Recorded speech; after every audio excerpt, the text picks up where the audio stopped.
Mea mai se afrarea.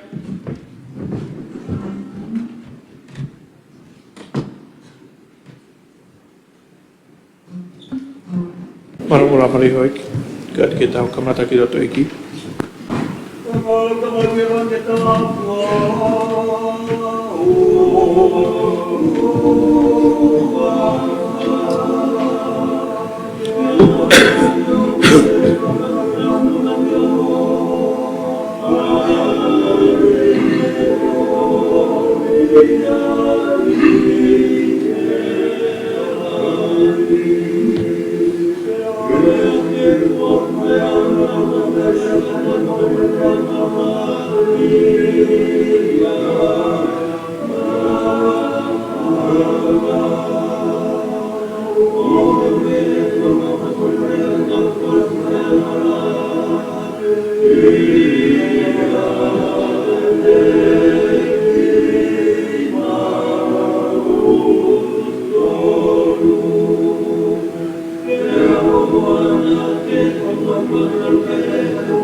Kalaki ke uhi o ki mei mi pai whare. Tapu e xe o e wharearea. Tapu e paremia ma e hau ik ministra kabineti. Tapu e hau iki whawhawhonga e hau ik no bere ne fio. Pea tapu e hau ik whawhawhonga kakai. Kai take whakahoko noi o e whare ki he ahoni. Le lulu a hiva e beleri wa whema ua fulmani ma. Ik sea o e wharearea. Ik paremia. Ik toon paremia. Ik minister ki muri mo kau tau ene fio. Ik minister ko ako ngā ue whonua ngā i kolo whakai natula. Ik minister tanak panga humai mo tute. Ik minister fe whatau aki mo whakalaka whaka ekonomika. Ik minister tak mamata mo lao. Ik minister ki ngai business e pureanga, polisi, tamatea, fi mo e mea whakawhakawha.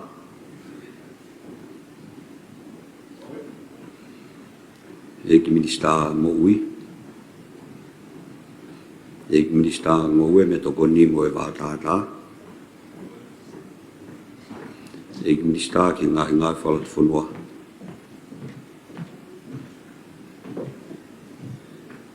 Ik no bere vae. Ik no bere tui whakano.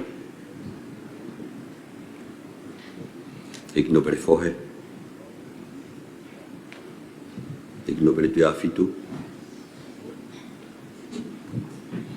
Ik no bere tui lakepa. Ik no bere tui hangana. Ik no bere nuku. Isalin haines pirinis kalanival fotofiri. Te vita whatawhi puloka. Siasi o whakiwa wholau samaren. Tulsi i leinte. Johnny Kulatan Paya Tayone. 17 tau moa. Vivosa Light of Life Taka. Moare o tunuku. Sami kuita mai pulu. Dia moske ladu. Atau mefi hui. se ko te fa ngo mo te ki no pere nuku Ise nga tanga e tariui ko e pok mai minista tag mama tamoy lao okay ko be me pok ya va tau me hui ko e ik ben mi pok ko ke tari noi wa du ni me to muy mai bekse malo bekse Patapki he awhio ai te hamai ta rototo. Tapa mo ni awhio tama tui tu pohono. Kau ngā tani kuni ngunas pap. Tapat ki he tama pinis kau ni. Tupoto au kalala. Tapat ki he parimia ka maho ik nista. Tapat mo ik whafonga kau nopere. Tapa mo ik whafonga kai. Hoi ki tau hoko atu pe he ngau mahau inga ku tufatu he asnita ang koena e whamatatu ane awhi tāna ki ato e ngahi naunau nai toki tufatu pe ki mō mea ki ai ai ku hape he asnita whika nima ai rawa nganga fo o po e ngahi ripoti komiti lao tufatu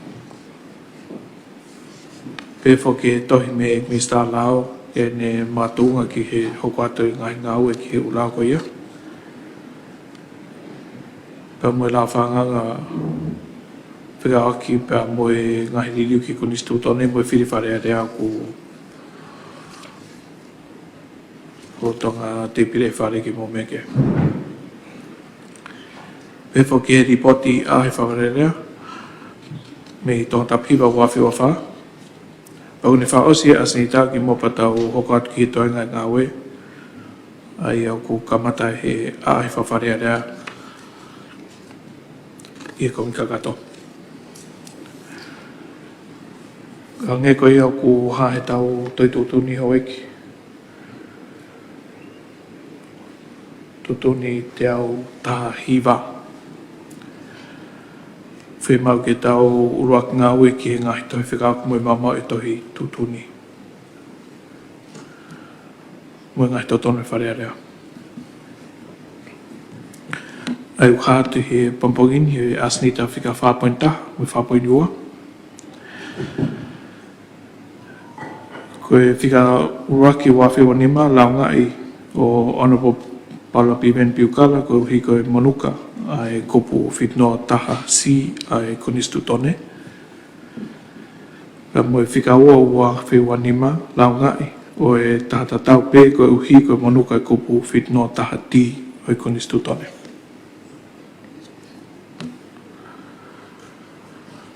Koe ngā toi whikau eni i ono lau ngai o e me mipa wharearea koe whawhonga o tōta whitu ka koe Minister Police. Ki mua pēr lau ai o ngō tohi whikauni. O ku mauinga ke o whamahino atu ai whaunga ngā ue whawharea rea ki he lau ngai o hatat. O hangata i tāu i he au o e wharea rea. Pē ki he wharea rea, pē me mipa wharea rea o Monukai ai kup whitnoa ko nistu tone o tonga. I e tutuni te au tahaua o e tohi tutuni. O ngō fua ki ha me mipa e wharearea ki ne o mai ki he wharearea hane lau ngai. O hangata e tāu ki he wharearea pe ki ha me mipa pe mamai ha totonu pe no monu ia. Koe o ngō tohi whikau luaki mo e ua o e wawhi wanima o mga tuunga ia i hono lau ngai o e whawhonga whika whitu o tonga tapu ka koe Minister Police e whawhawhonga no pere whika tauru o tonga tapu. Koe launga whika uluaki, koe wawhi ua wha, nei whahoko ia ke wharearea i ahua ono o whepueri wawhi ua wha. E tutuni, te au taha tolu e tohi tutuni, ko ni mau pehe seaha launga pehe, o malawa ke ni tuku atu ke komiti he ngai totonu. Nei tuku atu ai launga whika uluaki wawhi ua wha ke komiti e awa ono fi pueri wa fi wa whai pe. I tutuni te au taha wha o toi tutuni, o ki ai talawhatongia o komitini, i taimi uktuat ki ai halaunga pe hen. Kua whakakato he komiti, ai ngawe ko ia, pēne nau ripoti mai ai ola na ngawe, i he ripoti whika uruaki wafi wanima, o e aho tolo ma asu wafi wanima, ai komitu mau ki ngai totono. Nei whaha mai i he ripoti ai komiti, i nga fotu mai o iai ai ngai whamon whiunga, o monuka ai kupu whitno tahasi, moiti o whatatau ki launga. I tutuni te au tahanima o i tohi tutuni, o kai ai malawa ke whahoko e wharearea, ai ngai fotu ai komiti. I au ruake o e pireri wafi wanima, nai paroti i ai o tari e wharearea e ripoti ai komiti. Ko i tutun wharearea whika ua fitu o i wafi wanima, i haloto ki ai toko ua, o kau pe ki ai mo me mipa ko laungai. Ko tutunia ai wharearea, ke hoko ato ai ngahi ngaue, ke laungani o makatuunga, i e whotu me komiti. Aia, o ke ai ngahi whamo on whiunga, o monuka i kupwhit no tahasi, mo ti o whatatau ki launga. I e tutuni te au tahaono, kupusi uruaki o tohi tutuni, o kai malawa ke awe e wharearea, ha tohi whikau ke tō tāko laungai, ka pau ko tutuni ai wharearea. Nei teu he tohi, ai tohi whikau he karake, pe au whamooni ai, nei tuwhāto ai tohini, ke me mipa wharearea, e he sātini o e wharearea, i he ahamonite, fitu o e pereri. Ko e tohi whekau e ua nai tuwhaat ke me mipa whareareani, ai o koe whakarea o e launga o whatatau ki ngai whamooni ne o mai e he komiti, pa mo ngai kupu e kupu fitu noa e konistu tone nai monuka, ai o koe kupu fitu noa kupsi uruaki si, pa mo kupu fitu noa kupsi uruaki ti. Koe tūnga kia e tau ngā we, koe ka wengania he pompongini. Ko tau whakakato mai whaunga ngā whawharearea, o a mai ki he tutuni whika uru te au taha ono kupsi uruaki o toi tutuni. Pea ku whauinga, e tau tutuni o tau ki o mai ai o ngā tohi whikauni ke lau ki he mei wharearea ko lau ngai. Pea ki o mai haani tari ki ai, e makatuunga me hene tari ai hoko atu e tau ngāwe. O ko whatonga i pe, ko e tau paroti ko ia a ripoti ai komiti whareareani i wiki ko o si. A ia ne tau tari ai ko e whotu uia me he komiti o monuka e kupu fitnoa e konistu tōne whatatau ki he launga. Nei kau pe mo Minister Polisi he kinima o tari e ripotin. Ka neongo ia, o mawinga pe ke whea e tau ngāwe ki he laungani, pe hikai ki tau lau a hiki nima o e aho ko ia, ko e tari pe ia ai minister ki hono launga i. O hange ko ia, o kā i ongo tohi whikau. Pe ki he asnita e tohi whikau waki o e wawhi wanima, mo e tohi whikau ua wawhi wanima. E lau he sātini wharerea e tohi whikau waki ua whiwanima, pe o ange ai whainga maarie ki he Minister Polisi, ki ne whakaha mai pe okne tari ai tu waki i he launga, pe okne whakaikai. Hiria, e lau lewa he sātini, mo e tohi whikau ua whiwanima, pe toi o ange pe whainga maarie ki he Minister, ki ne whakaha mai pe okne tari, ai toko aki i he launga pe o ni whakaikai. E Minister Police, koe aho ni ua hiri ono tuwha atu ai o ngā tohi whikauni, pe au ko tui, koe whainga maarie, taimi whi unga ini, ne tuku atu ki e whakaukau i lelei ho tari, ki he ngai tuka ki i he ongo toi whikau. Ka ki kātaki o meha ki o lunga, kai lau atu, ai lau ngai o whituna, o whakatatau ki he ongo toi whikau, nei tu whatu i he monite.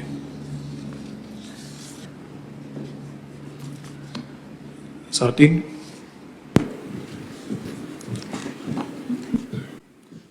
Toi whikau, ke mau o e totonu whakawharearea. I nukalofa, ko wharearea tonga, whikau raki, o e wanoa wanima. Ki aona polo, paula piven piukala, o hateo, tonga tapu. Launga, ko whai ha launga, ki he wharearea tonga, o whelawei moho whakawhainga tā iai, ha me mipa o e wharearea. E whakahoko hono whatongia, o monuka ai kupu fitunoa, kupu si itaha, palakalaf si o e lau o e konistutone o tonga. Wahe taha poini noa taha. Whamatala o e launga. Ihe pehe ofi kihe aho fitu September wano watolu, na ke whakawhainga tā iai ai me mipa o e wharearea o tonga. Ko Lord Fohe, whafonga no pere whikatolo tonga tapu. I he whakahoko hono whatongia. I ho o mea aki ai ngahi lea ko eni, lolo tonga hano whakaike eke o koe, i he polokalama koe analaiso o e VONC. Aia, na e whakamafola i he media whakasosiare, YouTube, mo Facebook, ai Radio TV Tonga International.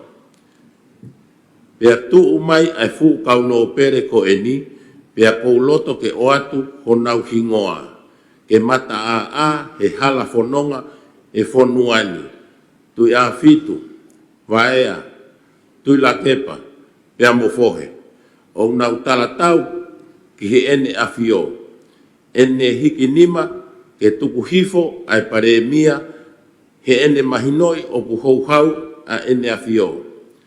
Kai tu umai e ki kau kurikuri, kau no pere kurikuri ko eni, ko tui la kepa, tui afitu, ko vaea, mo fohe. Ke nau talatau ki ene afio ko eku fehi ui. Me ani, ko e me aia o kunau loto ki ai, ke tau whakawhepaki ki he ene afio, o whakawhepaki ki he konistutone, mo e fuakawa, pea ke tau poupoi, ai pure kovi, mono mau, e konistutone, ko e upoini a aku ia, fu kau hou eiki ko eni, na e whiri koe ki he paremia, ko e uhinga e nau pehe mai, o nau talamai, e nau tolu, kene a fio, to hell with you, o kui kai ke mau toka iat e mau tolu koe. Talamai ki he konistutone, to hell with you, he kui kai ke mau toi mui mau tolu, ke fuakawa. Ko ingai lea ko eni, aia nake lea aki, o whakamafola ke kakai, o kulau wia, ko e whakawhainga tā iai, o Lord Fohe, whakafonga no pere whikatolu o tonga tapu. He whakahoko hono whatongia whakawharearea, o whakamonuka ai, ai kupu fitunoa, kupu si taha, paragraf si, o i lau, o i konistutone, o tonga, wahe taha, poini noa taha, ko i ai, o whekau koe, ke hau ki wharearea, o tonga, i nukalofa, i he aho purelulu, hiwa, o e peleri, wano, wanima, e taimi hongo fulu, pongpong. Whamooni hingoa, aho fitu, e peleri, wano, wanima, lot whanua, ko eksea wharearea, malo opito. Sea. Ek wie sta.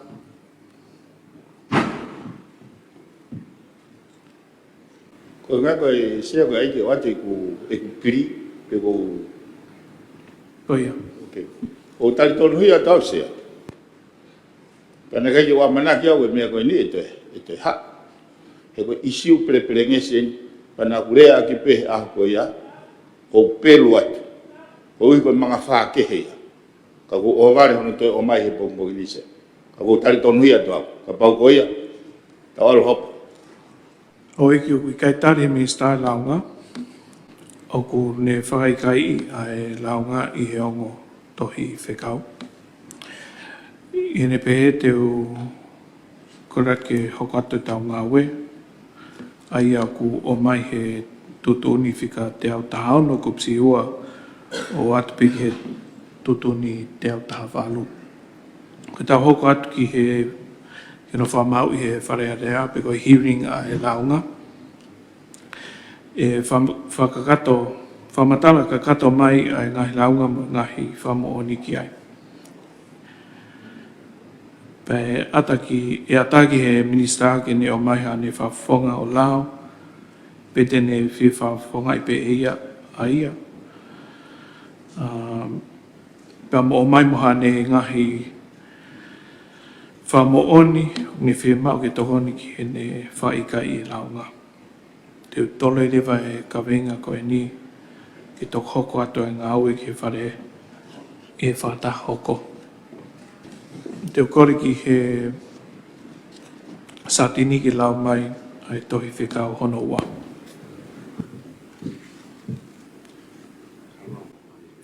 Tohi whekau ki he mau o to tonu whakawharearea. I nukalofa, koe wharearea o tonga, whikaua o e wanoa wanima. Ia ona polo, Paula Piveni Piukala o hate hio, tonga tapu, launga. Ko whai ha launga ki he wharearea o tonga, o whela vei moho lau kovi ai wharearea. O monuka ai kupu, fitu noa, kup si taha, para klafti o lau e konistutone o tonga. Wahe taha, poi noa taha, whamatala o launga. Ihe pe ofi kihe aho fitu Septemba wano watolu na ke lau i kovi ai wharearea tonga. Lolo tonga hano whakaike ke koe i he polokalama aia nai whakamafola ki he kakai o buui koe analaiso ai pe ai VONC. Aia na e whakamafola i he media whakasosiare, YouTube, mo Facebook, and Radio TV Tonga International. I ho mea whekau aki mo wharearea o Tonga, o pehe. Nā kua ngoi koe whare eni ai vare. He o mai pe o lau ai tuwaki i, lau ai tari, pe hiki nima pe ia iai.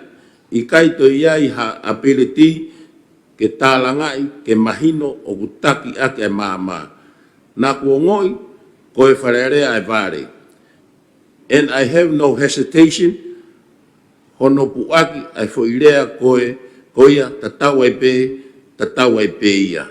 Koe ngahi rea koe ni, aia nā ke rea aki, o whamafola ia ki he kakai, o kulau ia koho, whatupuanga, mau, ki he ongongo o wharearea. Pea whakata ai wharearea, ki haanga tau whihia, hanga tai tau, pe a manuki, pe whakatupuanga hano whihi ne kinai, koi ai, o whekau koe, ke hau ki wharearea o tonga i nukalofa, e aho purelu hiwa o e peleri wano wanima, e taimi hongo fulu pongpongi, aho fitu o e peleri wano wanima whamoni hingoa, ki ai, Lord whawhanua e ksea wharearea tonga, Malosea.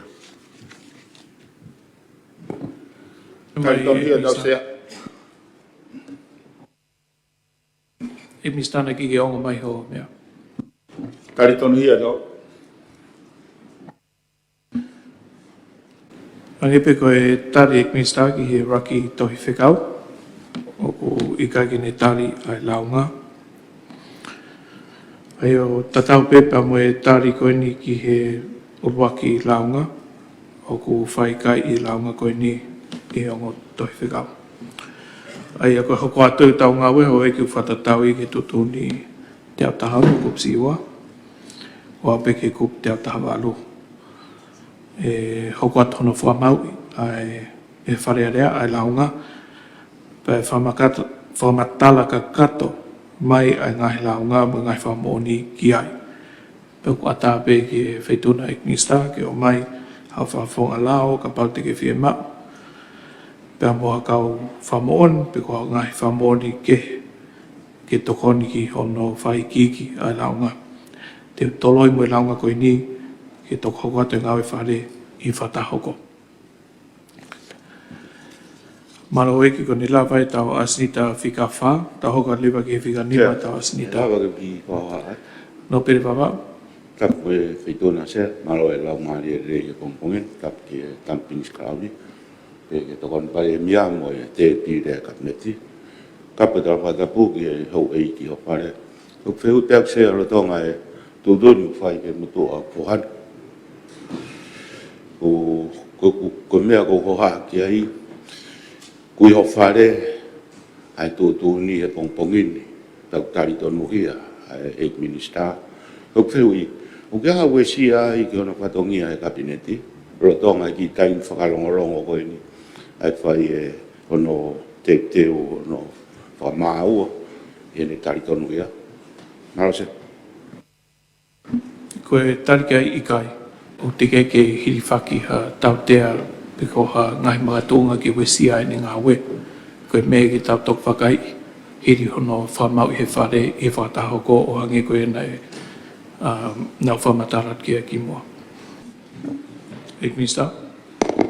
Se koe whita kwan pia mutuan. Koe ui koe mahi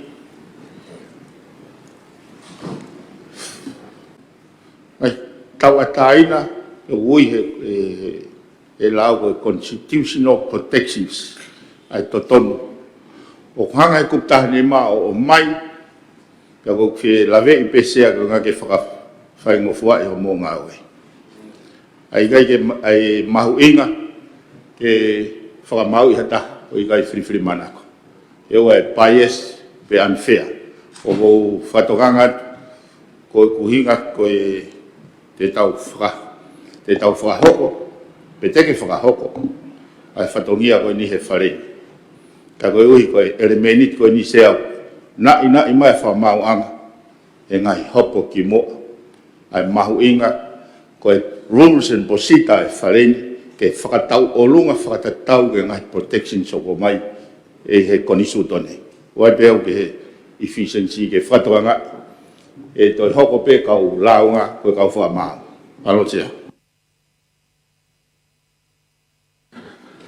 Ek minister whatonga i pei e kau ki e taimi tō mai ai ngā hipoin koe nā. Ta hokat ki he whika nima ta asnita. Ngai lau whanganga. Ei tōn painia? Se koe mui mui e pe ngai whehui koe hinga whuke whakatata pe hala o e whakamau to tonu. Koe mea mau inga ki ua iai ha mea e tu uai. Sia katak pe sia. Ina iswai e whai tōtoni ke tōk whāna whamaui. O teke koe koe lere e Koe whehu i e ni o koe ko haf. O kai koe sea e whai tōna tōn pare. Koe whehu i ke sea ke whamala ala ai mea ko tokanga ki ai. Koe whafofonga o eua tahataha. Koe te ria koe.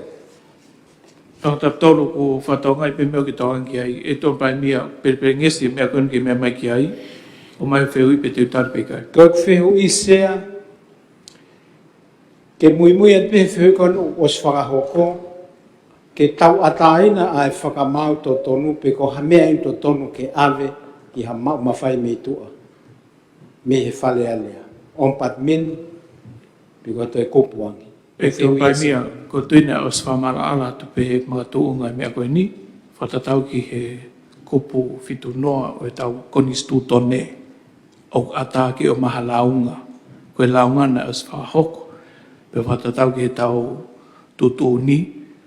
O tau mui i pe ai process, ai koe tiu process ia o whemau he whamau anga ki tau mui i.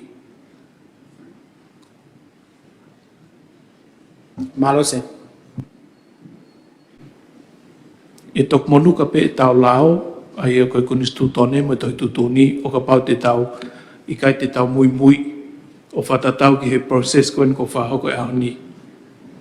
Koe mea utokan ki ai whamau anga, ki o te tau monuka e tau ngai tutu ni, pa koe iau tau mui he au ni. Ka pau ki te a whehu i hau eiki, ta hokuat ki toenga tau asnita. Ek paremia, koe ek minister paanga, ka taki o mai ha whamatara i kai toi wholoanga mi te nima whikau aki pa mai lawa nganga whakalahi ki whahua tapaanga wafi ua nima ki ua whake ua nima ki ngai ngau pureanga. Mea mai. Tapu eksia, pape ke Tampen Skauni, ke eki, no pere, pape foke ka whonga kakai, ki whakatupe ki la, koe ni sea koe la, whangangain, whalahi, ke whakahua te paanga i wā, whe tau whapanga lorotonga, wanoa wawha, wanoa nima, ki ngai ngau e pureanga i wanoa wa nima sea. Ai koe ki la o ene ku o si whakahupatupe, ai koe la koe ni o ku whe ungai me panga tau taha miliona. Ai panga ko whakahua mai ke whakalahi aki pase lorotonga. Ai a kuhape i te pire, o ku wahewahe ia ke ngai potungai koe ne nima, ai koe whise pare mea koe tolu kilo, potungai panga koe taha wha koe tolu miliona. Potungai a ko mea ko ngā ue koe ua kilo whitu mana. Potungai ke ngai whalotwhanua koe taha miliona, taha kilo, tolu mana. Potungai ke ngai lalahi koe taha nima miliona. Eksia. Ai ki waipe mano ki whakamatala whahinohino, whamahino o aspe i hen sea. Ai koe tūnga pe ki la whanga koe ni sea. Waipe ki whakatontonu pe sea. Ko ki whakahopatu pe i he whoi la o koe ni. Koe whihalak pe e taipei. Koe kupu ua koe ki whoi la whanga sea ki whakatontonu pe ki ai. Koe laine koe hono wha. I foi ako pes tolu wen i ki foi lao ko foi rea ko tolu mo fulu nei ki te to ka ke ai me ako ia pa tonu pe mo kai ngata ko kupu tolu ko foi lao ako pes fa ai ko laine fu ka mo taha ko tu ni asko ni i he lava nga ko tu ni pare mia ko te tonge pare mia tu e mi sta pa nga ai ko li ia i he ai te tau pe riu pe whakatonga, e riu mo whaparangi. Pe mo ki whatonton sea i he whakamatala whakamahino, neongo pe o koe ke kau ia he konga lao. Au toko ni pe ke toi atu pe ki whatonton koe ni eksea. Koe kupu ua, koe ki whakamahino, whakamatala whakamahino whika ua. Koe patungai pa anga o vauti walu, programa wha, programa i ki whika ono, o kui kai koe whika nima. Pea koe laini whakamui taha koe i whakamatala, o asia koe tau whakapanga, wanoa uoua, wanoa ua tolu, o totonu ke, wanoa ua tolu, wanoa ua wha. Pea moe ki whakamatala whakamahino kupu wha, koe ki whatonton pe ki ai, koe patungai paanga vauti walu, polokalama wha, polokalama i iki whika ono. O koe koe tolu, asien koe tolu, pea tori riu ko eni ko totongi sino inasi o kui kai ko e ngahi toko ni. Aia ko toi ki riu ia i he kuwhatonga. Aia pehe tori riu pe mo i kuwhapalangi sea ka koe katoa pea e ki whamatala whelawei ka mo i lao whakanganga whakalahi ko eni ke whakauata paanga ngahi ngāwe purenga. Koe ngā pea koe ngahi mea mahu inga eni ke lawa ere o ke whai mo whakahoko. Ki mua he osi ko o tauni pa ko sai pe mo no panga ko si mau pe ki ai na mau te vakai pe mo tunga whakapanga ko mai no pe ko leng ko whalahi ko ini ai ka ko tau mua ia ke lava ke lahi taha pe he ni ko whenga ko ame ko ki sponsor tolu kilu ko whenga i whakalava ere ki sponsor e pangai ke lava pe mo e totongi inasi pe ko e peunga pe mo e nima po ne tolu ko pangai na ave ki he pangke whakalaka. Ko ke konga ko ni ko mai pike whala ai konga ko ni ana meni na whakahoko he wa tolu a wha ka koe mo i konga he taum. Te koe kupu ko no tolu ko whinga i pe ia ke ai ke watu ai 5 miliona ko ki programa no pe ia ki he nau tolu ko whi ako e nau whanau he ako malunga ange ko hi o kulahi a bito e whai ke mai ke he mea ko ni. Ka koe whika to e lere e programa no ia puranga ko ni pangke whala ka ko osiri ni ia. Ai koe mea lahi pia ko mai ai konga ko ia. Ka mai kupu whaape, koe ua miliona ke tokoni pe ke kautaha wakapuna lutai. Tutongi nase, ka moe nima, ke whingai pe ke ua miliona. Ai a koe mai ia ki he ngahi, paanga ki he ngahi mea whakatupake, i mesensi ko hiwai ngahi mea na e mahino i he ngahi tawhea mai koe ni, ke whai mo whai lewa hatokanga ki ai. Ta koe whika ono, Koe whalahi pe koe wakil fitumano, koe awea ki he patunga o e toanga kina kone tawha koe ni o e i he patunga e koe ni o e ako. Ko ngā peo ki pokalama ni na lere mai pangkea mamani o osia i Disemba. Ka mana as whakahoko e he pure anga ki he ngā hei mea e lere atu tatongi ako o a kisuni. Ka ku hange ko ha e tawhetu eke mo mea pehe. Ka mau pe whakaha ua e rewa kisuni pe angata ai. Ai o tatau pe whika anō mo whika whitu. Ka koe e pokamu ko ni whinga ke potunga ako, me potunga e koe ni ngā ue whalot ponua. Pe a koe ua kilo fitumano potunga ako. Pe koe taha pone taha 3 miliona. E totongi ako koe ni, o putonga e kina, e ngahi ngau e whalot ponua. Pe koe whika walu rewa koe whiunga me panga 5 miliona. Koe whinga ni whakalava e rewa whakakato angahi langa koe ni. Talu i hoko koe ni whakatamaki koe i hungha pai, wafi o koe whamu ki whai mo whakahoko e rewa ngai langa. Whare mo e mea ke osi e rewa, e tofa panga koe ni. Pea mo hiwa, koe panga hingo fumiona te tanu hala. Whamu ke whakaosi atu e rewa e tanu hala i he kupa te taime koe ni. Uilo pe koe taha e ne mea lahi e, na whia maa ki he ni, pe koe mea ko mai a e ai mea koe ni se. Aia, koe ki i pui tua pe ia, e ki la whangaan koe ni, e se, malon vita. Ko ki karaki taula ruaki, ai la whaanga whalahi ki whaat. Hua tai paanga wafi wafahua ni maki ngā ngā purenga. La whakanganga whakalahi ki whakahua tu ai paanga, wak ma wufun ma wha, wak ma wufun ma nima ke ngahi ngāue ai pureanga, wafi ma wufun ma nima. Ko la whakanganga ki halau ki whakahua tu ai paanga ki ngahi ngāue ai pureanga. O tutuni e tui, me wharearea tonga e whakataharea o pureanga o pehe. Kupulo aki.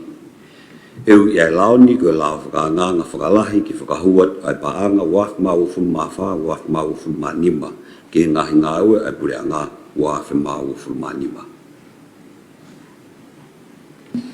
Ko roto ki tari no la waki la whaanga whikaua wafi wa nima, whahanga nima. Kiselot ke te vita whatafi puloka, sa soalen tusi lein te, vai a taione, 17 Domoa, vivo sataka, moare nuku, sa mikuta waipulu, ria moske la tu, ek nista ngahi ngai whalut whanua, ek nista mo ui, ek nista tanak panga humai, ek nista ki muri me kautau ene afio, ek paremia, ek toon paremia, ek nista whakatau aki, ek nista ngai business e pureanga, ek nista ngowe, ek no pere tu afitu, ek no pere fohe, ek no pere tu wagano, ek no pere vaya, ek no pere tu la kepa. Loto ke toko ua fulmadol.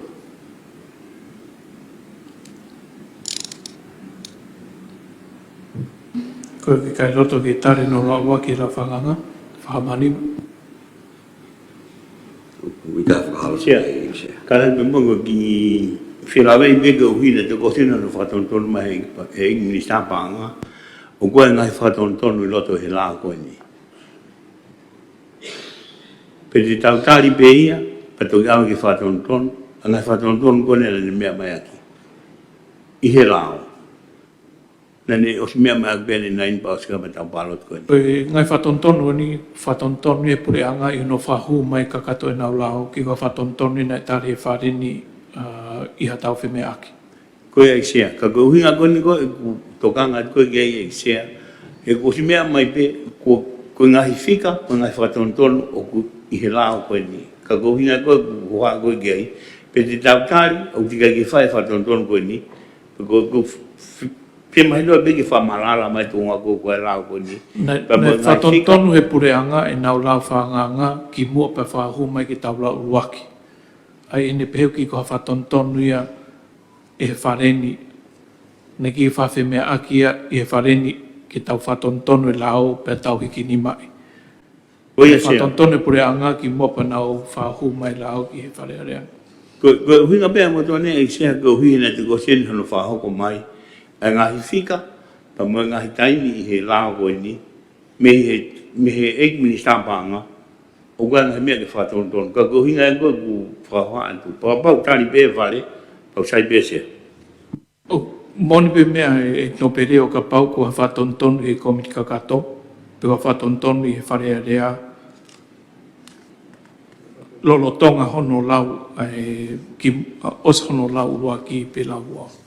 Ka koe uhi koe whatontonu ko ni whahu mai ia i hono ki mo pala uraki ko fatonton be me pure anga pe ko sponsor ko ni lao kata hokat ki no la to wa la whakanganga whakalahi ki whakauat ai paanga waf mau fulmafa, waf mau fulmanima ki ngahi ngau e pureanga, waf mau fulmanima. Ko la whakanganga ki halao ki whakahuat ai paanga ki ngahi ngau e pureanga. O tutuni e tui me whanarea o tonga i whakataharea o pureanga o pehe. Kupulua ki. Ewi e laoni ko la whakanganga whakalahi ki whakahuat ai paanga waf mau fulmafa, waf mau fulmanima ki ngahi ngau e pureanga waf mau o fulmanima. me mai to tap to Alo se wa fa wa le tamu fe to na tamu bi ska uni tamu ik pare mia ka mai. Me mi pa fa le ya tu pe mo ga tu pe ga i fa kau kau. Wa mai fe ui fi ga mo la ma we nga kon. Ye po po wi ko ga ke fa ga vi ha nga ga we ton ke fa vi. Ka wai pe nga fe ui ke pare mia ka mi sa pa. to tap to ko hiri kono la to wa ka pa ke ha fe ui pe ke foto mai ko pu ke tu hif ke kom ka to Foto at ke tu fe kom ka to. Ka to fa ya nga fe. Alo. me mai ngai ko pu ke ta mui mui pe to tu Ka tak che ke tu hi fo ke komiti lao mo komit pa nga. Ke fa ya no wa ka ya ka to ko mai. i kai la ve ko hi ko e la o ni a appropriation ni Koia, ai ka ki toi fa tau nga ke.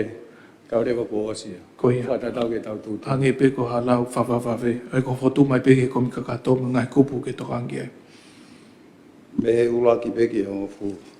Ai ko ku hinga ki se. Uai tau to ni pau ke ale ke. Age ko di liu na me mai ke pare mia. O pau ke fai ai di liu ko ya. Fa ta tau ko ki ai formuli ke di liu wa tau to me ko no o tu fa mai ke ka fa nga. Ka wai ngai fe hu pau ke ta ke me na e ke ai. Age ko ni pe ko pa nga fo o we ni ke fa ni aki. Pe la vai nga au e ko ni ho fu miliona e mai nai ua ko ni to pe. o le ri pe to ta pu to ka tu hi fo pe ke mo area i me ko he kom ka to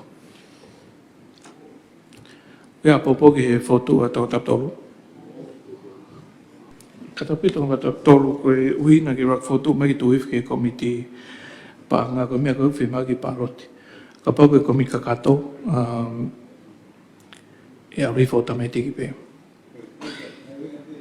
Pe se ai ko nga ko ngai fe ga mo me fa pa nga se e la vai o fa ya ta no nga ya i ti ti o se pa mo me pe ta se ko ki ke he pe me hen ai format ko lao supplementary asme ya he ni ka ta pe mi sa pa was mai pe pot nga o pa la sia ko ai pe ni pe ko foi volti fe Atu i tai mo tau tali ai ta no no ta ha ko sala li pe ha. E to se ma uia e al falu ku fu a pe ke pot ngawe to fai de pe pot ngawe ia e foi voti e fa amore me ai. E ko it's about the format ko pe wa ha format supplementary o ku tau ngawe ka ko hinga fe hui he was mai pe pot ngawe pa nga fi o ko ke as mai ai pe ko voti fe pa anga ko ai mo pa anga hu mai mo ala me pe kai la pa pe to nga pe ko mi pa nga pa fe nga e tom pa mia Se ke tui ke tau hanko mahi no e uhinga hono o mai o ku natula whakawave vave. Ko mea koe ni o ku whehuia e he tonga taptolu ko na ku haa pehe whakahino hino mo e vouti ko ku mai to ki ai. Nā singe pēsi hono no. I fa to no se ai Mo to potu ngā ue ku mai ki. ko fa hino ko ki ka ue he lao ke mea i pe ia tau o si lo ko to pe ko fa hino ko to ko ni pe ka tau to tau ko ki ka ue he foi lao ai ko re se a pe te tau ti pe te pe tu ko to mo ke ko mi pa nga ai fa ta be ma to nai ko kala ke ni fa mai no i mai fare mi attention ya de nai fai pe vakai e fare ki he formati ko formati ko ku ngau ki he supplementary ko ia pe ngau ki he ni ai ko hi ko lao fa ki fa hua ki ai schedule pe ko schedule pe ko ameni ko tai pe tau mea ki he o voti time ko o mai falufu ai a estimate o mo me ai ke o voti taktaha ka ko supplementary o falufu pe schedule. Se kada be fa ba bai be attention ya le. Ka ko tai bi ko ke fa mo le ai o pau ke fo i voti ke fa mo le me ai. Ne o ai ko la ko na schedule au asin mai ia pe ko fiha fo i voti. Se akorat mo ke tungu ifon ke komit kakato tok fa malanga pehe. Ko na ko fa tala mai attention ya le comply pe submission ko ni mo la. Ma lo tau se to pare bia. Kai hanga e he minista banga fa kamala ala te ngai mea ka tau unu. Mai no me ki to ange to pai mia. Tonga tap tolu o ku ko ha o foto. Ai ko football ke tau alo ke komit pa nga. Ka ko mea pe ni pe tau fe ka o fa le pe ka. Se a koe hala utari mai ke tanu. Koe whaka o se hunga tonga hunga hapai, o vai whaka more ai, ue mea ke, o tau whaka wawe he lao koe ni se a, Ko ke tuai. Nai wano miliona, ko osi ya. Ho full miliona ko ni os pe mai nai ua. Koe pango ni se ke totongi ake ngahi whaka mo ua nai whai, I he ngahi kautaha ke totongi. Ni mawiliana wenu mai ke hunga tonga. Koe hala, Ek to ni me aki, kai ke tanu ek to pa whale mia. mea, Pano mai. waweia. Mahino ko la ko se la fa va ve. Pe o ku ha pe tau toi tu ni o tau nga o ki la ko ni hangi ko hala fa va ve. Ka ko hi ko ata pe ki tu hi ki ko mi ka ke komiti pa nga ka pa tali e farin. Te fa ata pe no tu hi fo ka pa nga o ko mi pa nga ro tonga tau malolo ko ni me tawa ke wa o to report mai pe ki fare.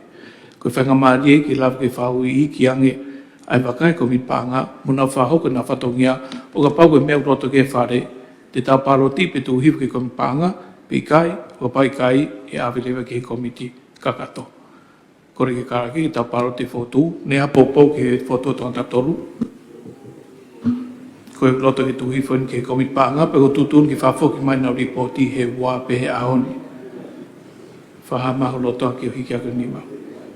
Se lo to ke a Sasoareni, Tusi Lendei, Paia Taione, 17 Tomoa, Vivo Sataka, Moare Nuku, Samiku Tavaipulu, Liambo Skela Atu.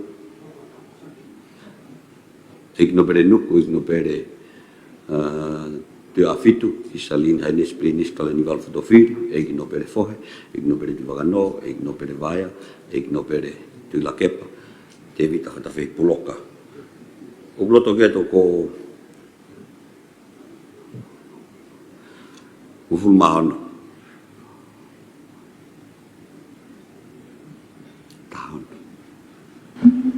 Koe kai loto ki tu hifo e la whanganga ki ko mi panga whahamani ma. Ik lot kai ik mista nga falat fonwa, ik mista mo ui. Ik lot kai towa, ik se. Maro e ki mahino tu hifo ki ko mi panga. Koe pe ko mi panga ki whakakato maha mo ngau ki whare he tau whataha koe ni o se malolo. Maro se, mo wata heri mo toi tawa. Maro. Koe ki ta hokat ki he whika ni ono pointa tau asnita ngai report me komiti lao. Koren ki he karaki ki lao mai toi whahuma ki report whika fitu wafi wa nima, whika waki mai lao whika tata a wafi wa tolu. A whanga whatonton whika ua ke whiwharea rea. A hoful mawha, maasi, waf ma hoful manima. Lot whawhanua, ik sea, wharearea o tonga, nuku alofa. Ik sea, I pot whika fitu, waf ma hoful manima, komitu ma uhe lao. Ko whakapapa mu whakahoko atu, a report whika fitu, waf ma hoful manima, komitu ma uhe lao. Whika reporti, mo la whakanganga whika hongoful mataha a. Waf mau fulmatolu la franga fatonton figaua ke fit farearea waf mau fulmatolu fa babatu fa monke no bolsa mi kuta vai pulu sea komitu mau ke lao Kata ki o lama I tā teu pa moe whamapopo.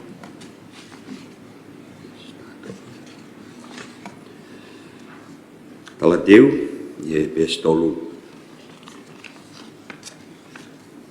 o frauka te reportin e ola ngai komitu ma ke lao komiti firawak me la franga fika hongful mata a waf mau fulmatolu la franga nga fatonton fikau ke fili farearea waf mau fulmatolu la franga ko la franga nga in ke fatonton ai la ke fili farearea wa he u ponno tolu pe ko te ftoi la o kwat la franga ko ini I frala a ua ko nga ne fa ko komiti o fa tau ke hono tala fatongia kono wakai la franga nga fa tau ke tutuni te au tongo fulmataha mo tutun te au fitu fulmani ma ko siua nga tutuni nga frataha nga fatongia fa rea tonga to tutuni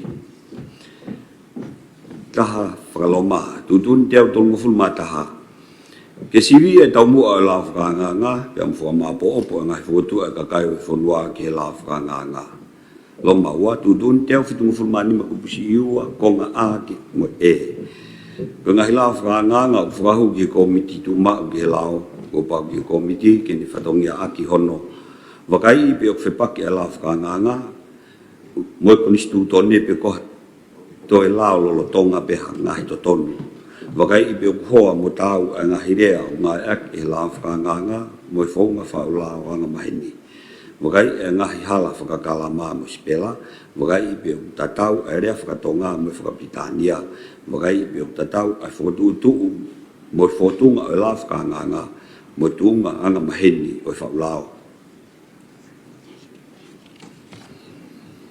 esi hong fulmatolu fama popo mo ngai fotu me komiti mo fulmata ha ko kakato ai por kalamat tala noa e komiti o whikau aki mga hilaf ka nganga e fitu ke whiriwhare area o ka wai e laf ka nganga whika tahataha a waf mau fulmatolu laf ka nganga whatonton whikau o ke whiriwhare area waf mau fulmatolu o whatatau ke tutun te au tolunga fulmataha o tohi tutuni na ia i ngahi whakotu whakaukau lalahi e tolu me kakai o whanua ne tutuni e komiti ke whakatokanga i ngahi whakotu ko ia pe ke area I whare area whakataha mo la whakanganga o tutuni a whangatuku ki ai. O whai pau whoki a la whakanganga ki tutuni te awhitunga fulma nima kupsi iua konga a e. Konga o fulma ua o konga au pito ke komiti a ngai poupo o ngai whitokoni ak kotoa pe mo ngai kup whikau aki. Komson whiri, ofisi o atensianiare, o ik memi pa whare area, kau pure whakamahe mo kau ofisa polo, ngahi kau taha whai o ngongo, pe tau te whito ki kakai o whanua, o lawai ki whakakato, ai polo kalam tala noa e komiti. O fulma tolu, i honoa whangatuku, o ko atuai e ngahi whakatu e komiti. Ulaki, ke tari e report whika whitu, wa mau fulma nima komitu mau ke lao, ua, ke area e lao whakanganga whika, hong fulma taha a, waf mau fulma tolu la franga nga fatonton fikau ke whiriwhare area waf mau fulma tolu I whakalahi a mo whatonga I ngai whotu whakaukau whikau ak mo la whakanga ngani me hi kakai o whanua I te pire tolu pe hiva ke hong fulma wa Alexia Seko Miklau, me mai. Tap mo e fitu nexia tap e tama prinsi tap e ik pare mia mo e ho ik me mi pa e fare nexia nexia ko e tahe ni ngahilao na e fahu mai me e komson fili pe na e fai ngau e lahi kia e komiti mo fale ni exea e no ave taka e ngai la ko ni ka ko e kon te pu exea ko e la ko ni fika tata e o fika wa ki mo e kau fa mo ni ko ki kandidati e lo tonga ni lo tonga ngau e ki e to ni mano ka ko no foto mai la fanganga ke holokia ke toko hongo furu pe. Kue bifo ngai mea sea ngai tau mai koe ku hoko.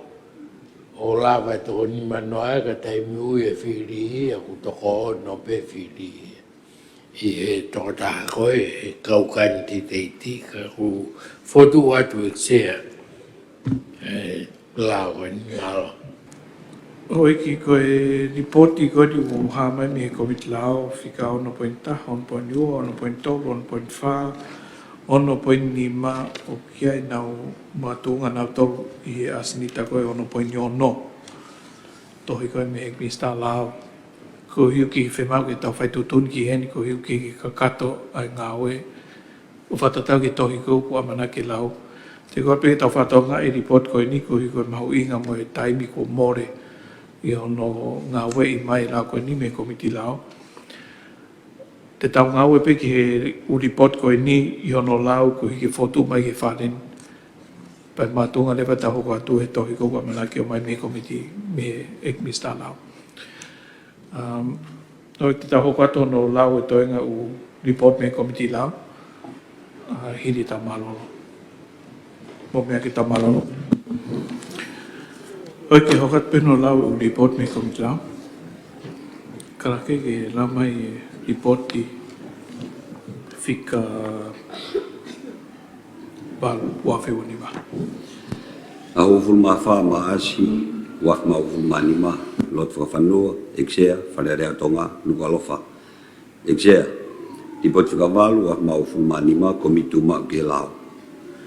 Ko whapapa ma whakahauka te report whakavalu, wak ma hoful ma nima, komitu ma ke lau. Whakawake reporti, we lau whakanganga, whika hoful ma ua, wak ma hoful ma tolu, lau whakanganga, whatontolu whika tolu, ke whiri wharearea, wak ma hoful ma tolu. Whapapatu, whamonkei, na polo sa mi kuita vai pulu, sea komitu mau ke lau.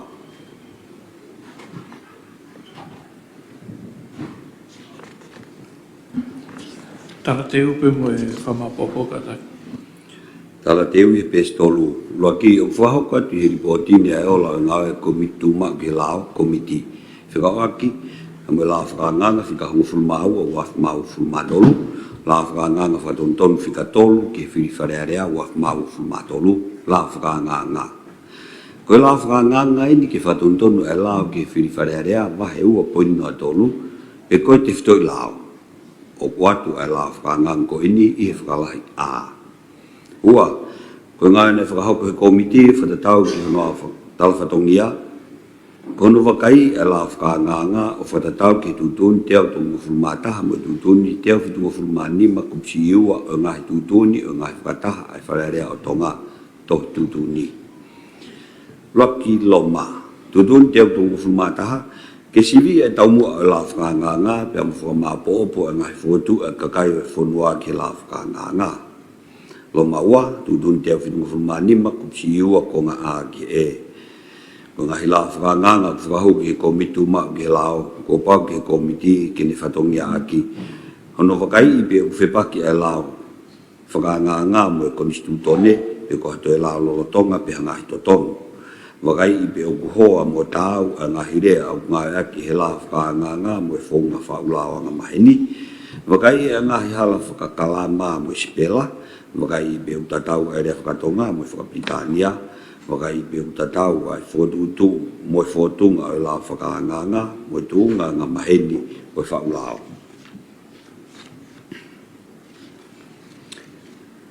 Whakamāpōpō mo ngai whotuu me komitiu e pēsi ono. Ko ngā hongofulu mawhai, hono whakamāpōpō ai ngāue e komiti whakawaki, mo e polokalama talatala noa mo e kakai ki la whakanganga whika hongofulu maua wak mau fulu matolu, la whakanganga whatontonu whika tolu ki whiri wharearea wak mau fulu matolu, ko kakato e ngau e komiti ki la whakangangani, o whatatau ki tutuni teo tolu fulu mataha, tēnā e whaipau e la whakangangani ki tutuni teo whitungu fulu manima kupsi iua ko ngā a ki e. Hongfulu manima o konga o bito ki komiti e ngai poupo mo ngai fitokoni ak kotoa pe mo ngai kup whekauaki. Komison whiri, ofisa adensenyare, hou eiki me mi pa wharearea, kau pure whakawahe mo kau ofisa kolo, ngai kau taha whai o ngongo, pia tau te fito ki kakai o e whonua, o lawai ki whakakato, ai polokalama, talatala noa, ai komiti. Hongfulu no o kakato e ngai komiti, pe i honoa whangatuku o atuai ai o ngawhuatu ko eni. Taha, ke tari ai report fikavalu wa mau fumanima komituma ke lao ua ke area i la franga fika ho fumaua wa mau fumatolu la franga fa tonton fika tolu ke firi fare area wa fe mau fumatolu alexia Kata pese komiti lao. Ko nga whera pei peki lao whanga tahai peki ospata ko ato whainga maria.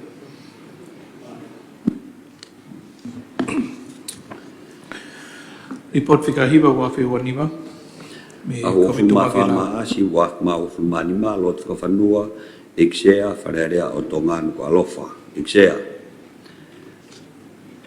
report ka hiva wa mau fuma ni ma komito mapela ko fa papa mo fa hokot a report ka hiva wa mau fuma ni ma komito mapela o fa ka ka report mo la fa nga fika hong fuma tol wa mau fuma tolu la fa nga fa tonton fika fa ke fi farerea wa mau fuma tolu whapapatu, whamoni, ana polo sami kui tawai pulu, sea komitu mau ki he lao.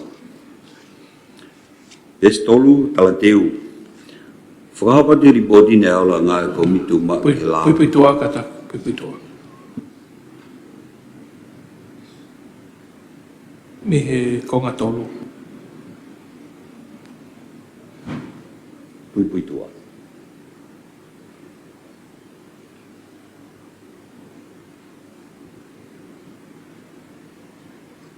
Kata pe ka ki ka lau mai pui tua, ai koe konga no tolu ki he opo. Pui tua. Ko la whanganga whika hu fulmatolu, wak mau fulmatolu, ne whakahu mai a ona polu samiu vai pulu, ko minista la mo pirisoni i taim ko ia, e a hongo fulmahiwa o siulai wak mau fulmatolu. Nei te pide e la whanganga ngani wharearea i hau fitu a kosi wak mau fulmatolu, e a ta tau pe, hiri no lau ulua ki, nei tukui foi e iksea o wharearea lot whanua e la whanganga ngani ke komit lao, ke wakai o whatatau ke tutun teau tolu fulmataha, mo teau fitu fulmanima, kupsi i ua o e tohi tutuni. Fa koe la whakangang koe ni, koe taha ia o ngahi la whakanganga e fitu ai pure anga o whikawak mo e whiri wharearea. Parliamentary elections. Aia koe la whakanganga whika taha taha. A ki he hongofuru ma fitu, a waf ma hongofuru ma tongo. Ia na tuku hifo me he wharearea ke komiti ke wakai o whatatau ke tutun te au tolu hongofuru ma taha, nei whakatutu uai he komiti ke whakahoko ha prokalama talatala noa mo e kakai o e whonua ke area i whakatahai a ngahi lao whakanganga e fitu ko ia. Ko whakamatala whakaikiki o polokalama talatala noa mo kakai o kuatuia i he whakalahi e. Nima, koe ola o ngahi polokalama talatala noa ke ngahi lao whakanganga e fitu ko ini o ripoti taha atuia i he lao whakanganga taktaha. Lao whakanganga whika hongofuru matolu wak mau matolu. Whatatau ke ngai whamatala whakamahino e la whakanganga. Koe tau mua o la whakanganga ke whakapekia ngahi kupu o whikauaki me ngahi hia ke whiri. Kala ki lau mai whamapopo pese fitu. Mano.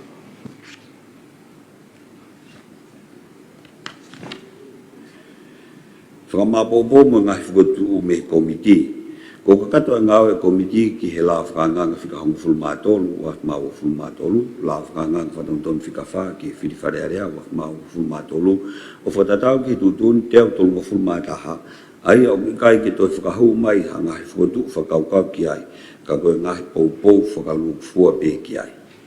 Nei whai pau whoki ki he tutun ni teo whitu hongofuru manima kupsi iua ko ngā a ki he e. Hongofuru maua o pohonga au bito ke komiti e ngahi poupou mo ngahi whitokoni ak kotoa pe mo ngahi kup whikawaki. Komison whiri o ofisi o atensioniare o weki me mipa e wharearea kau puri whakawahe mo kau ofisa kolo ngahi kau taha whai o ngongo pe tau te whito ke kakai o whonua o lawai ke whakakato at prokalama tatala noa e komiti. Hongofuru matolu ko kakato e ngau e komiti pe ihanoa whangatuku o kuatuai e hongofuru ko eni. Ulaki ke tari e ripot whikahiwa wa mau fulmanima ko mituma ki he lao ua ke area I la franga nga fika hong fulma tolu waf ma o fulma tolu la franga nga fatonton fika fa ke fili fare area waf ma o fulma tolu alapse Ripoti fika tataha wafi wanima, komituma ke lao.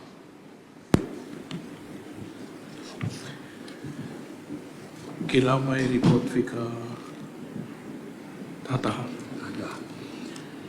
aho fa e beleri waf ma o fulma ni ma lot fanua ikshea fare area tongan walofa ikshea ripoti fika hong fulma taha waf ma fulma ni ma komituma ki he lao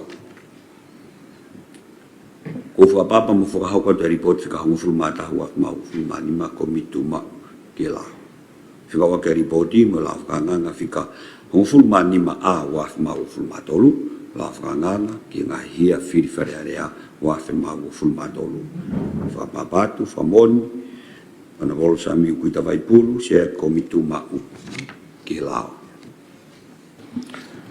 Puipitoa ko ngā wha ni maono pa moe a whātu. kuipuitu au ki pes fa ko nga fa kula franga nga fika hong fulma ni ma a wa ma wo fulma tolu ne fika hu mai ana vol sa mi kuita vai pulu ko minista lao mo prisone wa ko ya e a fa o a ko wa ma wo fulma tolu ne te bile I la franga nga ni fare area I fitu a ko wa ma wo fulma tolu pe hidi no la ulu aki ne tu hui foi e xea o fare area ai la franga nga ni ke komit lao ke vakai I o fa tau ke tu don te au tu fulma ta mo te au fitu fulma ni ma ku si o to tu ni ko ni ma ko la franga ko ni ko ta hai nga hila franga nga e fit ai pule anga o fika waki mo fidi fare area elections yo na tu kui fo mi fare area ke komiti ke vakai o fa tau ke tu don te au tol mo fulma ta le fo du wai e komiti ke fika hok pro kalama tala no me ka kai o fo wa ke area whakatahai a ngā hila whakanga ngā e whitu ko ia. Ko whamatala whakaiki ki ka kato o proklama tala noa e komiti ki kotoa a ngā hila whakanga ko ini o kuihe whakalahi wha. Ono, ko ola o ngā proklama tala noa ki ngā hila whakanga ngā e whitu ko ini o ripot taha tuia I ripoti o lao whakanga ngā taktaha. E se ho fulmatolu whakamapopo o ngai whatuu me komiti. Ko ngā whulmatolu. Iona whakamapopo o ngai komiti o whatatau ke tutuni te au tolu whulmataha o toi tutuni. Nei tutuni e komiti ke whakatokanga I a ngai whatuu whakaukau me kakai o e whanua. Whakataha mo whare I me attention iare mo supervisor whiri. Pea ke toki area I whare area whakataha mo la whakanganga mo tutuni au whangatuku ki ai. Ko kakato whoki mo ngā ue whekawak mo tutun te au whutunga whulmani ma kupusi iua konga si. Pea ku whaipau ai la whakanganga. O whulma wha, o kohonga au pito ke komiti a ngai poupou, mo ngai whitukon ak kotoa pe me ngai kup whekawaki, Commission Whiri, Officio Adensianiare, o wek me mipa e whare area, kau pure whakawahe mo ka ofisa kolo, ngai kau taha whai au ngongo. Pea tau te whito ki kakai o whanua, o la vai ke whakakato ai prokalam tatala noa ai komiti. O fulmani ma i ono a whangatuku o kuatua e ngai fuatu ai komiti. Ulaki ke tari e ripot whika hongo fulmataha waf ma o fulmani ma komitu ma ke lao pea ua ke area I e lao whakanganga whika hongo fulmani ma pi waf ma o fulmatolu la whakanganga ki ngahi hia whiri whare area waf ma o fulmatolu whakalahi a. Whakataha mo ngai whukutu whakaukau whekauaki mo la whakanga ngani mehe kakai o e whanua I te pide ua pes walu ke hong whumaua. Alakse. Manoka ake.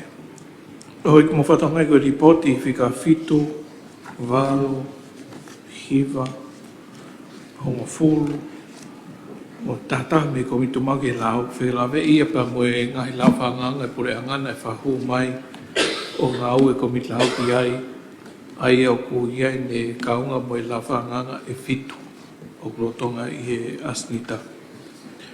Te kore ke karake ki lau mai e tohi me ekmista lau i he aho tau taha ma asua whiunima. Te ko ni ki he ulu tohi pe ai minista lao. A to ngofulu mata ma asi wa ma ngofulu manima. Lot fra fanua exia falerea tonga ko alofa. Fa foki mi falerea. Sai kana te ko ki fe o pe ya. Ai no Australia da do report ko ya. Ka tau to al ke lao ka de fai ko withdraw. Ikai, koe menau kore ki he sea komiti lao e tau whatonga uri poti kia ngai matu unga i he tohi ko amanake lao.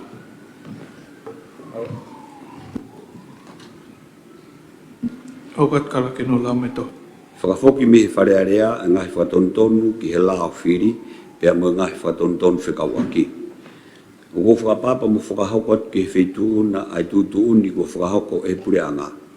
Ke whakafoki withdraw mai me he wharearea ai ngahi lao whakanganga whatontonu ki he lao amendment bills ki he lao whiri pia mo ngai whatontonu ki he ngahi lao whikawaki ai ana whakahua tu i he waf ma ufu matolu aia pe ngahi lao eni.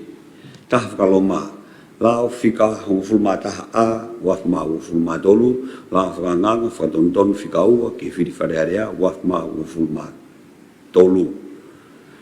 Electoral Amendment Number 2 Bill 2023. Lo maua, lao whika hongu mau waf ma ufu matolu, lao whakanganga whatontonu whika tolu ki whiri wharearea waf ma ufu matolu. Electoral Amendment Number 3 Bill 2023. Lo matolu lao whika hongu matolu waf ma ufu matolu lao whakanganga whatontonu whika wha ke whiri wharearea waf ma ufu matolu. Electoral Amendment Number 4 Bill 2023. Lo mawha lao whika hongu mawha a waf ma ufu matolu lao whakanganga whatontonu whika nima ke whiri wharearea waf ma ufu matolu. Electoral Amendment Number 5 Bill 2023. Lo manima lao whika hongu manima a waf ma ufu matolu lao whakanganga ki hia whiri wharearea waf ma ufu matolu. Electoral Offences Bill 2023. O tuku kehe heni ai lao whika hongu maonu waf ma ufu matolu mo lao whika hongu fitu a waf ma ufu matolu aia o whikauaki e moe ho ignopere. O koutui o whakapotopoto ke tuku a whatongia ko ia ki hono talanoa i pia mo whakotu utuu a ngahi lao ki whiri ki a komison tau ataina me he pure anga moe wharearea. I kai ke ngata ai kai whakahoko i ha whaunga whalala a ngange mololoto ange pia mo maapo opo ange ai a hono talanoa i moe kakai ngahi uni mea o whikauaki moe whiri. E ka ua i mohono siofi whakalugu fua ai whatongia mamafa ko ia ke whonua koe whiri haka whakafofonga ke wharearea o tonga. Whakapapatu, whamoni, na polo mo ari whinau e minista lao. Malo se. Mea sea komit lao. Tak moe whitu nei sea. Tak moe tamaka mai hui ke whare i sea. Ko whehu i pe i sea. Ko i o ku ngari ke motu ani. Ko koe ku ta au whiai ura au whiri. He kai te wha whiri ai whonuan. Ne whai ha wheongongoi mo e komison whiri. He ko hui ko e lao ko nina e o mai me iai. Pea pehe ku kai ke whalalaanga u lao ko ni kai whalalaanga e atenseni are. Kai ke whalalaanga mo e kakai ai o e whonua na e whanonongo. E wharearea ke whai ai tata noa ke ngahi lao ko ni. I tea. Ko ngai la ko ni ku whamau popo ai ngahi hia i he whiri. Whamahi noa e whamau anga. Tēne whai ai hopu ko ia. Ko hai mea hoko. e toroi, ko ui he kai te whahawhiri, pe ne whai ha whea ngongoi mo e komson whiri. O ku kai ki tau ta ina e te ai whaurao ka pau koe a tingai. Nā kua ha whotu tu ui a ha ni, ke ua te whai a whiri. Ke u lawe au e tia. Ma kutu ia koe mea ea koe ni. Ke tuku ia ki he whare, ke ne hanga whakaukau. E Mr. Polisi koe taimi ni e se komiti panga, komiti lao. Ki whehu ia ke sea komita. E kono inga he koe isiu koe ni. Me he whakamakatunga koe rakwhai lao pena e lau pombo ni sea whiawhitu. Anoa ua ni ma. Ke holoki me toko ni manoa ke toko hongo fulu. Pea koe makatunga koe mai sea koe ngake tau whatata ki Nusila. Sea koe Nusila whakapāti ia. Pea wai process whakapāti ia na hana tō veti. Koe tuunga composition e wharencia. Ai tai whakapota whakaukau ani. Nei lawe kai kau whakamaulahi sea. Koe mahu inga koe lao whiri. Ke ne whakapapau o kui kai ke hūhataha ke whare mo e whakakaukau corrupt. Ke ne whakasi ere meni te pure kovi. Koe hai makatunga unau whuatu mei ke holoki me toko ni manoa to hongo fulu. E au sea ka pau koe whakapoto. Nei totoni awe o toko uangi au. Ko whakatontonu tau rotonga, whi mea ake whare he mea ke. Ko mea mai e Minister Polisi mo e kakano o e taha o ngahi lao. Ko e tau tōkoia e taimini ko e whehu ki e wheitu na eksea pe ko e haa ku whakafoki e u lao. Ngari he kai te whahawhiri he whonuan, pe o ku whemau ke mo vete ai whiri. Me au whehui. Ea, kai tare te au e whehui koe. Koe kakano e lao. O kei inteki pe lao whiri, kai te ha isiu iai. Nā tau os whomai pe tau tolo ai. Koe isiu koe ni o te ke lava he te pire koe, o whakamakatunga le rei koe hae uhinga, hono tailuti extended, o ngahi mea fua ke ne filter, ai whalalaanga o kakai ua mai ki whareni. Alright, Minister. Me mai tōng tapuak. Tapi mo se agam kampinis kalau ni ba. Farearea. Ko na ikaw atu sea ai motu ani i he komiti lao, i he o koini o fai ai ngahi consultation ko talanoa mo kakai o tongani. Ko ia ka whakamao bobo ai motu ani ki he Whepo talanoa aki mo kakai na anau fie fia he lao koini. Na ia e ngahi mea na e whehu ia. Ko whehu i koni koe i he toko hongo fulu mo toko ni manoana e tari mahino pe ia i he komisiona whaifiri na e kau he kulupu na ukau he kulupu na e mea ai na e kau ai. Ko hono whakasi i sii he oku kau ai uhinga koini oku whakahela. Kau kai ke iaha ne uesia ana ha mea. Mana tu ko taimi ko whakamooni ai ai toko ni manoa pe ka pau ko ni kuririu he lao toko hongo fulu. O kunau no forever o check ai kakai ko ia. Ai toko ni manoa ko ia pe o kunau o siresi sita firi pe ko i kakai mooni ko i kakai totonu. Ko anga ko tari nai fai mo fuange e nau ngā ue he ni holoke toko hongo fulu. He tau mai a ko toko ni manoa pe ko toko hongo fulu ko pau ai na nau whakamooni ke entosi hataha koe kantiteiti, koe aho whiri o whaiteri hai e pako hai e whiri ai. Koe kaha ne kaunga ana ki he whiri. Pea koe taha ngahi mea na toi o hake i he consultation, o toi o hake me he kakai na nau pou ki ai. Io, sai e kono ngā o kuai whakahinga na mau e ne toko ni manoa, pea whai whiri o koe ki hao toko ni manoa kakai e na e whiri ai.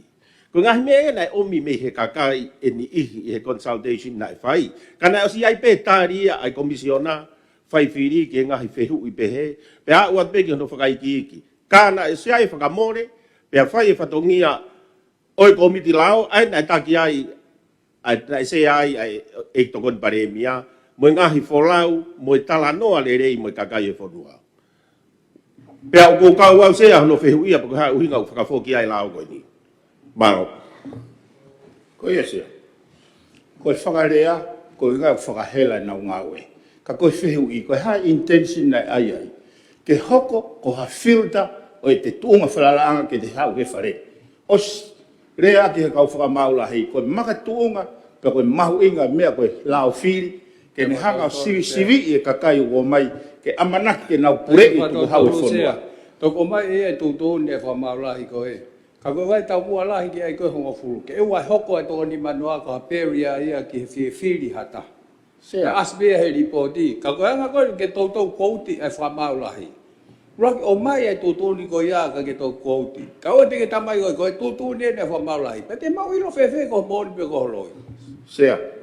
Koe pe sea whatonto. Ko hanga whakamakatunga le rei e ku makatunga sea. Ko lau maari e mea ko lau whiri. Ke tau hanga filter. Ko whanuani o iuni kemua. Ik mista ko tari whatontona tōng tap tōlu, ka takpe tōng tap whate tō ato whakamaria. Ko tari ni whatontonu, ka pau kia ha mea mei tū au ke whotu mai ke whare, pe tānaki mai pepa, pe ko report, pe ko tutun whamau anga ki mea ke ho iki. Io, os pensea ko hanga fo te mea ka ko tuange ki hanga whakamakatunga e whakakau. Whatontoni sea ka tak whamoe. Tap mo sea tap mo skalani, tap moe. Premia mo ho iki me mi pa fare ko fana tampa ia ne me mai minister polisi tamo minister polisi ke filta ai ka hu mai ko ki hen no tama ko ya tum tal mai ko instituto nese to tai na ta ko to ape ko ta o ku vare pe fa ta pu fa fa ta te filta fe ie kai mahalau ia ta ko filta ya atai ka ta hape ko ta hape fa hape vare ko yo ka ngofo ke hu ke farin malo se Sea, paune more sea au ki awat pe. Ka takpe mi sta te tō ato ho taimi. Te kore tau eki, koe tau whime aki i he lawa nganga e nima ku ripoti mai me komiti lao, pe koe ni whahu mai tohi me mi sta lao whawhoke he pore anga. Koe halwhanonga koe lao os mahino. Ka pau whawhoke pore anga nau lao, a tāpehi pore anga ki nau whawhoke nau lao. Au ki te whehu ia ia. Ko whime ake he aho ni o whehu ia ho eki, ko hea uhinga o whawhoke he pore anga. Ko whaongongo atu o mahatari ki whemari ho eki ke uhinga o mo whawhoke he lao, ka tahoko atu ki toi tau ngawe. Mea mai tōn pai mea. Malo se, kau tari pe e me koe ku whehu ko o mai, ko e mahin fo ko e lao e nia na whatu mai e me komson ni whiri. Ko ulat whehu i pe na kai ke whahatala noa me komson whiri, nai whahatala noa me komson whiri, i he komiti lao, na uhanga whakaha ke whawhonga me komson whiri, ai mea koe ni whahau koe punia ngā ki whawhoki mai, ai ngahi lao koe ni whawhoki ai. Ko noa? Whakatontono atu e tia. Koe koe mea ni maru tonu ke e mea. Ka nai whotu uha ke e tokon pare mea i he komiti. Nā e oho ware ai supervisor whiri i ono whotua ke whakawhoke urao. Nā e loto mama. I amana ke whakawhoke urao kos whai ngā ue ki ai e tia. Sea, koe ki te rapi o whewhitu ai ke tala i komson whiri, koe komiti lao. Ai pe koe na whahoka whatongia, o whakaha ki he komision na whai whiri e whakawhoke mai ngai lao. Ko noa sea, koe pehe koe o ku tai whalala anga, o whikawaki mo tai whalala anga, i kai sea o whikawaki nia mo whakapoto. O hanga tu pe i he tohi, palakalafi ki lalo, o koutui o whapoto ke tuku e whatongia kia kono taloa, i pa mo whotutu e ngahi lao ke whiri kia komisiona tau atai. Me he pui anga mo e whale ane. Kono lau maari e, i kai ke ngatai, ka whakahoko i ha whonga whalala anga ange mo loloto ange pa mo ma opo ange i no tala noa. Whakatontono atu sia. Ko mea u whai ke he uto e ura koe ka tuku e lao koe ke he o ignopere. Koe ha? Sabe ka te tari mo e taki ai... Kai ke whea e tau ngā ue ke whonua katoa. Sabe ka te tari? Oe ai ki makehe pe ai ni tutuni e he konistituto ni ku pau ke tatau ke tō tako toa lao e tia.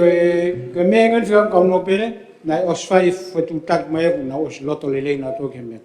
Pa kono tau mua me koe ko henki ai ke tatau pe kau whaafonga no pere mu kau whaafonga kakai I he whafonga o koni stūtonge. Ko wheu I ono hoko sea. Tala ke o ki wheu ia to mea koe a ton pare mea.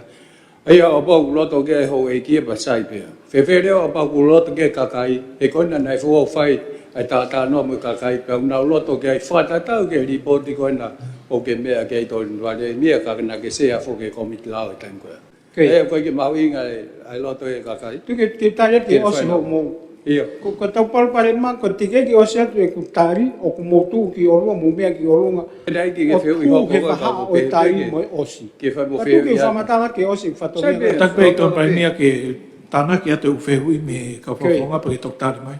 Ko hiko e pe ke tari u whiu te minina ngalo pe nau te mea hake o to eke mai. Sai, tau alu rema ki he ngāwe koe nei whai. Koe ngāwe koe nei whai. Ke sea ke hoko te pe. E sea koe kui ngā I he palakalafi whakaosi konu o hake koe whihui e pehe ke oange ki ha komiti o ku whalalaanga pe koe sino o tau ataina.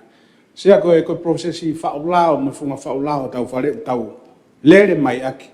Koe whau ngā eni. Tūtūni he e sea pe me komiti lao. Ave ki whakahoko ha talanoa me kakai. Mea ni utai whalalaanga I whaunga kua pāsi ake ngahi lao he whanuani ko hono ua whihui sea. Ko e whakapoto-poto, o tau hoha ia, pe tau longo a ia, o tau teringahan ko e whakatapu whanuani. Hono malanga I ke ngāu e whakapoto-poto aki, e tuku hau e kakai. Sea nei kau e motuani he public consultation ko ina mau wholawa tiki wawa. Pena mau takai holo, pe a kau e pe mo tokon pare mia, ko e whakamore lahi. I kai ngatai, na toi whakamore pe a uia, I he mau wholawa ki wawa au ke whawhanga ki nau tolu. Ko no inga ko kai ke kakato ai hapa anga e wharearea ke whare ngāwe koni. Ko hae e lau koe ke tau whehuia ke tau ngai whakapotopotoa ke tuku hau e kakai. Ko whe loto o e kakai nei ave ki ai. Ka koe mau inga taha e po ini sea. Koe mea ni o tai whalawa anga ai tutu ni ngāwe me whunga whaulau e whunuani. Ke toi ave ia ka sino makehe kai tuku e mea o wanga maheni aki. I he whaulao ai whanuani. Ka pauri wau pehe, o kai ke tau ataina, ai whunga whaulao ai whanuani. O hange koe whakotu mai koe ke Afrika sino tau ataina. Mea ni te tau whatai aunga I kotoa, ai lao kotoa ku os whau he whanuani. Koe kore pe ke tari mai, sea koe mea malanga I koe tuku hau e kakai, koe whakapoto koe reo e kakai. Sea ke tokoni e mua ke whafonga I poin pe koe aka tari mai e tokon pare mea. Tamu e whitona exam. Tampi nisi pe kalani pe moe. Hoi ke whaare a tamu. Ko toko ni pe poini ume hake e he whafonga exea.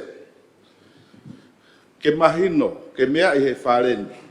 Tau kamata mai koe niku o mahino tonu ke te pau koe whafonga kita te tau pe o tua pe te mahino I whonga konu tau lere mai aita koe. Tu pe au ke whamanat ke mahino exea. Ai mea ko ia ke mea I he hoa iki.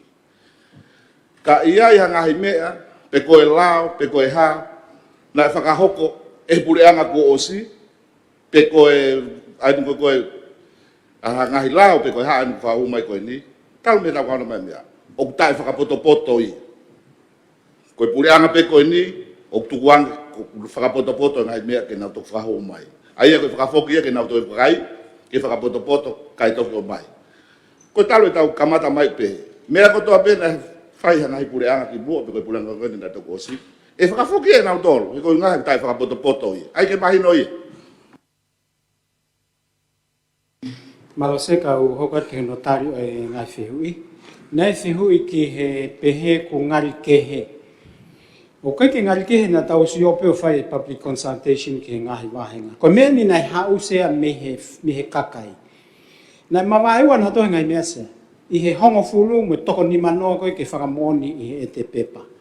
Nā nau toi mawaiwa he ai ke hiki me pānga iwa mano, ke pānga nima mano te pānga whakamole. Koe kakai koe na I he holo sea.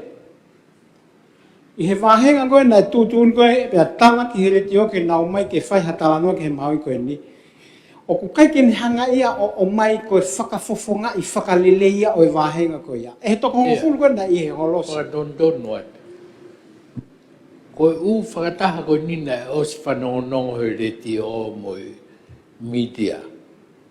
Me ai a tau a taina e kakai, he kai whamalohi hataha ke ha.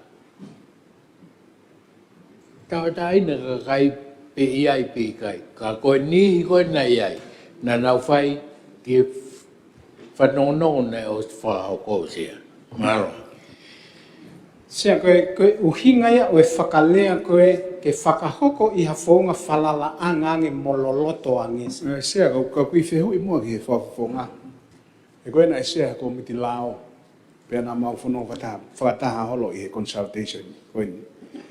Pe ko i ai ha public consultation pe ko hatalanoa mo i kakai.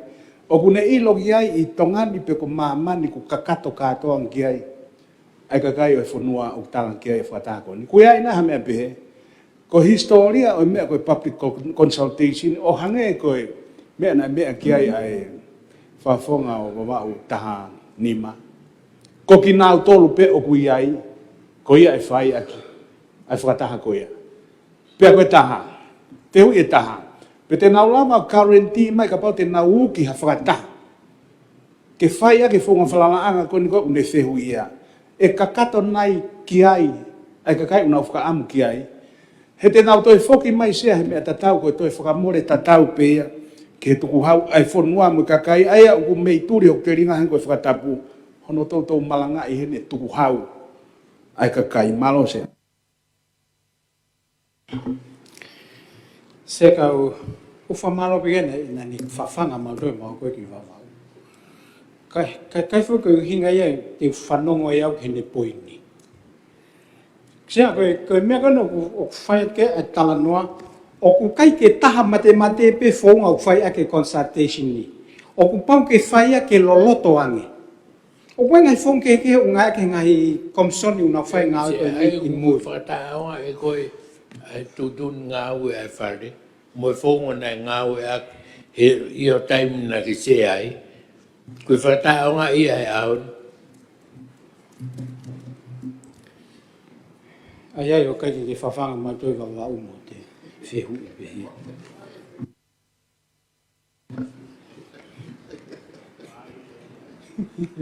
Sea kore ke ton pare mea ki tari whehu e sea komiti. Koe ane, te tanga ka kanapu ke he, e lere te komiti pa ne talamai ke mau ki lele ki he. Kai whuke pehe, o whamaro ki wawau tahaon, wawau tahaon o te lere te o se peki a mo e mea ni ki he whale mo e halake ke ta talanoa ki ai. Kai hoko atu ai whakamata la hoi. O kuiai ai ngahi whounga make hea sea, o kai koe ope ki he holo pa whai aki ia. O whatu tā maki ia sea. O kuiai mo ngahi savea ia ke whai. He koe mau e tau mea koe ke hatau lao referendum. Ke whai ake ngai mea mau inga te he. Koe hae mea nei whai fu whakamore.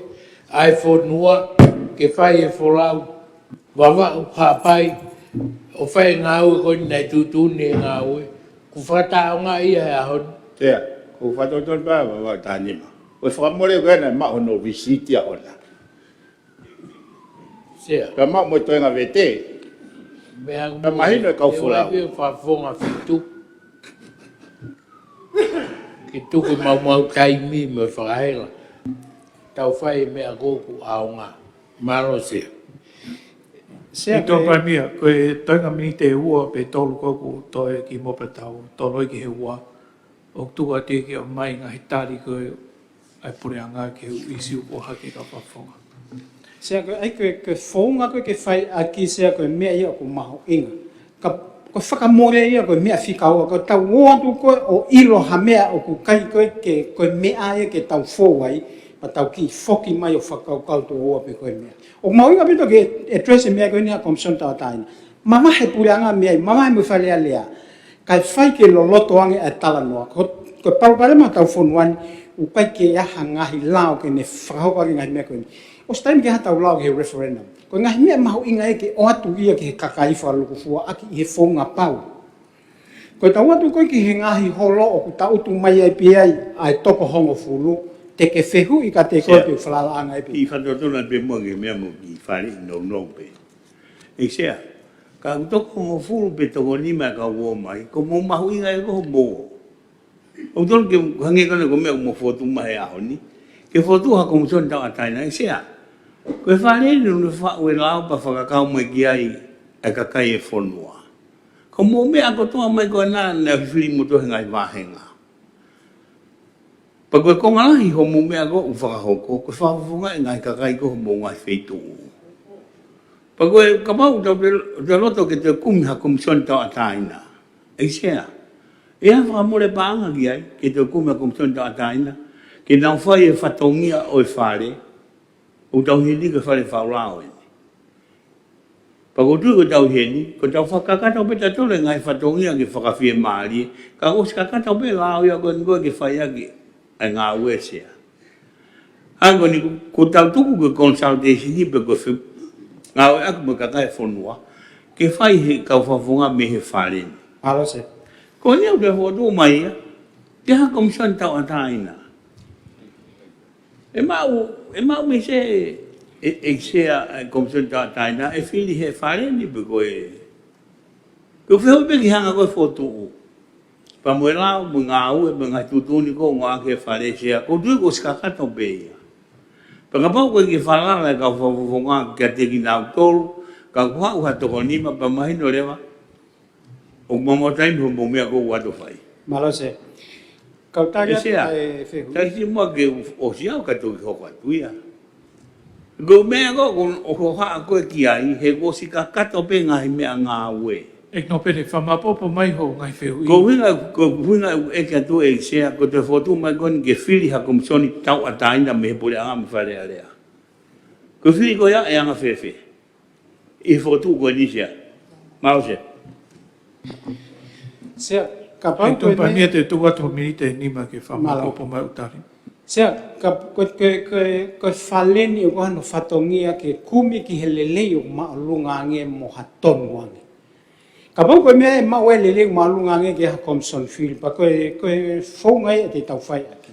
Ke ma opo e tau alu, ka oua e tokia koe mai pe ke mono e pe mono moi pe mono moi. O pau ke whakama opo ai wholau. O loto ai Electoral Commission, ai Commission Field. Ko higa ke te ai ha toi commission e ta. O loto ai o tu ta tai nei ni ta tol. Sia ko me ama ki pe kata pe to. Ko re whakapalangi sia ko Royal Commission o Commission of Inquiry. Afe la. Ko mea ia whai koe e ngai whanua muri. O koe ke nau tuha ke nato ai nau ki kongi, ka pate mo wakai whaarea Nusila, whaarea Australia. Koe taimi ko hoko ha me pe ka ha sistemi. O koe ke te alpe kita o wakai e ki fo iskalu koe tuli klipe. O pau ke wakai whakalu Whakatonton wangi mua e whafonga e here kōti sia. Koe poini sia ko whaamu ke ai ke whamahino a separation of powers. Ai ke ai wharearea tonga. Ai ke e whakako ngā aue. Pea mui whakamauanga. E o seange a ho sia. E toi tuuni mai pe pure anga e he mea e whai e ho whare. Ai o tonu ke nau tariu ki ai. O ku mahu inga o pito whatatau ke tu e tau konistu tone e ngahi mawhai ko ia sea. Pea ko mana wasi i he koe mea utataki atu ki a te ki tau tolu ko he ahoni. E pure i me he pure anga e whonga ngā u e kotoa pe. Ai o tonu pe tau ataina ka e whituna sea. Ko sea koe o pure. Ua. E whanua. Whatondona ta wawakahau. Te tau ngā unu ke au ki ai ke nau. Koe whonga ngā uen sea o ngā lere ai ke hosi sea ai whatondona. Nā ke os mea mai sea o kuki he pure anga ke nau withdraw ha nau la. Kai ha pure i mai he pure anga ai parearea. Sea koe poini koe withdraw pe a whokotu mai e nau toi mea ke whai. Moe whonga ke whai e parearea. Koe pure ua e whonua. Koe mea ula ki koe withdraw ka tau hokai. Ka tahalere pe mua sea. He wai uhinga ni lei e nau o mai e lao. Ke ne hanga whakawai e filtering process. Ke ne hanga o mai quality people ki whare. Koe poini koe ni sea. Koe utu ni whakamau anga koe na refer koe ki ai. Ai Minister Policy. I he ngahi hopo whiri na e kau ki ai. Ki mua pia toki whakahu mai ai lao whakanganga koe ni. Me he komisoni whiri. Ai kono whakahu me ngai lao ko ni ke whakatonu. Koe whakatono atu he koe lao ko ni o mai komson whiri koe nau whakapiko he whai nau ngā we. O wikai koe nau mui ke intensi ne whau he lao ko ni Sia kai peto e whawhitau laki mao sia. Ek Mr. Police, o tui o ko ke tuwaki e Komson Whiri o ki kia hanau whawhonga hen ki o mahanau tāri. Koe kuhinga he koe tau kapu nau o mai, koe ngā fulahi nau ngā we tōku ha no siwe toko ni manoa. Ka koe mahu inga ia e nau ngā we mo e nau wahe, ke nau whai he whatongia, ke whakapapau i o whalalaanga ka kai o mai ki whareni. So, mo wakaya ngā ke tu wifa me toko ni manoa, nei toton ke nau toe awe he osi koe ngai fu bribery koe ne toko osi, awe toko wangeau. Ke mahino mahu inga ia, ai whonuani, ke pure i lere e whonua. Ka ewe ai so tu wifa ke tau hongo fulu. Anga whewhe ke tau hanga siwi ake mea koe whalalaanga ke whareni. Fu whare mahu inga nyo, koe malaia mai monu ia whonuani he whareni. Tau sio ke ngai, whamatara a ti tāma ke ki ai, ilo toi ngā vete, ilo kolone whatau. A tōtor pesea, ake koe ne whai poina mahino o whikaua. Pes ni mawha koe na ripot na tau ai na pe mai. Kaua e ngai whakamatala, nai maa kore ke ni EMC e ngai palani ngā aue, mo whakamatala ngā aue. Koe ke kaua ha receipt. O te whamea tanghala e... Tea, kala kalafi ono noa ka pau kei tāla, o kore ke kalake o hake pala kalafi ono noa. Koe pehe mai he mea koe nunua e kai ke mau e ngai risiti, o hoko e mea koe ni, kai ke ilo e pe koe hae toi ngā seniti. Pala kalafi ono noa e whamatala atita. Te lau ia... Oi, ma o pito e whamatala ati tā iam he whawhoke lao. Ai sea koe ne turi tong hia Sa ho sea. polisi ke tuka tatanghala ka mau whiu i matol ke toko Ek tōn pari mea, hoi, os mahino e ngai whehu i, pia mui tāla, a koe whaunga ngau e tōn pari mea, koe ku koret ke tōn pari mea, whamapopo mai ho tāri ki e ngahi i siuk tokan ke ka whawhonga, e koe tā whok mai he wate ta hokat ke lao koe netu hif ke kompanga. Koe sea koe ngahi tari pena ko watu, pia whoki mai pe ki whakapoto taha, ke tau te whai pe hasi o tu oua ki ngahi ngā koe nu ki whai. Fōtua tau whāloti. Pe e tāri, pe e hoko atu whare, ku o swhai whatungia sea. Sea ko tau mama o tau tolu me mea ku whai a lu koe hala whanonga to tonu. Koe o mai e nia ke whai hasi o ki ai. Sea kana kai ki tōne me ka tau kai maino o tutuni. Ko tui e sea koe hanko ho mea. Koe mea koku neongo e loto ho weiki, pe mahino. Ka kutui whakasea maha ki ke pālote ni he ku hangepe ko mea ni koe loto pe pure anga e koe nau lao ke nau whakawhoki pe whakawhoki. Tau whihi ai sea. Pe koe ia, koe koe tari mai koe mea pe ko mau me tari, na kai ke whakapoto no process koe na whowai pure anga motuage e lao ni, ke tuku mai ke nau toifu. Nea koe mea whowai ne wharensea, talu mei tuai, tau fou pe, ka wha consultation, whai pe he whare, he ko ngai ko mit, me mea katoko ia. Ka koen, kai ke tau kei whalala ke he ahon, tau toi hao whakotu mai ke toi o mai, ke awea ka toi mea tau atai nai. Koe poini pe ko mai he ton bare mea, ka kotu e tia, mahalo, ko nau pe mai e nā tau ke whakafoke. Pe ko te hae mau mea toi whai. Kasi ke Wei pesa e mea koe ki katapi ton pari mea. Ai au mai holomu e nia, pa mau whihanga ma tō sponsor, te mau te lape ma tō mai lao. Koe, ai lama pe ia, no pe, toi whahu mai pe ia, hunga ko swai consultation, ni ka mau sponsor ma tō kai ko halau ia pureanga. Maro. A whaka pia sea, ka koen sea ku hanga whotu atu. Nā tau toki oso no ansi te whukau u MP e tolu he bribery. Whakatū mai nā tolu ke toi hiki hake ai kuota koe o campaigni te alako ni mamano. Ai ke tau whakaheki whewhe e kakai. Tau whewhe te whakamao popo e kakai mo e anga nau whakaukau. Ai tuku o mai mo mindset corruption ni. Te lava togonia. Ai ke whemao tokoni. Mr. Police, o ke whamalang mai koe i he kakano o i lao, koe whemea ke taimini, whikawa ki pa mono whakawhoki pureanga ai lao ni ma. Hange koe na whamatarato hane nei, koe sponsor koe ai lao, koe pureanga, pa koe tohin me minister lao ki ni whakawhoki.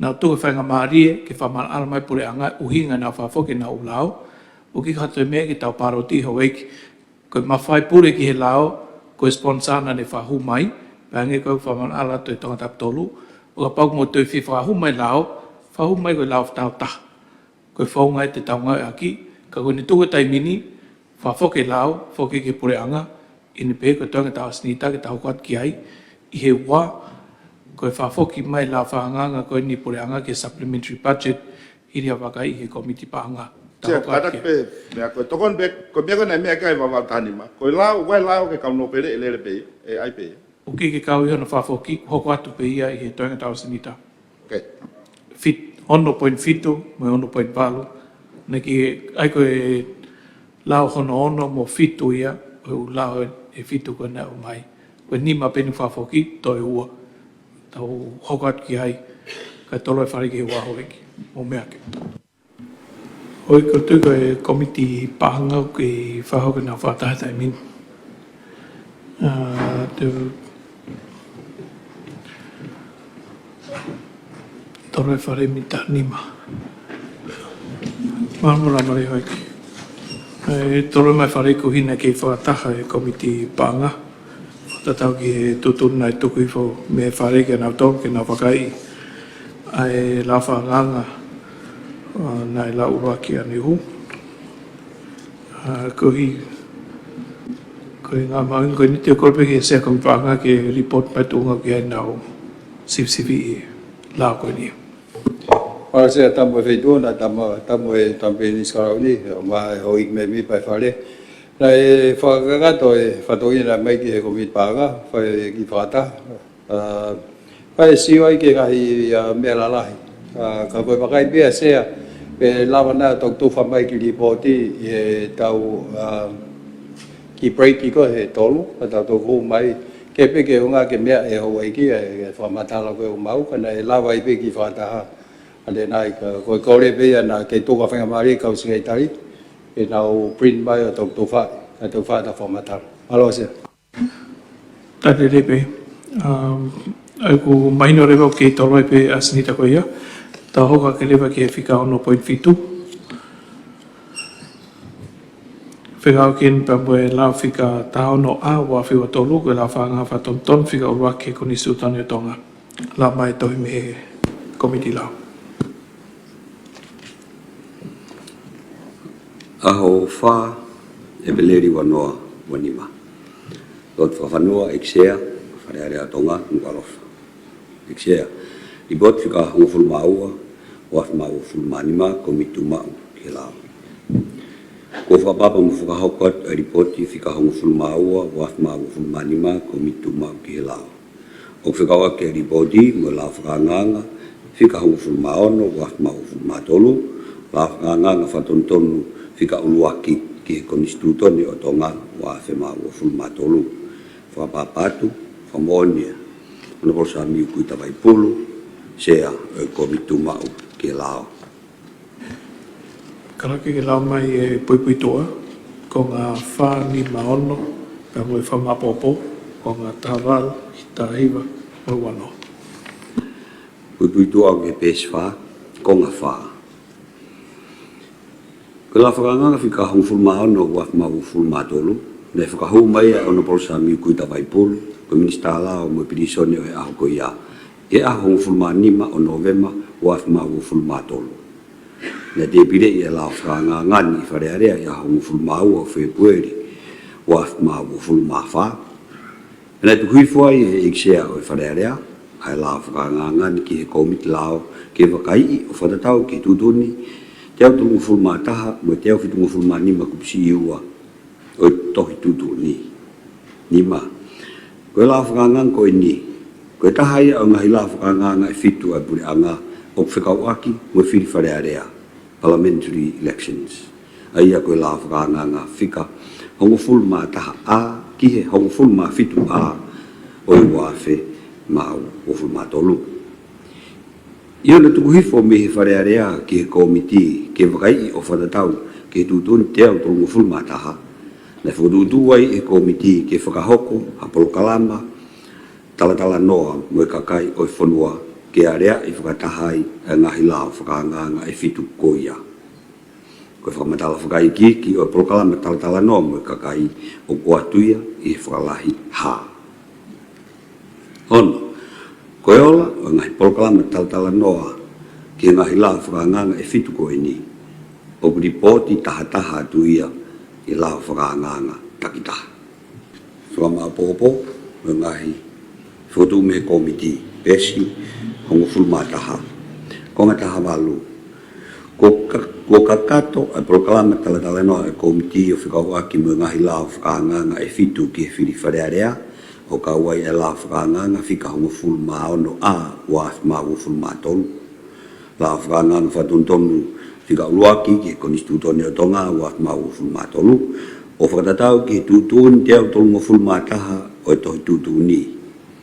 I hono whakaluku fua, nei tutuni e komiti ke tuku atu a ngahi kaweinga mo ngahi whakotu whakaukau mihe kakai ki e wharearea ke area i whakataha mo la whakanganga mo tutuni a whangatuku ki ai. O whaipau whoki ai la whakanganga ki tutuni te au whatunga fulmanima kupsi iua ko ngā a ki e whakataha mo whakotu whatontonu ki he whakarea lolotonga o e whakotu whatontonu ki he kupu ono mo fulmatonu i he la whakanganga. Ang fulmahiwa, o kuhonga au pito ki he komiti e ngahi poupou mo ngahi whitukone ak kotoa pē mo ngahi kupu whekauaki, Komison Whiri, ofisio e atensioniare, o eki me mipa o wharearea, kau pure whakamahe mo kau ofisa kolo, ngahi kau taha whai o ngongo, pēa tau te whito, ki he kakai o e whonua, o lawai ke whakakato e proklama talatala noa e komiti. Ko ngā no uofulu, iho noa whangatuku o ko atuai e ngahi fuotu ai komiti. Taha whakaloma ke tari ai ripoti whika hongo fulmau o waf mau o fulmanima komitu ma ki lao.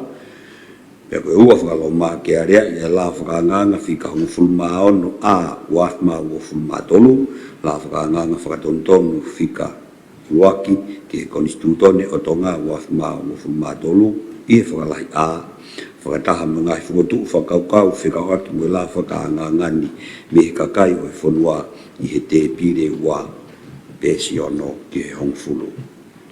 Alexia.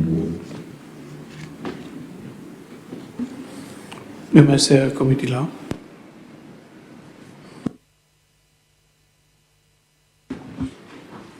Chair, tapu e tama, pepe moe oik me mi pai. Wharere, chair whotuat, ripoti ko ni Committee Lao. Maro. Ko ki karake i tau paroti, ko rota ki tari a report whikatahau o wafe o nima komitu maki lao. Whamanima. Selo tika teita whatafi puloka saso e intusi leintei, vai taione 17 domoa, moaret nuku, samiku tawai pulu, pemos ke latu, ek nista nga whalat whanua, ek nista mo ui, ek nista tana panga hau mai, ek nista ki muri mo e kautawa nefio, ek paremia, ek toon paremia, ek nista whatawaki, ek nista nga business e breanga, ek nista ngowe. Ek no pere tu afitu, ek no pere fohe, ek no pere vaya, ek no pere tu vagano, ek no pere tu la kepa. Se au loto kia e toko uofulu maua. Ko i kai roto ki he report a Committee Lao, Whamanima. I kai ha whahaloto pehe iksea. Koren ki he karake ki tau latu oua. La whakanganga whatontonu, whika uruaki ki he konistutone o tonga waf mau fulmatolu. Koe la whakanganga ki he la ke whatontonu ai kupu o fulmatolu, ono ngo fulmatolu, mo ono ngo fulmanima, o e konistutone o tonga wahe taha poinoa taha.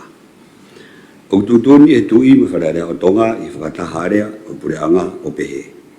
Kupu uruaki, hingoa nou mo e uhinga i rea. Kupusi i uruaki. Eu i e laoni, ko la whatontonu whika uruaki ki he konistutone o tonga waf mau o fulmatolu.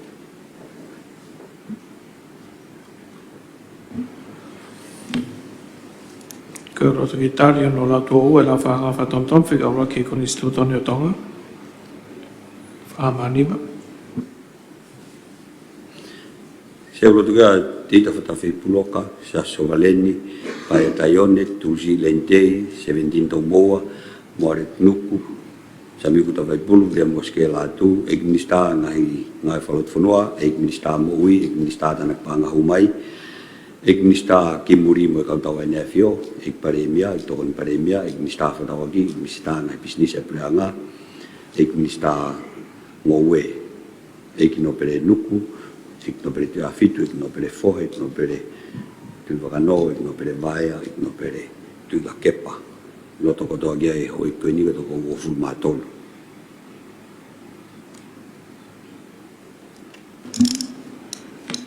Maro e ke ko tare whareni a hono lau tuaua. E ko whi whamanata pe hau e ki ko hina tau tari a e dipot me komiti lau. Tau tari ngai whaton tonu koe na e whahu ngai me komiti lau. Lau pio tonu.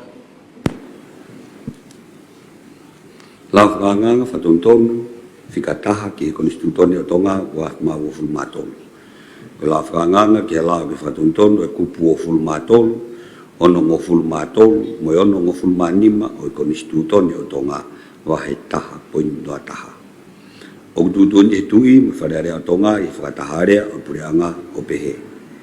Kupu uluaki hingoa nong mo e uhinga i rea. Kupu si i uluaki e ui e laoni ko la whatontonu whika uluaki ki e konistutone o tonga wa awhima o ful matolu.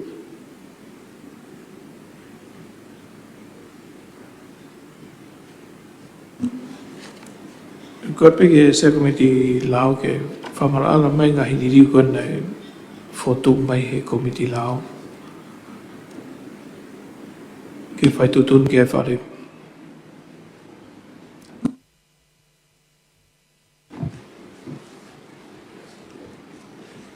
Tamo e sea, tamo perinisi kama ai, o ki me mi pa whare. Sea o mapopo pe a la winu koe te whehui ai.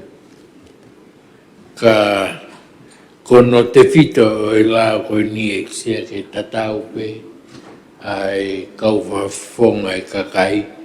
E moi tutu ni ko whai ke ho e no pere. Ai mo ua mo u nau koe ia sea.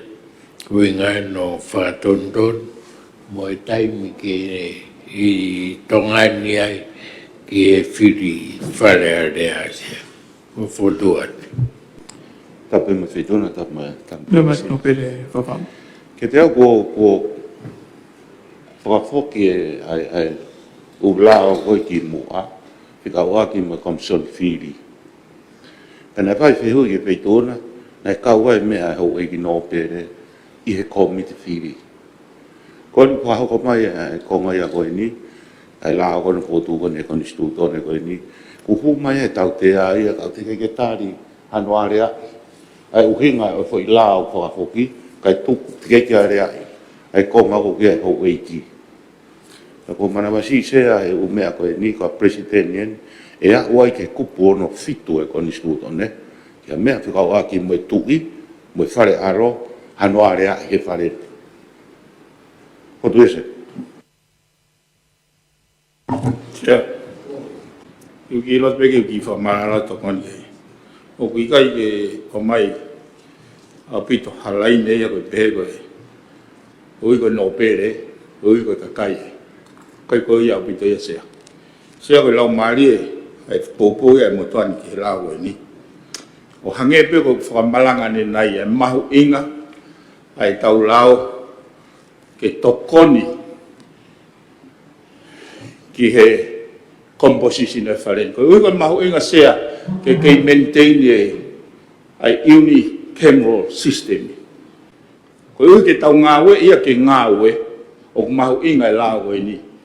Koe le ave fo ke motuane e no pere koe na e wage whamauanga. Whataha me electoral commissioner. He whakakau ke tofa mai hahala whanonga, ke whakahoko, continuous improvement, ke hoko ate tau whakarerei. He kono hinga he tuu he lao, mata koe kau whakafonga e kakai, ka bai aha nau moa wai ke totonge, wai ke nau eligible ka koe lau maari e fwoi whakalea koe a sea, ke ua hao hataha ki whareni o whekaia. Hao manu ngā o tōta, ke ne toki hao o kumi hawhainga maari e mehe whareni ke tā ke ngahi moa koe a. Pana uhinga pe iho no hake sea. Hala au pito, ko hawhainga ere meniti, he lau ai motuan, ko he lau lana. Ke pehe whawhai ke he hou eki, me ka whawhanga kai. Ko intentions, ko whatongia o tau hake he whareni, mo e tau fuakawa, ke tau whai, mooni ako tau lelei taha, tau kei, tau ako, tau poto, ke lelei a ene awhio, pe pehe ke kakai e whanua. Pe lau maari e ia sea. O ki kai au pito ke utui, ke mea, o ku whamaranga mai ke ai, na ako ha whaahinga mea. Ko e whareni sea, ko e lao ko tau peo wawhanga tuke ene awhio. Ka koe tala noa i ngahi isiu ko ni he māma. Ke oua e hoko. Ta pe mo ni tōna se, watan tonu, te pāhatu oua. Ko mea uha ke mo tuani te ke tāri e lao ko ni, u whakapoki, u kaua e mea o i no pere. Ka pā e huo tāri e kupuia ko te ke tāri a electoral commission ni a koe uinga, o e lao ko ni ko ui lotoa e hau e ki kai whakapoki. E ko mai a koe ni nai potu mane nai. Ko inga e ko potu. Ka toki whahano tālanga e ko ka hae tōkunga, hau kei ke pe, ai whiri ia he taimin, ka aua ko tāri, ai whai e konga koe nei whakatoa e whakafoki, kai tāri he whi tōna ia sea ke tuko e mea hau e ki loto. Ka toki malawa ke whai tūtūni ka tāri e whatonton. Toko me sea, koe whakatonton whakonistu tone nia. Ka jahan e lawe nei ke lau whiri. Koe whatonton pe nia i he konistu tone, ai kupu ono ni ma. Ke oua e lichi polo. Ha taha wahane moa whamawanga. Ta tau e pepe ko hai. Ke hu mai ke he whareni. Ke oua e whakamawahe wahai o whatatau ke kupu wha. E kai ke whau halau ke kehe. Sea, koe hapo koe ni koe whamalala ni whamaulai. Kai ke amanaki a koe tautou review. Kono tautou review e tau konisu tone e kei tuu peai. Henane pehe. Kup fa ko kup ko di sutone. Kup no ni ma ko kup ko di sutone. Sia ko mea ko ni sia na ko mea mea ne nai. Ka go ha tu uni pe ko fa nga na unau ia fitu ke. O mai ke fare o tu fa ke wi ke mea he ka ka mea. I he ka me me va fare le. Ka go ki te tape mo administration policy. Ka go ki ke ti hanga pe kita o mai ha fa nga tu uni na ke mea kia ia fitu. O fe mau ia ke mai ke fare sia. Ke uhi ke tauhanga whakapapau, ang hamia kono whae whi mea ki. Mahino mea ki tauhanga ki ai no. Whakatono atu ia sea ke uhi ke tau papu. Mahino mea ngau sea. Oi mista ku tari ho poini. Oi. O iki koe lawhangan koe niu ki kia ne whilawe ana pa mui ngai whangatangata koe i he kupu ma ke he koe ni koe ni strutone whikaaka pa mui hoik no pere. Koe ngai whangatangata koe ia ki hoik no pere o whikaaka tonu ia pa mui tu whaholo pa mui kere. Pefo ki he whahokohoko koe ki he taro ni. O ki kia halawe ai lawhangan koe ni. Ki he ngahi kupu ko ia au whangatangata peke ho hiki ki nā palot ki ai. Koe lawhangan koe ni whekau aki e pa mue whaunga ai whiri qualification ai hoi kno pere taim kup nā whiri ai. Pe hange koe whakaam koe ni lawhanganga whenga ke harmonize pe whatatau pe mue matuunga o whaata ai whiri koe ni kakai. Ai koe whenga ai lau koe ni ke whawhiofi mai ai whonga whiri hoi no pere, pa mui whonga whiri kakai. Au kike ahane lawe ana ki he tuku whaholo. O hange ko ia ku kore whamala ala me e no pere kone wawau. Whawhonga wawau tahaun, me mai. Tapu mo e whaituna eksea, tapu ke tampini nisi ka peke hoi me mipa whareare. Sea kau ki whehui pea aku. Ko e whehui sia whikau aki pea mo e lau, ko ni mahino ki motuani o ke lau tu o wain. Pea ka lau tu o tol, ko e ne pāsia, ko e whiwhaka mahino. Ko e kapate tau pāsia lau ko ni. Ko e taipi ko effective ki ai e lau. Ko e whoke ngahi mea i he lau ko retroactive, ke whoki o kamata mei mui mea whainga taimi. Koe mau kai motuani ka anga ku anga koe ku mahino i vai e au sea. Ka wate tau pāsa nā koe ni i he tue motuani. Pe mai whehui, pe e whoki ki mui, ke retroactive. Ki ngai mea nai hoko ki mua, pe te tau kamata fo o pe i he lao koe ni. Ai aku mahino pe ke motuani aku, po anga koe whakau tonu ke tau, koe mea fo o pe koe, liri fo o ke koni stutone. Ka koe te ria na whawhai ku hanga he lao koe ni, ka pe koe hahatu tonu pau ki ai, ke whakawhihia i hanga hi mea ia, nai hoko ki mua. Ai koe poinia e sea. O ko whaiwhiu ke whamalaala pa ko tui koe mea anga mahen penia i he whaulao malo sea. Sia ko tui pēo mea i pēo whawhata tāno tapu ia he konistu tone whanuan ke whaukalao ke ne tok whakamoa i maha mea ko os. Tapu Sea, koe whatontonu atu, koe whehui koe ni koe poini koe whakalao. O kai ke whai ake e ne whakauhi ngā ana. Ko re tau ke o maha whare ia pe moha whakauhinga pe me whituuna. Pe ke kau whare i whakalao ai. Koe whamalaala ke mea toa ke apa wataho nok maui me kupu wanoa o e konistu tone.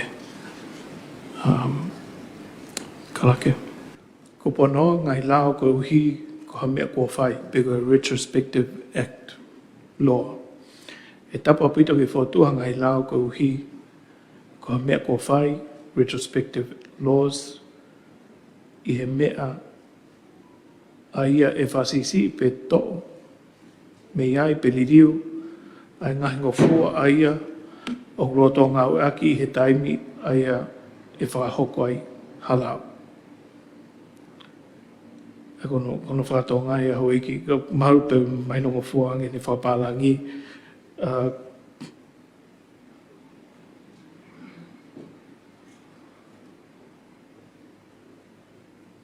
Koe taino noa ki he whehu kona whapatao no e toki lau pe lau koe ni, koe lau hiri whamonu kua whakea nea whio pe mō kasetei. Aia koe ne ala wesia ai whiri o amana ke whahoko i novema. O ka pau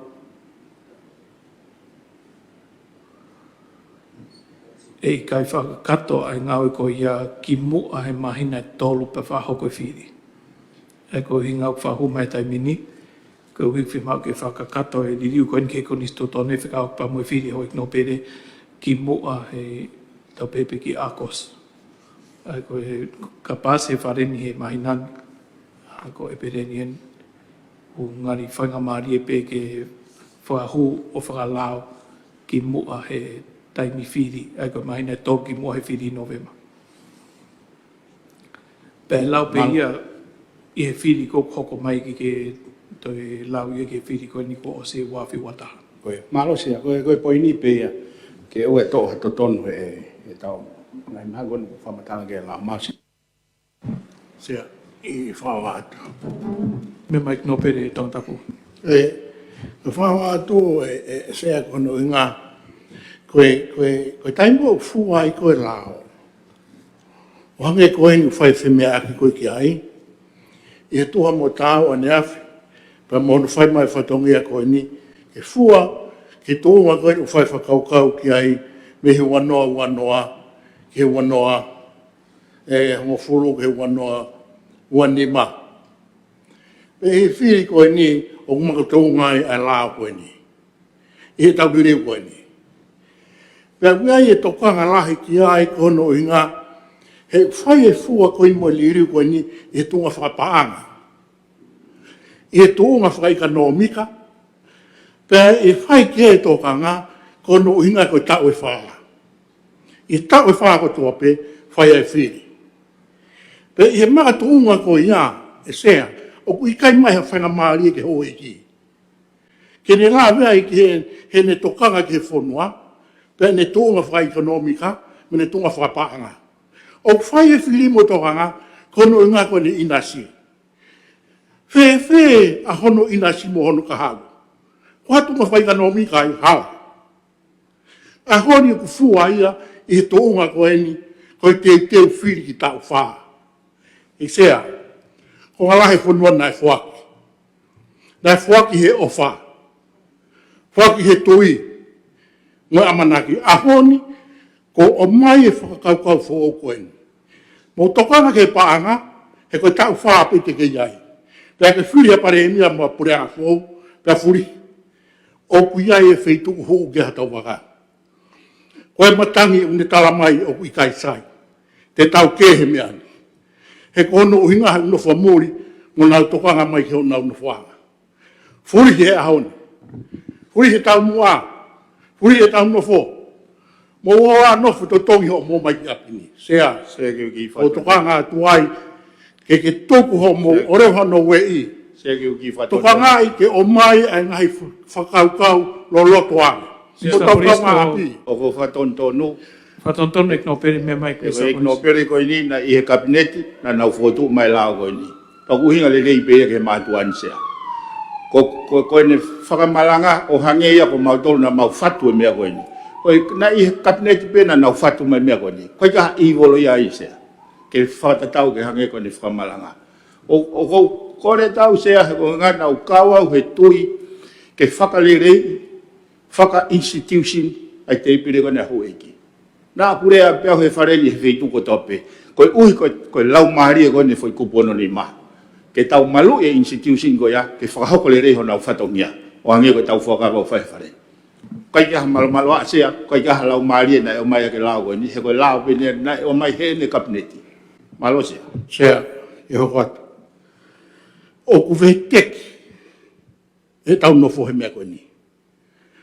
O veteki kono hunga makatu ngai a me paanga. O kumaka tuunga ia me ngai koroa kai ki atsien. O kumaka tuunga pe kono hinga ia ko te ke mo wakai atu ke me an. O honga lea hono o hake whapuri pena pe hea e whafoki. O hake he taimini ke whahano veteki. Veteki aki aki whaki wahe fo owe wanoa. Me haapai au wawa. Ewa kai umatonga tap. Mate haapai mo wawa mo ewa. Hongo ni wa. Tō tapu po mo ui. E sea, o kou taha tu he koe ngau malo mo ho e ki mo e nau whanofo nofo, ke lere ia e tau nofo. Koe a honi. Tau nofo hempa te tau alu hafonga, te tau uku whihi ai. He kui kai ke tau lawa to tongi, e tau tuku hau. O ko mai mei tua ke whalahi aki. Ko e tau liriu koe ni. Ko mea koe toka ngati ai, o no e i, na to tongi te whai whakaukau lere i ki heni. He ko mohanga o whai whakaukau koe ni, pia osti, ki tonga e ka o maha kai ke hea aha tangutu heni, pe te tau hange ho tau kau ngā api. Tau o ato ko rea te ki ai no e taramai, whanua ke he ni, koe koe whanua na moutou. Ko to kanga ki ai sea, pa ko to tongi te whai whakaukau le rei ke mian. O kui kai maka tuu ngai i he o mai ai hopo koe ni. O maka tuu ngai he mea ke, po tau tamua ke he ai, pa te tau iku wā kowe ai. Maro sea. Sea kou whie whatondono atu ai hou eiki. Koe lau maari e lau koe ni he wakai e motu ani ke pure le rei e whanua. Koe ila sea ka pau e pure le rei whanua, koe mea koe une whakatālanga e ki ai, ke tau hange koe kau ngā api o mo weu. Kai ke te ofi mo weu iai. O mo weu e kau ngā api koe pure kovi. Koe lau maari e lau, ke ne whaka continuously improve e tau hala whanonga. Hala au pitoko. Ki au sea, o wheinau e o ignopere. O kui kai ko halau maari e nia ke hange o tau whaka lau lanu. O lau maari e nia ke o mai ho tau tatau, ke intentions, ke pule i le rei. Tau mai ko ni o whaitutuni. Rea ke tupo ulaki. O se ono tuange mai ko ni stutone. Ko e malaia, mo e monu ia, o e whanuan. E mahatunga he whaitutuni e whareni. O lau maari e ka atoa e u whakaukau ko ni. Uhinga e sea ne kai ke utuia iau. Ki he whakalere i he ke tuku hifo me toko ni manoa ke toko hongo fulu. Hange u tau hanga whakasisi ia, ai mahu inga ke tau kumi ke whalalaanga kakai o mai ke whareni. O hake pa mo paanga e ke o hako ni mamano. Hange u tau ai ke whaingofua e nau proipi kakai. Ke whakaata e ngahi mea ko ia. Tau kai ke ne teu e hanau le rei ke o mai ko ui koe kaha o e whanuan. Malo e tui, malo e oiki, me malo e kakai whanuan. Sea, whawat pe. Koe malu, na mga tuunga ia e whakaukahu o e loto. Na ke malu mai ke apini. O ngare a uia, ono tala mai, ke malu mai ke prisone, pia moe nofo koe ni. Eksea, ko taratu ke whakatontonu. O wai whai ngā mea koe ni kono we i anga e tau no fo. Pea os koe ia pe kore ki muri, ke toko ni mai ke tau hiak. Ko whai tau tu hau. Koe ke lawa tānaki, koe ke hatu hau e wa mua pai mo ewa. Ko tonga tapu pe ui ai tu hau e kuhile ngā ue. Kore ki muri, ke o mai toko ni mai. Ko whai mea koe, hame o ke o atua e kere ke ri ki lalo. Hame koe ke hiki e ki olunga. Koe uhinga pe he whakakau sea. Rotonga tau no fo heni, le re e tau no fo, whai hono we i eni. No pere tari kore tokoni e misa. Pese pa mo e ke au e tuku hau ki wawao mo tuisia ke panga o tāna ki tuku hau me wawao e anga maheni he potu ngā oe ko 2.5 miliona na tā polo i a tau kone lolo tonga ni sea. Kono ngā koe ngā hilanga ko hoko ai.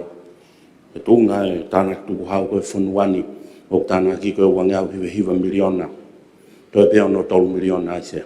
Ke tāna ke tokona tupe iyo o tāna tuku hau e kakai whanua au ki motu. Malo sea. Sea, o tani pe awe, ai toko ni koe ai miska kastomo. Ka koe tuu ngai a i he ono whakaamo morere i hau eiki ko wawau, awawau. Tuu ngai ha ono whakaamo morere i hau eiki ai o niwa pe moha pai. O maka tuu ngai ngai ofa koe ni. Nai kai kia tunga whai ka nomi ka ia. Nai maka tuu ngai, ai ni uia he aho ni. Whakalaka mahe ngai aho ni o tau iai. Sea, o ko toka ngā tuhe ko ngai ko tuunga ko ni o ngai liliu ko ni ko ngai liliu whakapaanga mo whai kanomika. O ko kei hape pai a ki ai. Ko tala mai pe ki liliu ki ai pe auspe koe tau e tolu. Pe whenga ai hake ki ta tau. Kai ko hiri ko ia. Ko tau nere mai me wafe hongo fulu. Ko i lava ke palanisi ia ko no inga ko tuunga ke ai fie mau ai tau e whaa. Pe mo panga ulawa tānaki. Ko ngai tō ngai o ko hinga koe ki ai.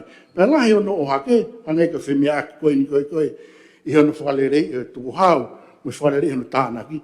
Kai lawa he kulahi angai pe e tau mea au whie mao, i he mea koe ni koe o kulawa tānaki. Kono o mai koe ta waki koe ni, tokua ke whakalerei aki sea. Tu pe mea mea ia hau eiki. Tu pe ia, he kulotonga lele whunuan pa lele tai totongi ai. Aho pe koko mo wala ki ai. Tene ue si ai, ai tūnga koe ni o kui ai, ai whanua kai o maafu ai pureanga. Maro e ofa e hou eiki. Koe aho ni ka waka e tō tau kau ngā api, pai ke hame api hei. Nau rea nā tō he rea ke. Nau tō e whengai ki nau whoku ki nau rea mo nau whanua. Koe o mōre i e uinga koe. Hala i tau tolu pa take, i tau tolu i whakamaranga koe nei i gnobire. O wikai au pito ka isiuen hono e kei. E nau koloa mo e nau malo mo e nau tuhau mo e hafua mea koea. Sea, koe whakatonton koe ni ke tau turi ke pure i lerei. Ko osi hui mai e, ai hau e whanua. Ne hui mai ke he whareni, ke tau pure i lerei tuhau e kakai. Pure i lerei e whanua. Pa koe uhinga koe ngahi mekanisi mien, pe koe ngahi whaunga eni. O tau whenga ke whakalerei, hoko no whalerei. Koe uhi, ke ua malawa ke Wa ka me mista polisi na kai ke ui mai ha fonua na ta ui ki ai. Na kai ko ia na ni hanga. Na e ui ka kai ki ai. O fa to ngese. Se. Pe ke vakai nga ko ki he. Ko e to fola ta puni. Na ne kore mai ke whakapoto. Pe pure i rei ko ui ko ka kai fonua. E mista polis feunga e whamalanga ki he tofo fora ni afio. Ko i riu ko i ni na makatuunga i whono a ne awhio o Komson Whiri pa maho i knopere. Ta kui e sea. O loto rerea ho i knopere i he whātahuma ne awhio ki whakahoko e riu ko i ni ko hinga nei whahuma e pore hanga motua.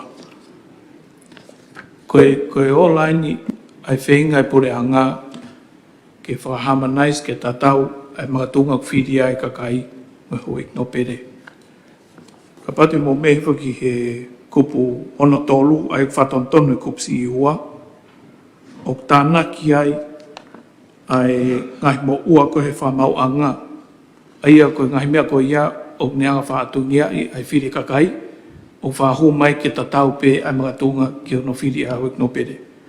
Ko whatata pe taha ai ngahi wharerei ko whahu he ni. Hoi ko whemau ke o mahu mo tokanga ki he whotu koe ni he Ripoti Komiti Lao. I he nau takai ki he kakai, ne mau ai whotu e whā.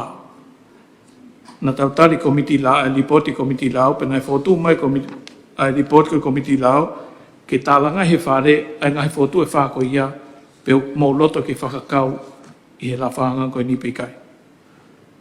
Pa te mō mea ki he ripoti u kāpe i he pesifika walu.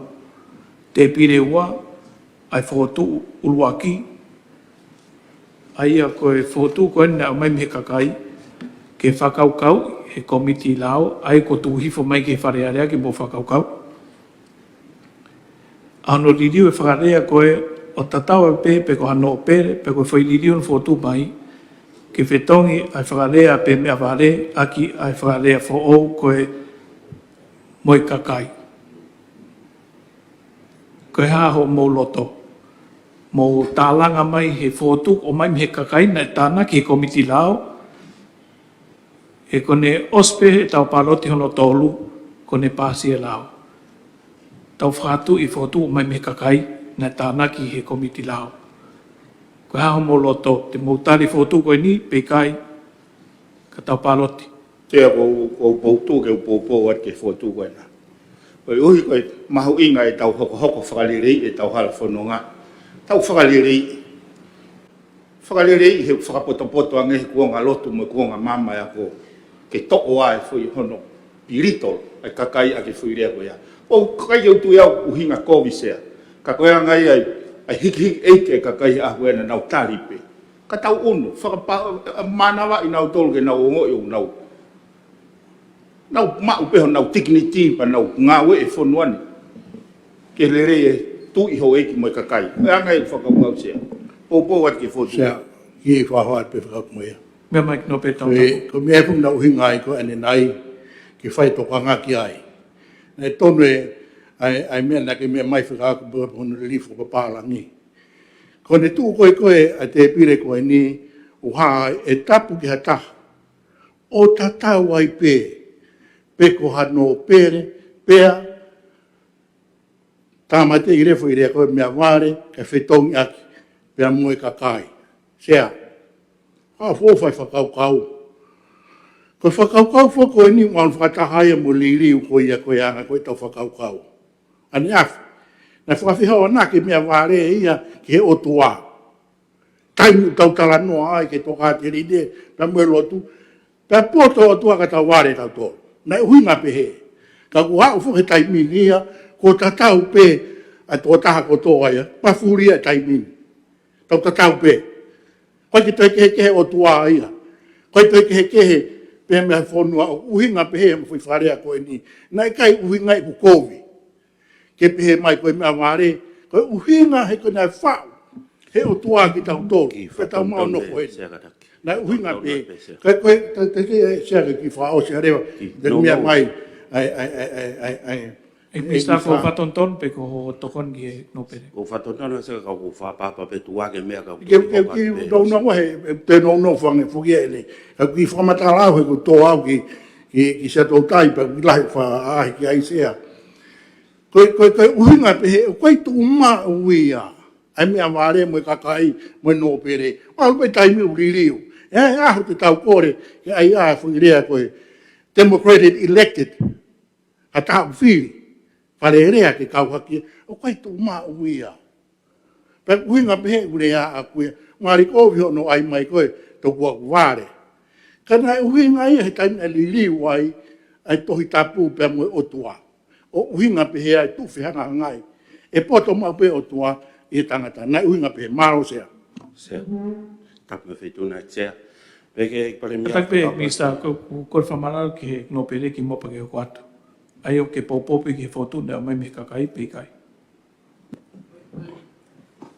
E sea. Na ke mea mai whoke whai ki ai ha tala noa. O koe ke te iaha ko tāmate e mea ware e ia he. O koe ke iaha option ia ai. Ka nā uhinga i whanga whakahoko atu, he nai kai ke ha tahai to e mea at ko haa koe mea ware. I whakauhinga koe ai whare, koe mea ware koe mea kovi. Ka nai uhinga whakatohi tāpu ia, ko ha taha nai whuak he o tuake ai māma moi poto.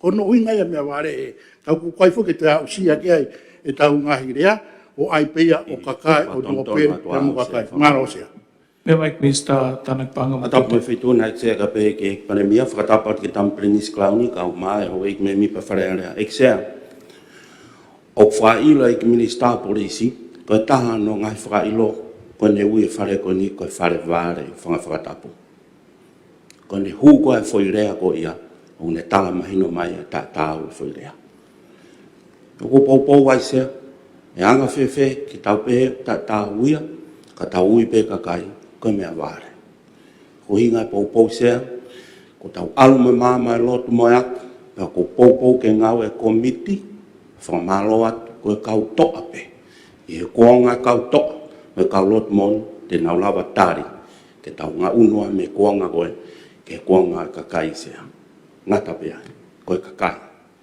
malo ape se se ki fa wa pe fa pe me ko e pista custom ko ngai au fu ko ke te ngau e ke fu ide ko me avare o ngau e ke fa ngata ia ka kai o ko ke lere na fa o ke te ngau e ke me avare ko me ko hingo ki ai o mafuri tai mi o ke tu ma ko foi lá ko o fai e ke fa mo wa e te ha no fu kini o nai ko no ngai na tala mai ko ha fai ke o me avare ko to ta o ko ke san fa ka ko to ta na e nga wesia i o no ifi ha fai to kona tap o uhinga me fare a sea o kai ke tu ma ai fo ile ai pe mo no fa ka ko ni e tu ma pe ko uhinga me e ho fa ka o shang e ni ka ki ta o to be ta fa to li li we fo ile ko me ka kai ka ta o ku sitsen lele to ta o ku fa ka lele to ta poto i re fa pitania o mafuri anga o taimi pe mo tu uma ko ia o mai ake whakau malo sea sea o tu bege ke po o e kupu fa sea o peheni anga no whakarea e taha pe ai lao o tongani ki he hau eiki o mea vare ko uhinga ia ko e tau kawe atu e motu ani whakatatau ke he mea o mai he kakai ke to'o a ai whakirea ko ia. Sea, wai maurea matoi wawa. O ene mea pea ulukalala, ta tau ai pe hataha, kuri katoa au peke mea vare. Mea ulukalala, kako osi kuonga ko ia sea. O ko fotu watu. Ko ta tau ke mea kon fotu mai kakai. Sta polis Fetongi. te lava to ko net ke fituna te ke tarpe o feto ko net ke fituna ko e tapa de me fituna xe mai o i fare o feto ko ni ko o vare ho me ki wawa ya mauria pe ha mo te wawa ko ha te o fituna ia ke me Wei ni sa polis ka ho ka te pau ia ki mea koni ko ia exea ko tau ko te mo no pere ko tau ya kuonga matai ko poto ange kakai exea he mea ko whaka uhinga Fulai a pita whio mai kakai e whainga whiohi anga. Pea koutou e kisea koe taha kou ne whai halea koe a pio tongi whakapoto. He ne whai halea ha whainga whiohi anga i kisea. Haika whainea koni koe kei nanga. Hangena i o ngoi he taha ia koe tofunga lea ko ha lea lelei nai ia, ke ne ngau e aki ha whainga whiohi anga. Ka koe he taimi whakapolitikare pe ni, ko hangarewa he kakai o whakauinga, kai ki totonu ke toi ngau e aki rea ko ia. E ko mea ko whatulo pe hoi kino pere, kau te pire, hawea ha mea kore mai kakai ke to o pakotui ke tonu ke to. Koe kau whapolitikare, ko nau tolu, o nau whai e mea koe rea vare uwhanga whatapu. A whainga lea koe, o ku mamahi e ngai loto whare ni i. Wa mo ki hou e ki, ka kuongo. Ko rea tahu ngau e aki. Tua o whatu.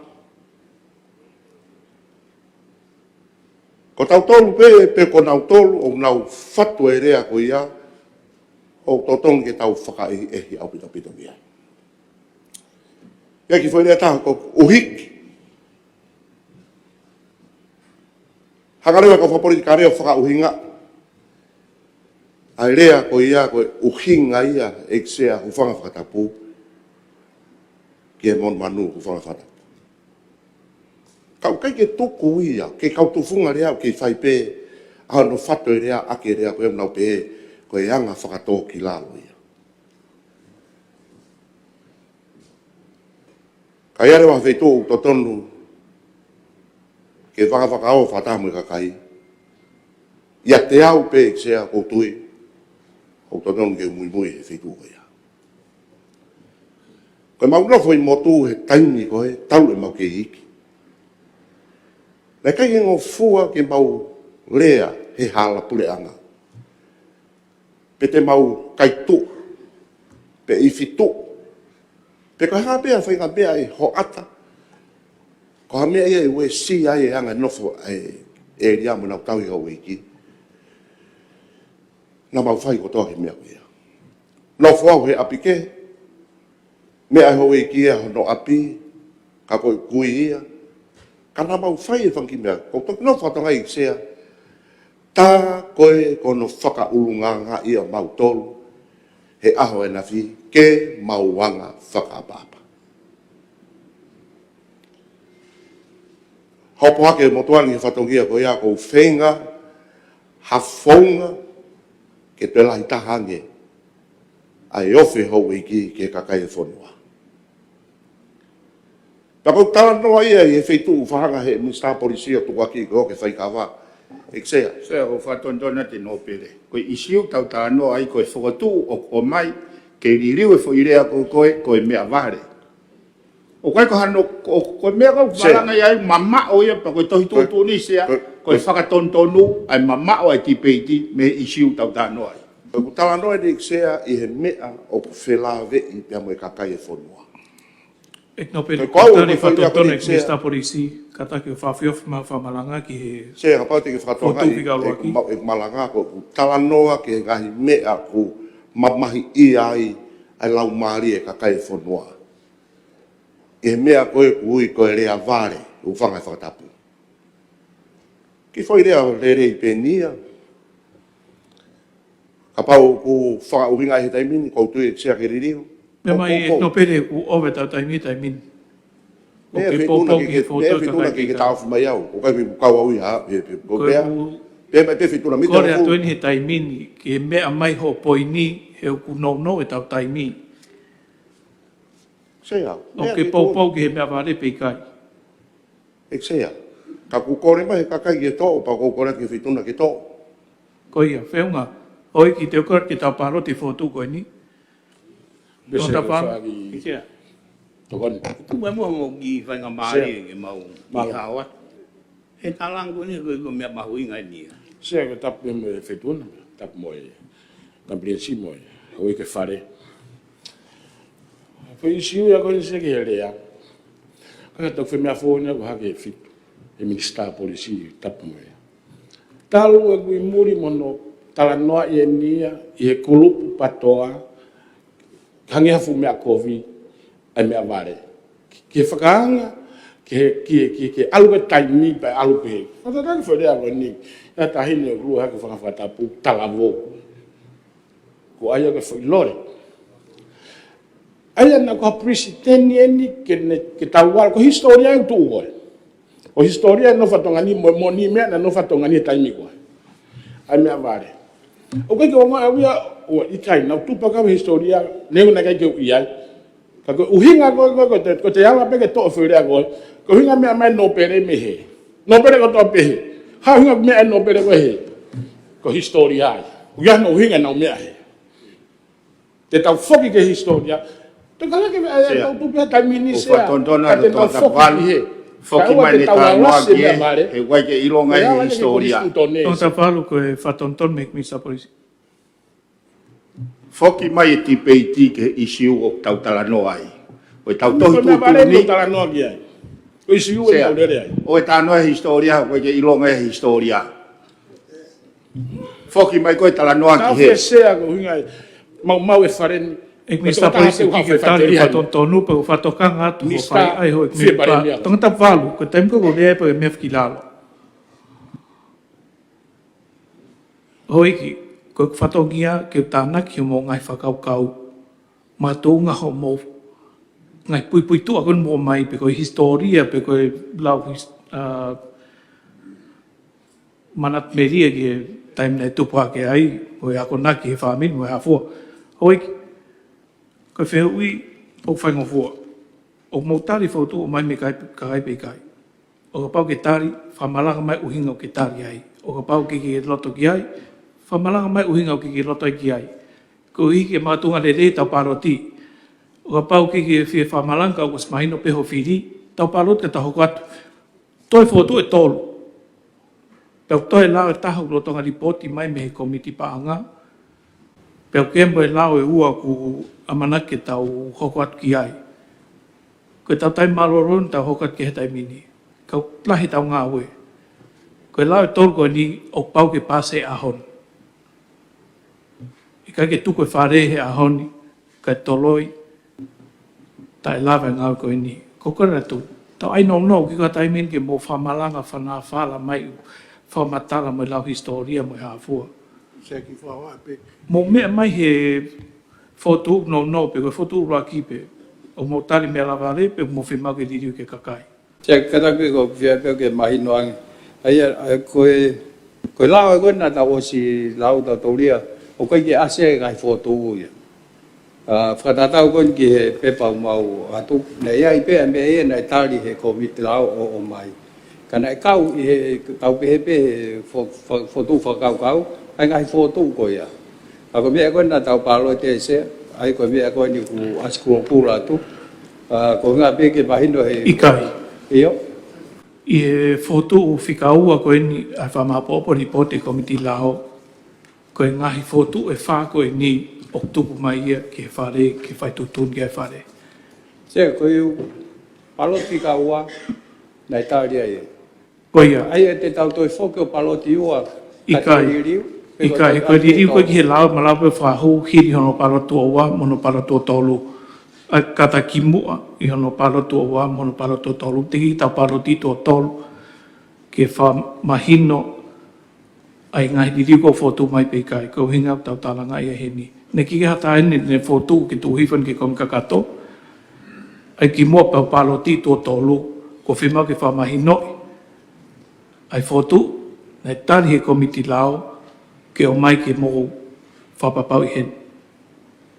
I he whare area.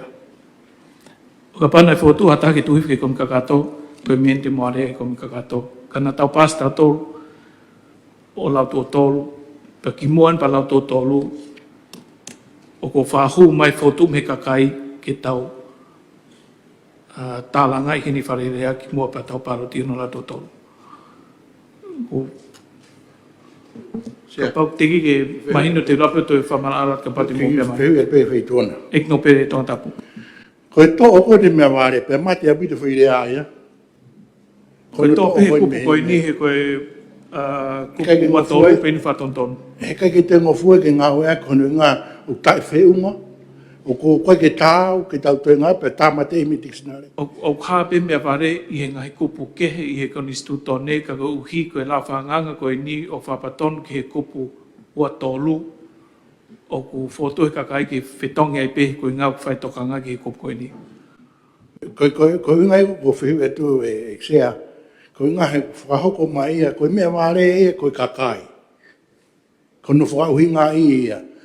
Ko pe moha no pere, pe mea wāre, ai koe whakauhi ngā mai, koe kakai ia o mea wāre. Ko no hingai mo lo ngai ki tamate e me ware ka fitonga ki kakai. Ko ia se ha. Ko ia. Sea koe mau e motu ani, koe kup whaape wai whairea koe ia. Koe ngau e kia i normal communication e kakai whaafofa pe ia. Mea pia nau tolu e nau tau ataina. Koe ne tū koe koe ni sūtone he kup whaa, koe mau e motu ani, koe whairea koe mea ware o as pe ia i he kup whaape e taha. Koe kupua tolu ni tau whatontonu. Tuke ka pane. Angi koe whamatala ki mua, koe lau whanganga koe ni, o ne whatontone kupua tolu, pa i he haa koe whai wharea koe ni, ne e whotu me kakai ne tāna ki komiti lao, ke whetongi ai lewa ko hinga whai tokanga ki he kupu koe ni u ase me apare. O ke ngai kupu kehe i he konistu tone u haa e me apare, ka uhi ki ke whatontone la whanganga koe ni, ai ngai kupu koe ia. Koe kupu atolun whai ki tokanga, ko uhi whilawe i pa moi whiri. I he awe takai koe consultation e komiti lao, ne ma oe fotu koe ni, pa koe fotu mai ke mō mea ki ai. Te motari fotu ke li riu pe kai, mea mai ki mista. Koe e sea, koe uhe api whoke whakalawe he ukai ke ase whairea koe mea ware he kupu uatolu. Koe kupu pe taha he mau e motu ani, te kei ke utoi cheki, koe kupu whaape u ase, ka koutui koe lau maariena. Kalake o hake nge kupu atolu ke tau. Koutui koe lau maariena o hake ai. Siuki ai. Koe uhinga pe koe whai kupu koe kupu whaa. Ka koe ku anga ia maunga e. Pe o kai te iaha whai kupu ia i he konistu tone te mtoi ngau ea ke mea ware ka koe kupu whaa pe sea. Mau ia motuani. Ko whawa peke he mea koe, mea mai kiai, na Mr. Polisi. Hanga he tapong pepe mo hono li riu. O hanga mea koe ni o uraki o taofe, e tau rea. Pea whakangata-ngata, pea whakangata nou-nou, ki he ngā he uhinga, koe ka uhinga whaka-society a tau tolu. I he uhinga whakapaanga, mo he uhinga whaka-demokarati. E tunga koe ni. Pea ko mana wasi ai nga whaha hopo a mui, pea te asi haka mea ware, pea whakatontonu mai, ko ngā ue ai wharerea tō ngā, ko honu ngau tai tāu. Ko nu wharea whuke taha. O kui kai tāu ai mea ware ki te ngā ue aki. He kunihanga ia o wari, o te ke. E no pene, tata kata koe whok mai pen ki he mea koutou hangia e ki Mr. Polisi. Koe kupua tolu i hono whakahu fo o mai i he la whanganga o kai ai mea ware ai konu whatonton he fotu e kakai. Ai mōni ho mea. Oi, alo. Tau whok mai ki he fotu koni kakai, fotu urua ki whahu mai he komit lao. O mauroto ki he ririu koe ni pe kai. Hapai tato me mai. Sea tapa moe whetuna, tapa moe tamapiri nisi, hau eiki no pere bea moe kaministāga pe whoke ka whofunga kakai. Ek sea wau ta ua no whaen.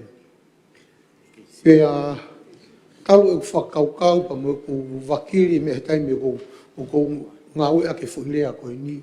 O te keke ulawe i au ia, o wea hakou vi ai.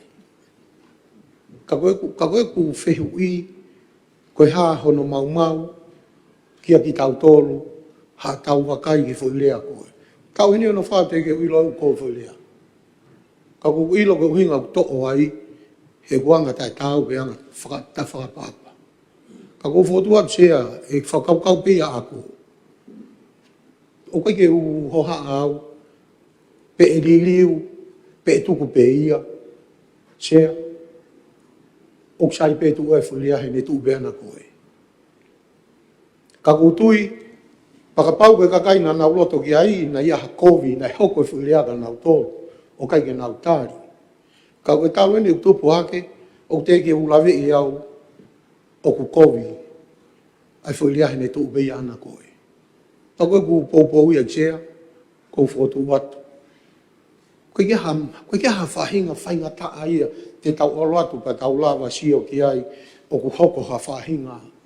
Ka koe wanga pe whehui atu e ksea, pe koe omi he kakai, na ia ha palu pare mana e hoko o na ufonua malo i sea. Whiu i hapa te atoru, koe e tong pari mia pa mo e whawhonga whawatani mana e kau ki he tālanga mo e kakai, ka pau ki aha mea peheki mo tari mai. E tong pari mia? Koe se, koe konga penia mea koe na hinke komsonia ke tāwe ai mea ku ngai aki. Koe mo matupe koe rea koe ni koe lea motua ang pito ia. Tem koe ne lahe vale. Te ke sai e a koi, te ke awe ke tuunga, lelei. Motua ang pito koe tu osi ove ta tem ni manoa. E lea koe ni. Pena u hinga hono lili. Ko whatotono atu e ksea. Tapu mo e wheitu na e ksea.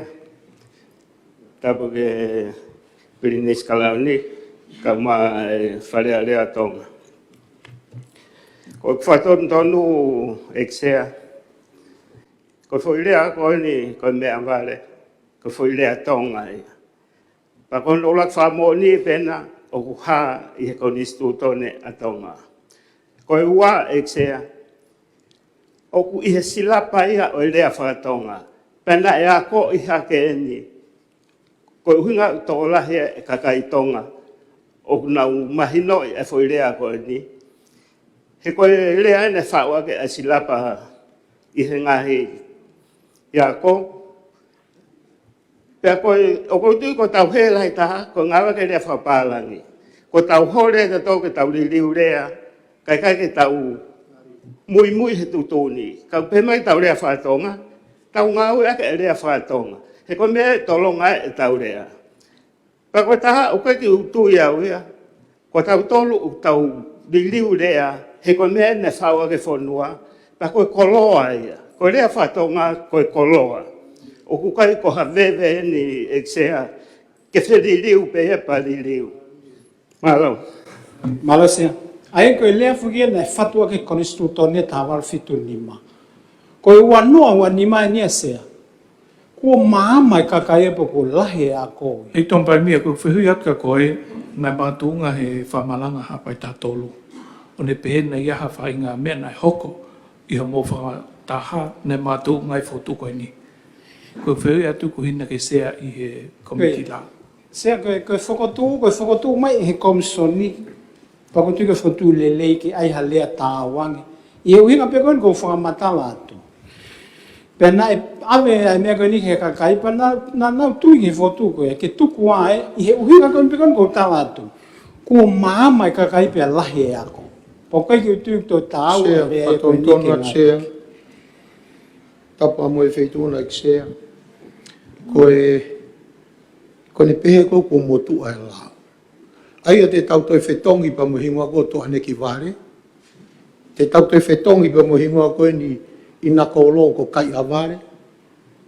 Ko anga ia e ku o atu sea ko ha hono mau mau. Sea ko whatotona tu ko ni sutone ko ni e ngahirea ko ni ne o mai. Ko tau tānoan he rea ko ni sutone.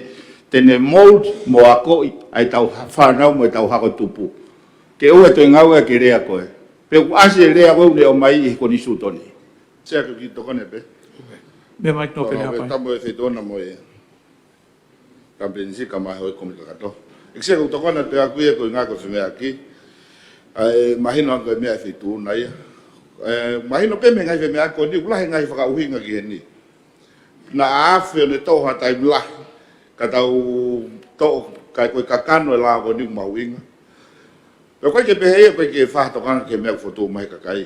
Ka koe kuhinga pe aksea ke whahatokanga i ben ka tuk ke tuk whaihana whakarelei ke tatai mke.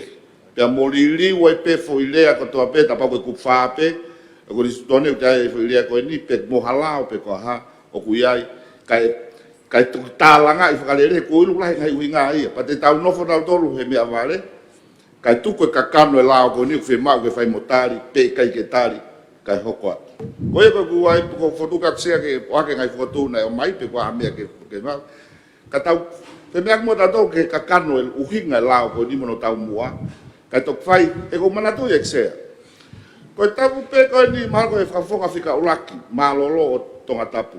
ma ko uan he tau ko nei he ni ai na ai ni fo tu mo ko ne lao ki foi me ko ni kana fe me a ki ai pare are fun tai la kana sai fai tu ki ai pa ma an mai no bene ke tali ka ko kuinga be se ke to ko ne pe ke fe me aki mo tai mi ke fato nga e tu ko ki to fa nga fa le kai pa to ki tala nga i fa le ke to kamari pa to na fai tau afe tau tolo o fai fe me aki ai kai tuku e tau mua e lao ko ni na fe mau ke fai mu mahino pe tali kai hoko atui e ko mea mau inga ya pe ko ye fa ki to ko ne pe se ta po fe do na ta mo ho me mi pa fa le ale a ko fo tu pe ta ha ba fo kai ke fa ha fe lo to ki ai ko no to o abito ai li wi ka tu pe wa to lu ya e wa to lu o pe ba tapu ki hata ai basically anyone o apply for i ko pu ya ko ni mo de me ko mi sa po si ko fa a sia me ba le ka ko hinga ni hin dai ta na ke me ba le ya e ka ko hinga o pa to o ya ka ta no fe na to he wa to lu ke ya ba ba me ka to fa si o ke fa a tai ke e ko nge ko me ani nai me be de ke fili ka wo tu ya ke me ha bai la ya nga hi me ai ton ke ta okay ka pai tu ku pe ai li ya ko tu pe ta nin e tapu ke hata e ka nga ka to ki fa ha si o ye ke ku fa ha tai e ko ke ka we fo tu mai kon ke fili malo sia fa sia tamo e fitu na sia mo o ke fale e sia ko fatongia o e komiti kono ripoti mai ngai mea nai ai. Ko whatongia o e whare ko ni, ko honotari pe ikai ngai mea ko whoto mai. No uia tea. Ko whahoko koe whoto uia koe, ko whoto pe ia he toko ta. I loto e whakataha. Kore atu. Tau whoki mai ke tau ngau e whoto atu. Tari. Pe tari me ia e whare koe ni. Koe whatongia e komitia kua seo mai, pe kua stari e. Mea koe e whotu atea. Tau pālote, hae mea te tau tari, pe koe whakatontonu koe, pe ikai, pe ni osi ia, marosea. Tau ma veitu lai sea. Kamu i whao ato. Kamu mea koni ko whai mea whatonu se. Sea, koe mea uwhania ho haai ai mo tuane e sea i whotu koe ni. Ke to'o mea wale. Kau hi, he kule hanga o whakatutu unga ang koe no who sea. Ko mea ko wai ke whehu i, ke whehu ke e minista ako. Pe ku ke aunga ki ngā oa ke wholea ko ni he anga nofo e whotoa. E ko lea ko ni, o ku lehanga ia o whakakake i e mo ui e tola. Ki na mamahe me he tuunga ki he tuunga. Pau hanga e lea ko ni o a koi, ai anga koe tuunga koe e whinga e kakaitonga. He ko lea ko ni koe ko halea fo ou. Ko mea ko kore whamoremore atu ai sea. Ke mea hene a tamapiri nisi, ka mou kai lao. E whaunga e whanua. Ko rea ko ni e minista ako. Ko ea hono koui, e mohonu a mau. E ko mea ko whakaupau e ki ai, ka pau o tau pehe o ku kowe whaulia ko ni. Me whakalao i ke mo ua, hatahate ni tore ake. He ko rea eu kou. Ka kukutui koe ki rea ko ni e sea, ko rea nia ulanga whonua. Seka ki whatontono ange. Ka uhinga whoki he koe ki te hakalasi pehe i ha tau society. Ha fwoi kulupu ke ui koe mea vale. Na tau ngai fwoi rea koe haa mea vale. Ka kong whatontono a koe wano wani manu koe ki te haa pehe ia mo hakalasi pehe tau society. Ai koe uhinga ia koe ai mea ke to'o he koe ki toi aunga koe tawhanwan ki he ako. Ko tui koe ngalo ia ke to'o he koe ku tau alu he kuonga fo'o. Ako tu ngā ke minister ko ki to. Ai lea ko. Sia ko no whaka osi. Ka pau na lave i loa e tau whaahau, o pua ka tau e hoko ha aho pe he. Na mesa e pe ke puliak tau te pōna. Tonu ton pare mia, o ke mo portfolio pot ngā kope ko tau ta fase o me. E ko whehui a igno pere kia tau ta fase. Au ka koe kata ki he misa ako. Au ku kai o matuia ano to reallocate ka ko portfolio ko ya. Falo se. Se tu pe mo tau atai na ku ki fai ka matau. Ko ya ngan ko ek tau atu ai me ko ni he ko me ni na ku fanong wai he mau ko ki. Sai he ku kai te ha ai ko ha me avale. Ko ki te ha kulupu society ko kau me avale. Exia, ko whatontona ka ke e tōn pare mia. Ko ni ai no ngā wa ko whonua. Ka pate tauhanga to o veteki. A lea whakatonga. Ko mea tala o tau tonga. Ko mea mai whare pake mea. Ko mea tala ko tau tonga e ko ui. Ko whare ko ni mohono tūtū ni. Nai whare e hou e ki. Pa ko ui ngai ko mō mea mai peki heni. Ko ke no pere. Pea ke hou e ki. Ko ui ngai ko whakaonga iai. Ai ki whenua ke sea ke no pere. Pua ke mea vare mo e vare. Ana ke. Koe ki mea ie koe. Na ke mea vare mo e vare. Koe mahina tū ngai au e vare. Oi, mo mea mai ka. Ka koe hunga e whakahoha atu e sea. O te tauhanga, koe hunga whewane nai koe ki he minister ako. Pea ku ngā ue ake rea ko ni he tūnga whakarea whakatonga. Mo whakakalama. Ke ui he koe wako mea ko ni ke kakai o whanua. Tawanga na tolo o mai e uhinga ki whakauhi ko he whakakalasi. Anga koe e whanua. I kai. Ko rea ko ni o mga tūnga ia ke kaka me tūnga ki e tūnga. Ka kutu ia uton meo no ngā ue aki o na ia. He uka ke toi whai hawhe mea aki he ahoni. Ko mea kou, o mai ko he whotu ko ni. Ke veteki. Anga koe mauruta no whanua sea. He uka ke ano. Hange ko mea kou whewima he minister polisi. Ko hake ke mea mare mo mare. Mahino ki au hombo whamalanga. Hoi pauki ki aha whamalanga e ko whanong ki ai i he osi ni te wanoa fo o. Te kore ke karake ki tau paroti. I mahino e ngahi tūnga koe ni whiri. I no pere, o ki aha point fo o he ko tō wheni whanong ki point a tau peo ki o. Oia, ko hinga ko point fo o atu o ato e fo ilea koe. I koe kare e ko. Koe mahino e tūnga o ki aha whiri. A tau hokat ke paro te lahi tau ngawe. Ika ko mea ko tokangi ai sea. Ko tau hanga ai ke to o lea. Pea me tau tikinari whakatonga. Ko tau whakahunga lea. Ka pau e to o e he e whare. O ke hape he kupu wha koe konistu tone. Ko ia. Koe tau whatontono ni kupu koe ki he whiri i he kupu ono tolu. Pea i hono whatu koni e lao na nau ngau e ke whakareo o sahape i he konistu tone. Ka ue whatontono ni whotu mai nau taim ke whitong. Tau parot hau eki. Sea. Lau maare le pe whetuna me pea ki mil te taha. O ka pau ke hame whau kai te tau te hai koe. Ki mori mohea ke o atu ha whamalanga whekau aki pea moe. Rea koe koe mea vare. Mea mai. E koe mea eki no pere ke minister ko. E koe harea pe silapa ko tari kai i kai. Koe silapa ko na to haui ki mui. Koe rea ko whakawhai ke e tolu pe hierarchy. Koe tui, hou eiki, moe kakai. Koe mea vare koe ki asia silapa ko. Ka asia he silapa a mori mohea. Ha mori pe tapat ke whituna sea. Tap ke tamapirinisi pa mo hoek me mi pa whare. Kai ata pe mua tamapirinisi pa mo ki motua me ka whala utake o whalawe atu. Koe mea nei mea toa ke no pere tonga tapu, no pere vai au mo oni. Koe reani nei whatu ea, i ono aho he taime lotu kuonga mua. Taime o hikure o, ia whai mai ai.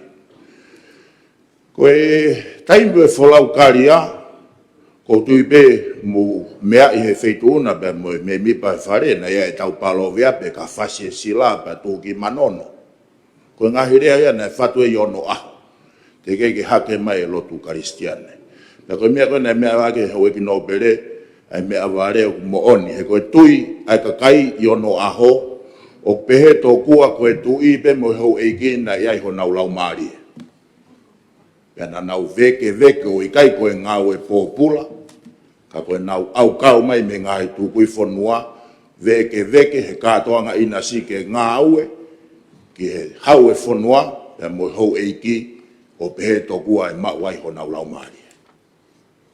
Pena e ui beki nau tolu koe mea vare, koe otua pehe kua ngamua, tō kua na ia no lau maari. Ane awhia, sea, o ane awhia, mo e tui e kua ngamua. Whatontonu ek mista, me mahe pātai tō. Sea, koe toi, koe whakatontonu aku sea, au ku hala au wido pe whamatala. Koe mea au tonu e o whai mo tau pāloti. He mea hake ho eiki o whai ni whakotu, mea hake whakafofonga. Ka kou kore aku sea. Koe whekau kou o mai. Nā wako ia koe whanau, una wako I rea koe kanau tō.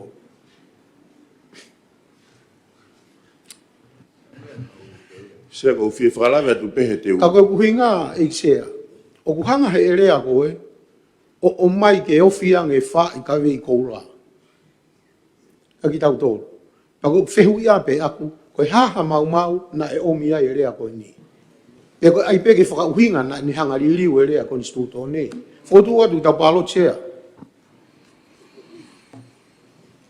Che kana ve nei fo tu anai ke to o ka tau ho ka to ngi ka me ke to ka no pe wa to lu he wa to lu e ka to ki ba pe pai ke fa ko ga ku tau al ta to me nei fa ke me aki ke ko me no pe le ha pai ka ko ga ka to o me ka no pe wa to lu Sea ke kore te ke ose me te hongo fulu ke honga whakamohenga lere atu e whakaukau. Ko tui ko ne osi agu, lau maari lele ho e kike whakaukau koe tuan. Mista, tiki kia mea fo o I ho whamalanga o ke toe tā mai pe historia. Ko kore atu, o mā mea fo o. O kou poupou atu ki he whakatu, o mai pia me he kakai o e whanua. Nai mea e ki e whawhonga wawau tahanoa nei koe toko taha pe tokua pe toko ua. Koe ke toi kehe mo e mea na tau wheme ake ai ane nai whekau ake pa mo e consultation ni, koe ni ko ni unau whakafofongai, ai ka kai tō lahe wahenga, o ngai wahenga tauta. Nai whake mea ko ni e taimi nau, lere mui atoa he komit lao, he taimi na nau consultation ai he wahenga mo tuan koe ongo kolo lalahi pe ua nai whae consultation ni.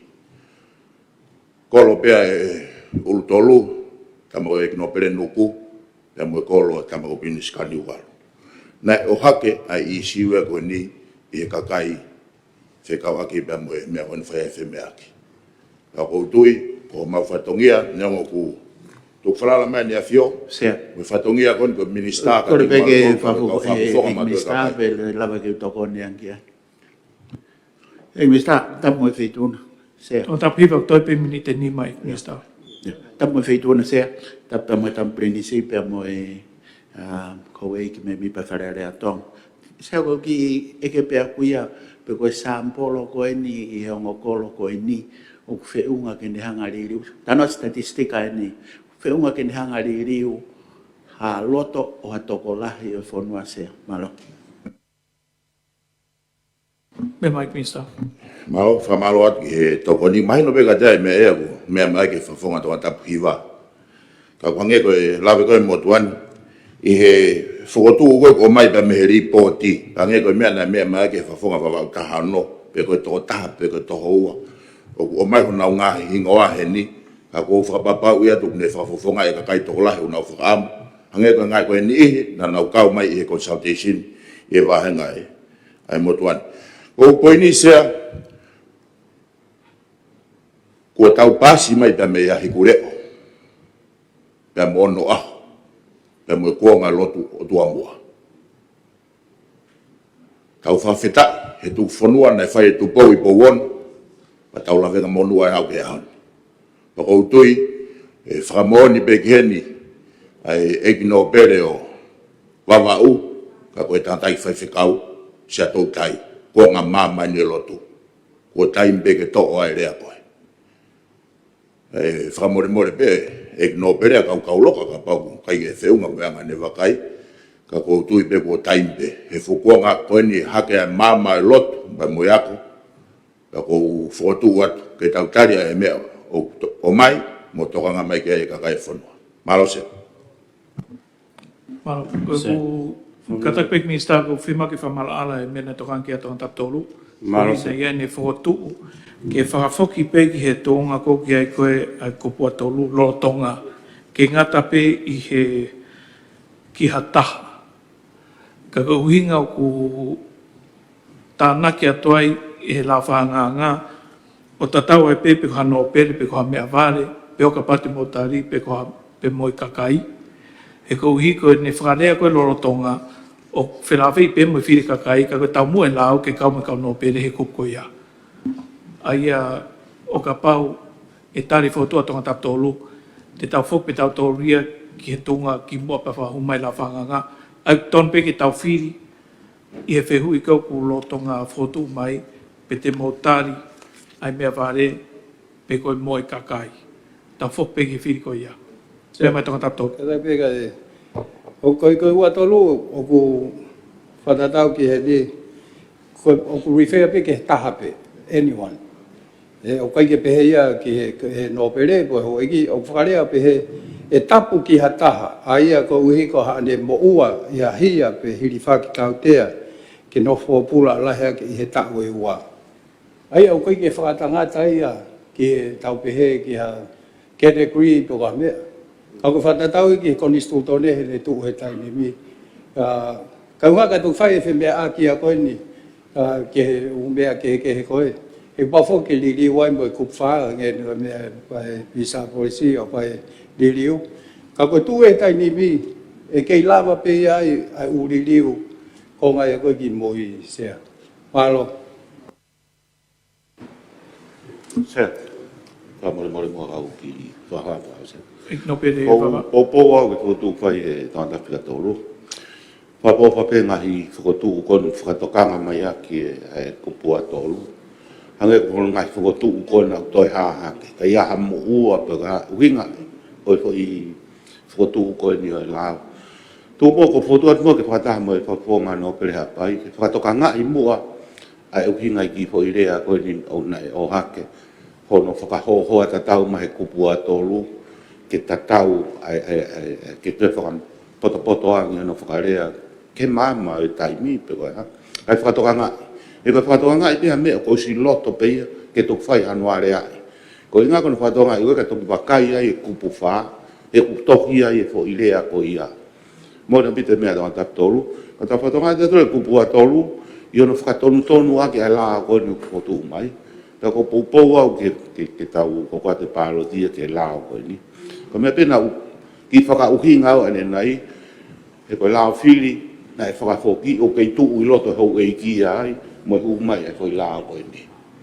Ka ko poupou a tau ia ke hotu whai, whatoanga i pe mua, ai rea konu hotu mai kup wha, e uhi ngai, ai ngai hotu whai kupu a tolu.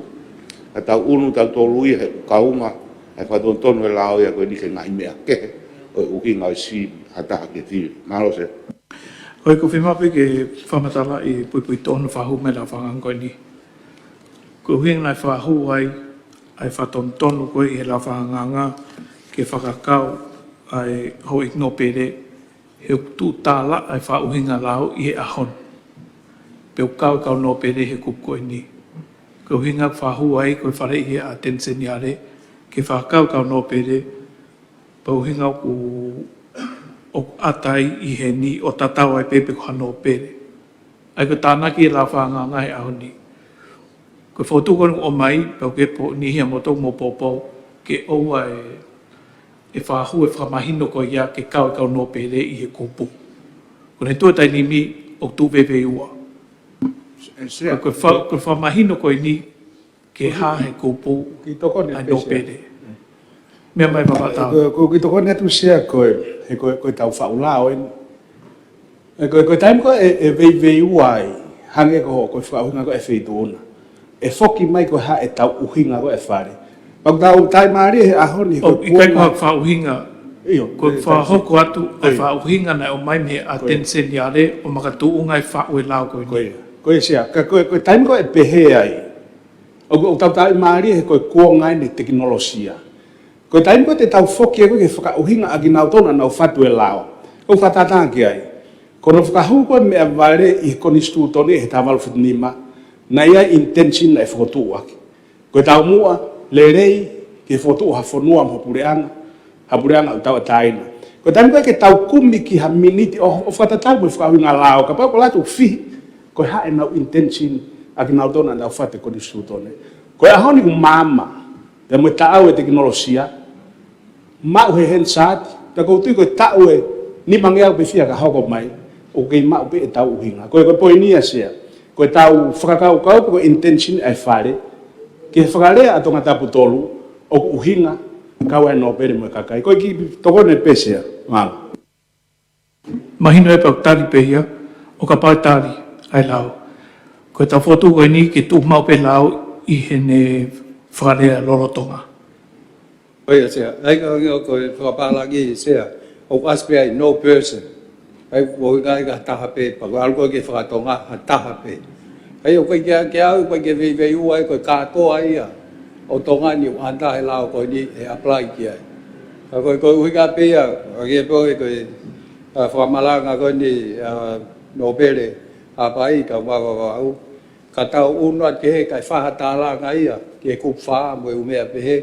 Ka koe ka tau hoko atu ki content pe koe e rito koe ne fo ilau ke whiri. Karaki kataki o hake nge kupu ua o e la whanganga. Ai whafonga tonga taptolu, ko fotu ke to'o ai kupu ua kupsi a. Ai e ririu hake rewa ai pi mo si o e mo pi.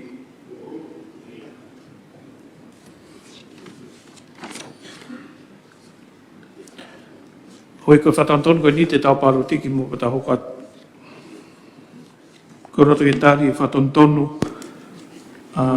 fotu mai tonga taptolu, popo I baba taha ono, ke oa tari fotu whika uraki koko mai, kai whakapekia ai kupu si a, ai ni whatontonu kupu atolu, whahamanima. Siamat kea te ita whatawhi blokas, sasa warentu si lentei, 17 tau moa, veho sataka, ware tu nuku, sami kuta vai pulu, demos ke la tu, ek minister mo ui, ek minister hang ngai whalat whanua, ek minister tana pang humai, ek minister ki murimo e kadoa nefio, ek paremia, ek toan paremia, ek minister ako, ek minister whanawaki, ek minister ngai business e preanga, ek minister ngoue, ek no pere tuhangana, ek no pere tu afitu, ek no pere fohe, ek no pere tu ano, ek no pere vaya, ek no pere tu kepa. Loto ke toko o full mafa. Koe ki kai loto ki fotu whahamanima. Kai ha whahaloto ke. Oi koe fotu no wa, o ku whikawaki e pa moe bribery, pe koe totonge whakaloto I. Ai koe elito e fotu whikawa, ka iaha taha e mo ua pe whihia he kupu ko e ni, e ta ofi tō taha koe iaha ne toi whiri ki wharerea. E mauhalakanga I he pureanga.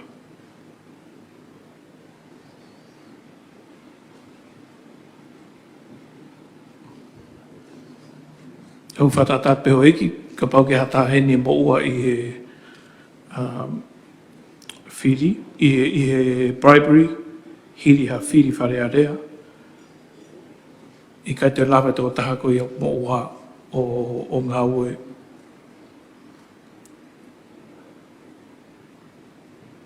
Ia wheitu whilawe pa mo pureanga. Ko ki whima whamala ala pe eksia. Ke hui ki fotu koni koe, ani koko mai koe fotu koni eksia. Ko mea u whai koe kia e ho haa, he kuea ai whamore more, I he lao, I he tau e ua. Pau ke api hene a whio ke hui mai mea whakamore more ka uhi ka toi atake mau mai ngai monu ia sea. Ko mea kou whai koe kia tokanga, ki e whakatatau ange ai tau e ua, ka mo moua ko sivire. Pe ko whe, e ngata anga koe o sivire, Ko whenga tanga koe, ani koe mahina tau e wai. Ka ko kuhinga tu ke hui, ko tu ko la ko ni o ku, o whai ngai whaton ton wai. Ka ko hui ko whiriri waka holo ko ni e sea, pe kune ue sia, ai tuunga ko koe koe tuunga koe asia. Ko kuhinga tu ke hui ke tau e ua whamore more, ai wawe ke nea whio. Pa moua ko ni koe, moua sivire, pe kui whe ai tuunga koe, ke hui ke whamahinu mai mi tau mua sia. Ai tunga koe ai fotu mai ko ni se. Malo.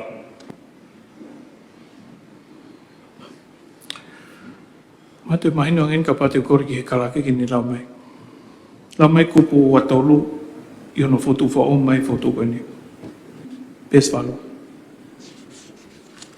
Ea, ai ko ni tu ko ni ai te tau tō rewa e tapu ki ataha, no pere pe mea wale. Tō mea wale. Ai ko tau spas mai ko mea ai. Ka tapu pe ki hataha pe. Pa ko mea lewa taha koe sea, a go ko uhinga koe ki ai. E ko ni, o ku hau e lao koe ni o mawae ua. O koe ngai monu ia o ke te pile koe ni, i he lao. Pa koe mo ngai monu ia, ai o koe ki si pela mai he lao koe ni. Ai ko mea ko sio koe ki ai koe i he ni, ka tau pe hataha pe. Peto ano berema mea vale. O ke te mai ke tō tau stare tau tōru o stō e. Koe sia. Ka kuhinga koe, te tauhare wa whatontone kukotoa pe i he lao me koni situ tone o wasa e lea koe ni. Ka mea vale. Ka kuhange ka tau hange e tau ngahi ngāwe ko whai koe hao ni. O ka ke ula mea. No pere. No kou. Koe toki ospe eni e tau tō. Ko ia. Ka koe te tau te tō he. O ke whema ke tau tō me heni, nai purusi mea koe ni i hene tū loro tonga ki mua. Kau lau atu i hene tū tai mini, e tapu ki hataha. A ia ko mo ua, i a hia pe hini whaktau tea, ke nofpo pula o lahi ake i he tau e ua, pa ke tānak wha owen. Pe kua whakatai au ngai me whamau anga, e ne hoko koha me mipa o e wharea rea ki ha hia, koe totong ke whakaloto i pe koe bribery, i he lolotonga ai whiri wharea rea. Koe tānak wha ouia. Ai tānaki. Tia. A taha mo ua i he whakaloto i. Ka tak se kau ki wheu i atu pe.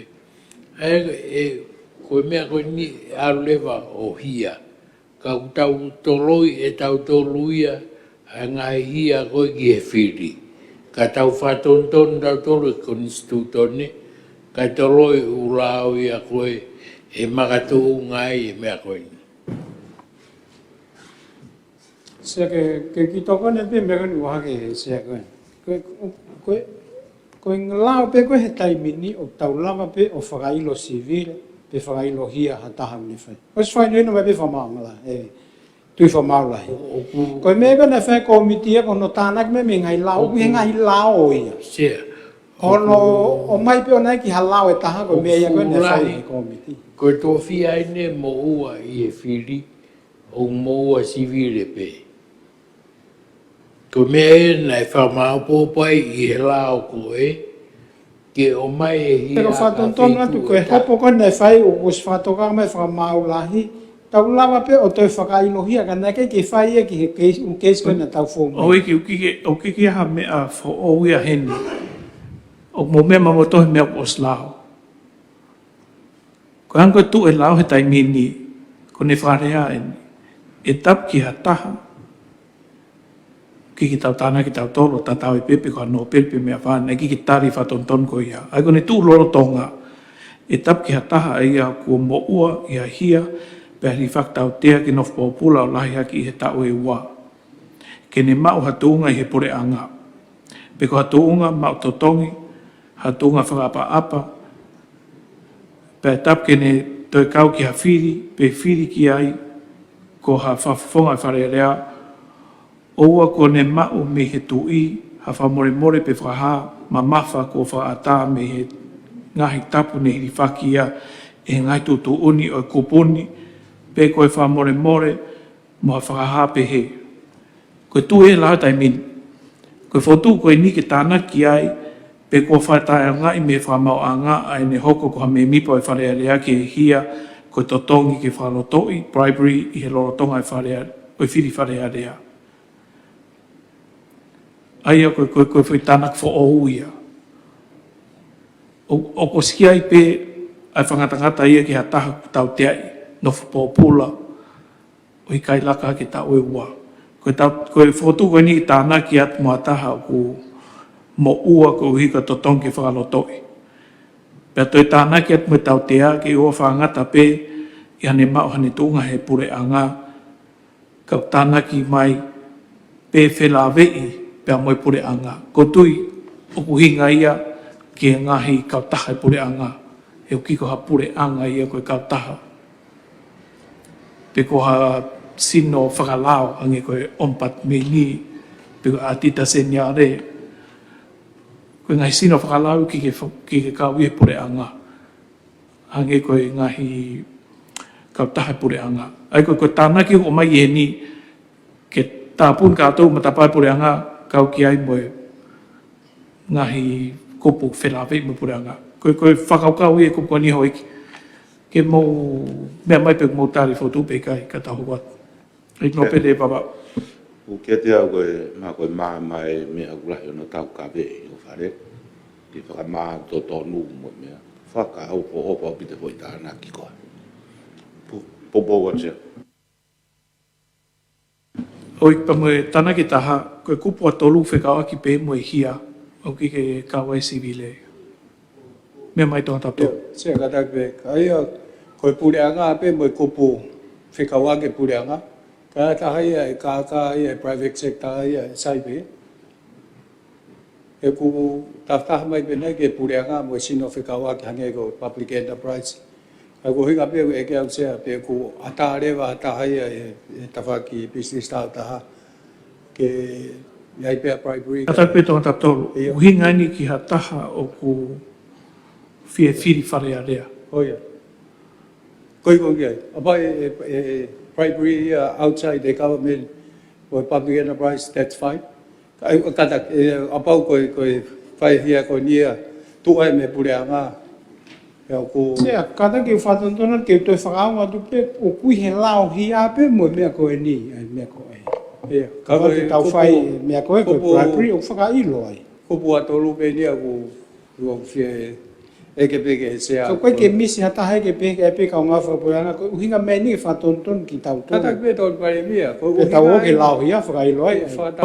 Katak pe tonga taptolu mai tonga pai mea, o uhinga nia ka ha taha nei whiri whare a rea pia mo ua i he whiri whare a rea. Ange koe ni ihi na e mo ua he kōhiri. Koe tāna koe ni ke o te lava ni ihi koe ia o hou ki a kautaha whelawhi mo pure anga. O sta ofi na whok mai ki pure anga mo whare a rea, ka koe tāna koe ni a kautaha whelawhi mo pure anga te ta ofi mo nau tauria. Koe whamara alapea. Ka pau mo loto ki he whotu koe ni, pea mou whotu mai ki tau hiki nima, ka pau ki moroto ki au, ki whemau ki tau tāri, koe anga pe ni whotu whakaukau, nea mai me kakai.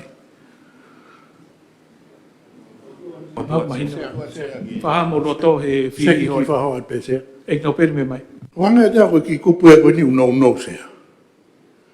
O kune o mai pe ia tāri i whewhehu pe tā. Kai ke lawa ke ki ki whasino sino mai ke ne lawa o te tāri mahanga he mea ke. Koe kupu e koe ni ia ku tonu pe loro tongani. Kai tupu e ke la. E lawa ke ki whoraheange ke ki matalaheange. Pihene tunga koe ni. O kanga ke kuongo e aku hu tonu he taimini. Ka ki whai tau pe whape me hen.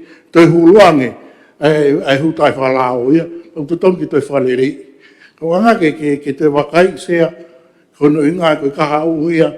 E ngari e lahi ane ta whakoiri. Ko toko ni pea, ngaro. E sea, kara me mo sea ko ki, abi ke te whakamala mai mo a mea ko ni.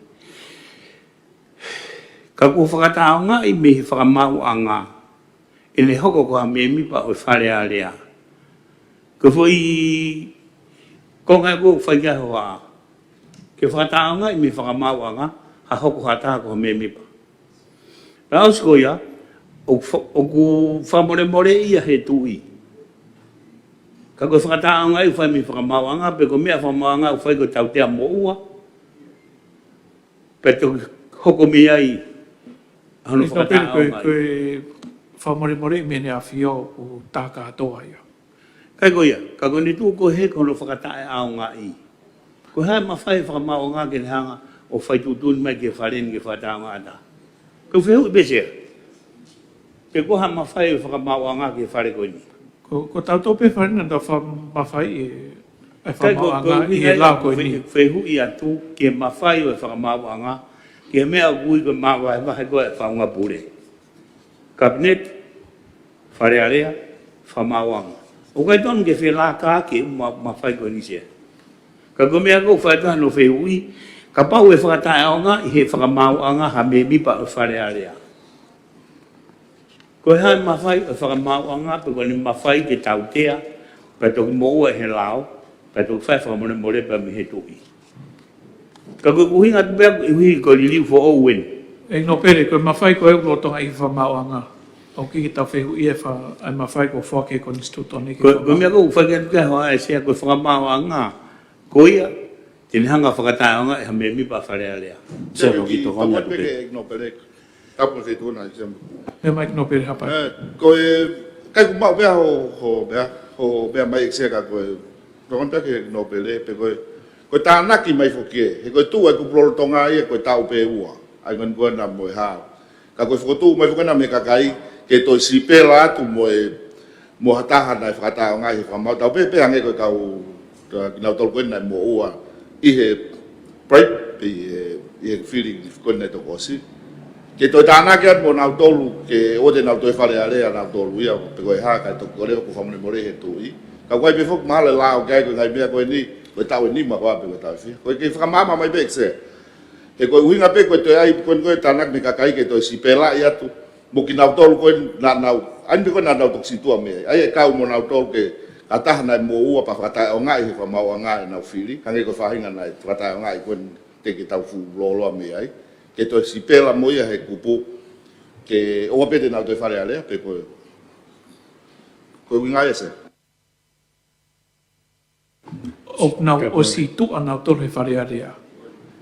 Ko tana ko ni ke tāpun me matapa ai u kupu whelawe mo e pore anga. Ai ko uhinga whakakau ko ni ke o ngata peni ihi ko hiri whakahatau tea o wau ke tau e ua na mo ua ai. Ai ko na mo ua pe ai au tina to. Mi whare area. O tāna kiat ki ai mo ni ihu mo ua he bribery. Ke whakangata ki nau tolu hanau kau ki pore anga, pia tāna ki ai mo ha kupu whekau aki mo pore anga. Ai kono whakalahi ai lau lolotonga. E whangata peke ni iu mo ua, ia mo ua hia o tau e ua. Pe laka hake. Ai ko tue lau taimini. Ko tāna koe ni e whakau ki ai ni iu mo ua he bribery. Ai koe bribery koe mo ua he whiri. O ki koe mo ua hia ia. Ka koe whotu koe ni ke tānak mo ua koe ia. Ke nau tau tea tatau mo ni ihu ku wesia i he mo ua hia tau e ua.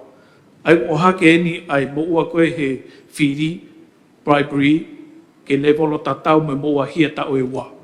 Pea toi whaalahi mo whangata ngata ai ta off na tau min na kau ki he pore anga. Tānaki mai mo ha kup whekau aki mo pore anga. Ai ko no whakarea e taha sea.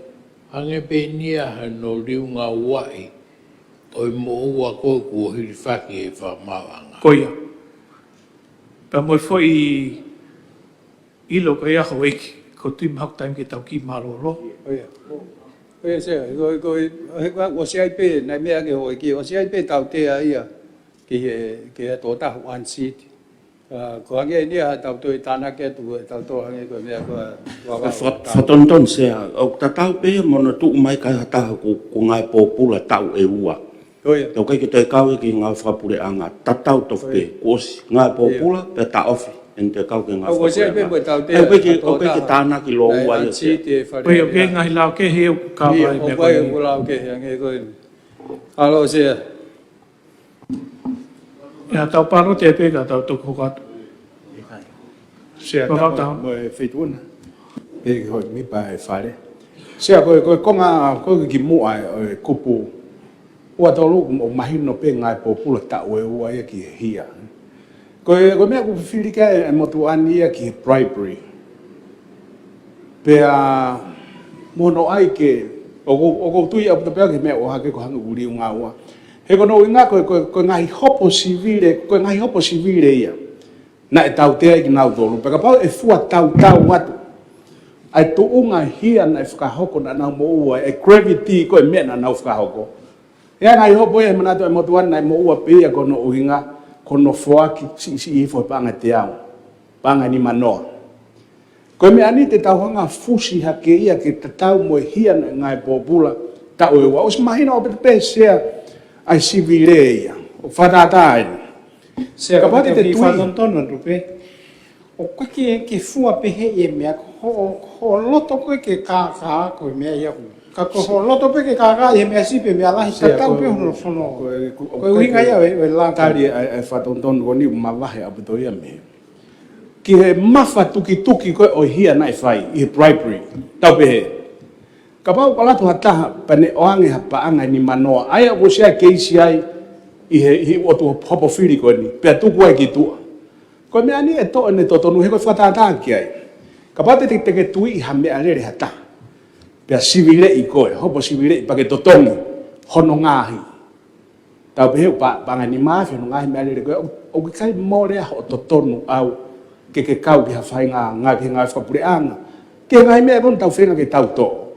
O ku mawha tuki ni sea pe tene to e totonu lahi pia kono ua. Ai ata koe mea mea kai whanua koe whare whaulao ni. Mo tau hanga whakafuafua e tau tea. Tong lahi ki tau tolu henu. Maha ku tau fia nai. Ke ua na to e kau mahe whiri. Ho tau kau ngā. Kakai na tau lere whakata. Koe koe poinia sea. Koe poini e totonu o oange he whaulao i e toko taha koe ia. Kia te au, koe whotu koe ni sea moe mono koe ni o ku whakavare. Pea koe whakamanato atu sea, o kai tau rea tonga upehe, koe po urika e aho. Sea, whatontonu ate whainga lau maari e koe. Koe tamai a tonu koe ni ke tau po urika e aho. Ke tau takaha huku e ne whonu. Koe tamai koe ni ke whatu, halau, ke malu e kahau, malu e whonua. Ko kurea. Koe no ko hanga hoa ke, o kai, koe whainga lau maari e ne pehe, koe po urika e aho. Hange e ne whakaukau koe tamai po takaha huku e ne whonu. Paro e Mr. Police. Koe anga e ne whakauhinga, ko urea whakapunake whakau, koe punake au sea. Koe anga e ne whakauhinga, koe poinia te whoki mai ki ai. Koe mawha tuki tau tea. Koe mea ni e to'o ha totonu ha tangata. Ka pau koe bribery na ni whakahoko koe paanga ni manoa. Paanga e wanoa. Sea. Pea ku kehe lao hia. Hopo sivire. Koe tutune ne whakamautangi ka ulau at sea. Koe tutune whakamautangi. Ko hahia i he electoral act. But wha is a criminal offence. Ka une asipea i he ne whakamatala. Sea, koe tufa mai aspene whakamatala. Ea, koe ngari poto pe tau whaulao sea. Double jeopardy. Ai ko whotua. O hanga he lao ia koe ni o criminalize. Whangafua ia. O ko kai ke criminalize he ne. Koe mea asi he ni koe tau tea ai. Ke opa unga popula ta ua pa i kai ke ngafua. Koe lao ka ko stu e tai nini. Sea, una hanga whakamaa. Ai lau maari e lau whiri ke ne whiruta. Ai lau maari e kakai o kuho mai o lohi aki e kakai ke o mai ki whare are. Katakwe Mr. Police, o kike o tari o whatontonu, katakwe tonga taptolu. Koe fuotu mai nia ke whapipiki ai totong ke whaloto ipe koe bribery ke kupu ono tolu. Koe erito e kupu ono tolu, ai kupu a tolu katak. O uhinga ia ki he hia koe hai mea e hoko ki a taha ko mo ua tau tea hia tau e ua. Ai koe whehui o eki. Peo mo loto ki he whotu ke whapipiki atu. Pea mo e bribery. Ai au lolotonga i kai kau he le volo ko e ni. Te tau hiki e bribery ke le volo tatau mo hia tau e ua pe kai. Koe whehui ia. Koe se. Mea mai tau tato. O ko stau tea i pe whoki hata haia o ko unseat ko ngā koe bribery. Ai wane tai whiri e tau e nima.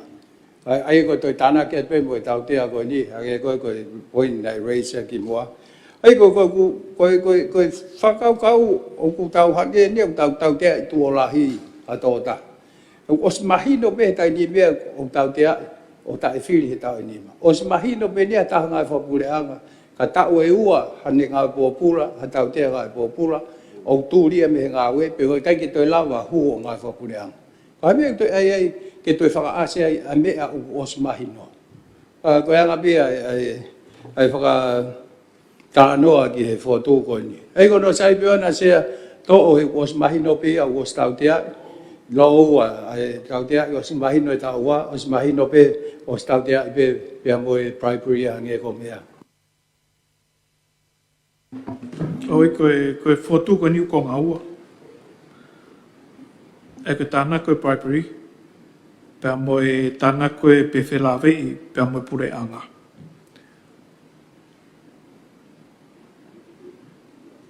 E tānaki pa mo e taofi ke kapai mo ua taha i he nofo pōpura lahi a ke he tau e ua me hane kau atu ki ha kupu whelawe mo pure anga o tautari mo ia peikai. Sea, ai koe nai tau foto atu sea. O osi ai pe ai lao ke kai ke ngofua ke ngā whapure anga pe huha taha o tau ua e ne ngā pōpura. O lolo tonga i ai. Ko i mahina e tonga taptolu, ka koe fotu koe ni pe whelawei pe mo pure anga. Ko tāna ki whao ia. Ko whikawa ke pe pure anga ko mea toi, mo kourea toi i sea. O kai ke ngofua, ke ka whapure anga taha o vai ta ua ai ne ngā pōpura. O kumatoa dismiss pe taim ko ia, ia mau hawha mau o tau te ta ua. Palo se. Sia, whamana mara kau ki wharawelawe atu whikaku pa mai. Rongang pēr sea ke mea pe ho whare iki whikaku pa moe mena mea ke ikno pere koe me e ua. Ke uraki mea ko take kia mo tokanga se ka no whakarea o pehe. Pe kua whakatae ao ngā i me he whakamau anga e ne hoko koha me mipa o whare area.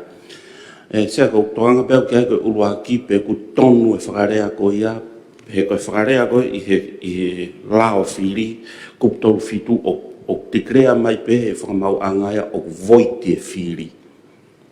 O kai ke whakatae ao ngai mai koe wharea rea pe o ne toki ansite to tako ia. Koe kuptolu fitu ka pa te ulau at pe sea ona tutu ni o pe ke o mai koe tohi koe ni ke whamo o ni i mai pe na e whiri i to tonu pe whiri pe na e tae aonga ai whiri. Whabritania vote election. Ko tokanga pe sea ke wharea ko ia, ka toki hanga rewa e he wharea rea ia o ansi te toko tako ia. Kono ngā peke tonu ke kapai whaiha pālot sea e alo e kuko ia tatongai nea ko e igno pere. Pakapate ki hokat pe sea ke poingi ono hoko.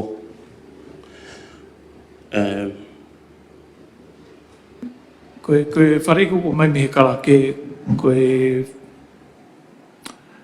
whamau anga i nau tala tutu ni nau whatai o ngai. Ai whiri, ai koe whatai o ngai koe voitia. Koe ngau ko whahoko koe ni he wharea rea kono unseat. Pe kono tū hifo me hene lakanga nai whiri ki ai. Koe se ka pau pehe koe anga e whotu me whakaukau na tonu ange ke pehe pe kua whakatae aonga i me whakamau anga hono whiria ke wharea rea.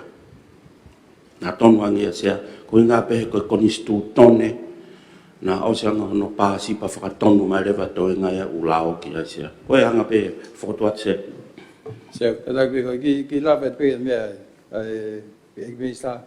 Ai ko tai ni mek ta os practice ia. Os whakahoko i e wharen. Os mahino ke taha toa pe ai uhinga koe ka whaitutu ni whamao pia paure ke hansi. He kua voiti mai ai whiri ko ia. Ai ko ki uma o pe ko haa toi te tau toi whatotonu e mea au ta osianga ke os whai he wharen. Ai ko anga i koe whotu sea os mahino ai tau te ai e ta ua i kai piki ngau e ia. Pau os mahino pe pa mo tau te to tahu ansiti tahu e nima kai ke whiri ai whafuonga. Tau toi tana ki tau te tau to Maro.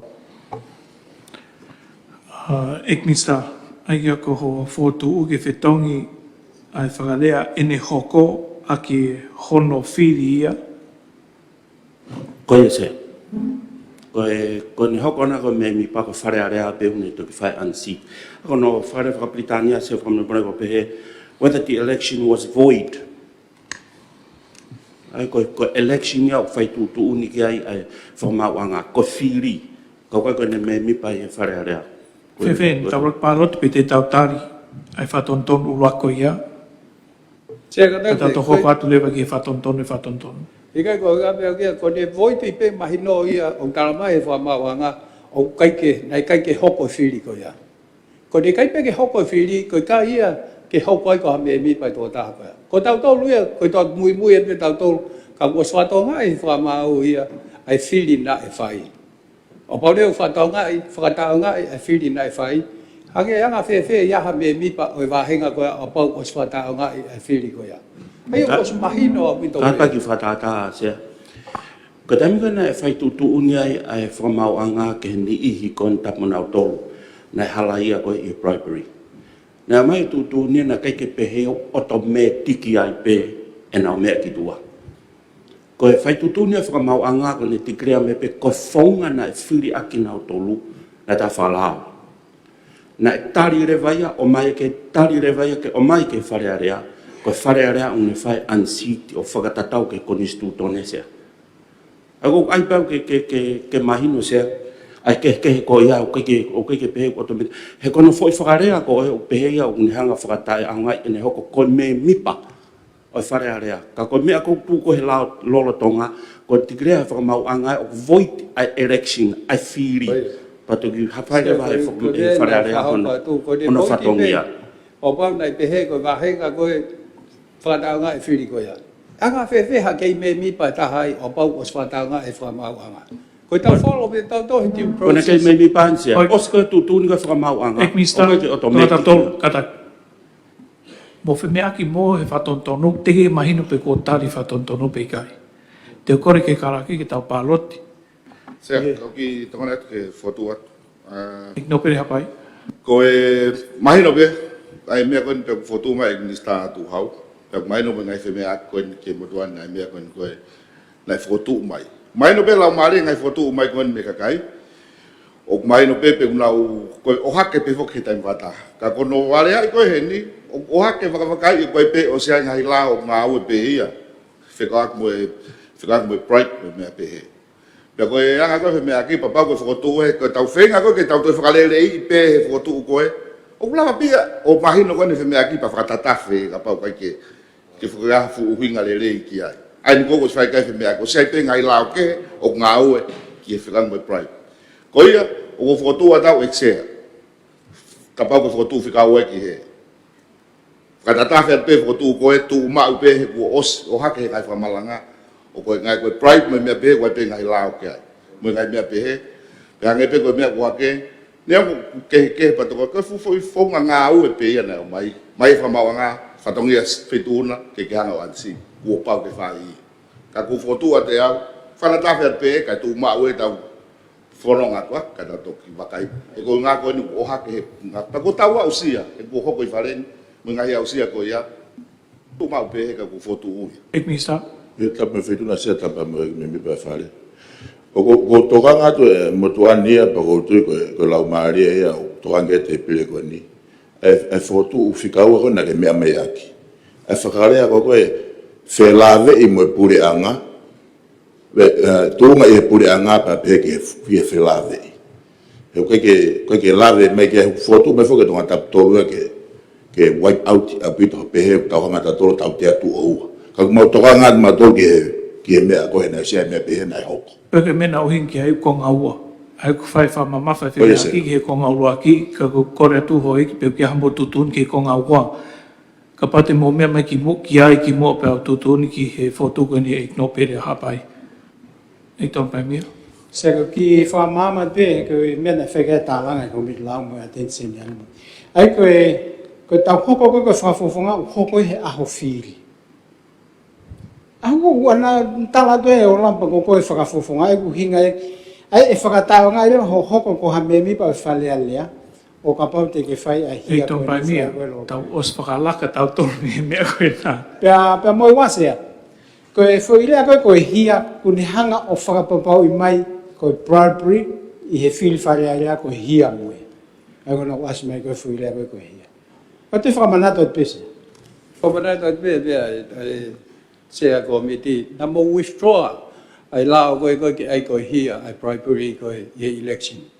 Nai tau tuko se me agbe ni ai, na mo hanga whakafoki ai fwoi lao koe ia. Hako poupou atau ki he fotu ai nobele hapa e sea. Koe se kon wasi koe ni, koe tau mea koe hinga e mea koe haa ia. E koe lao atu ai fwoi lao na ke whakafoki. Sea koe mea kumta tokan kei koe nuku haa koe, koe tau tari ai le vai hanga fotu nobele. I tō pai mea ko whenga in ki tatake tau, whenga ki ke tau au ki he ngatanga.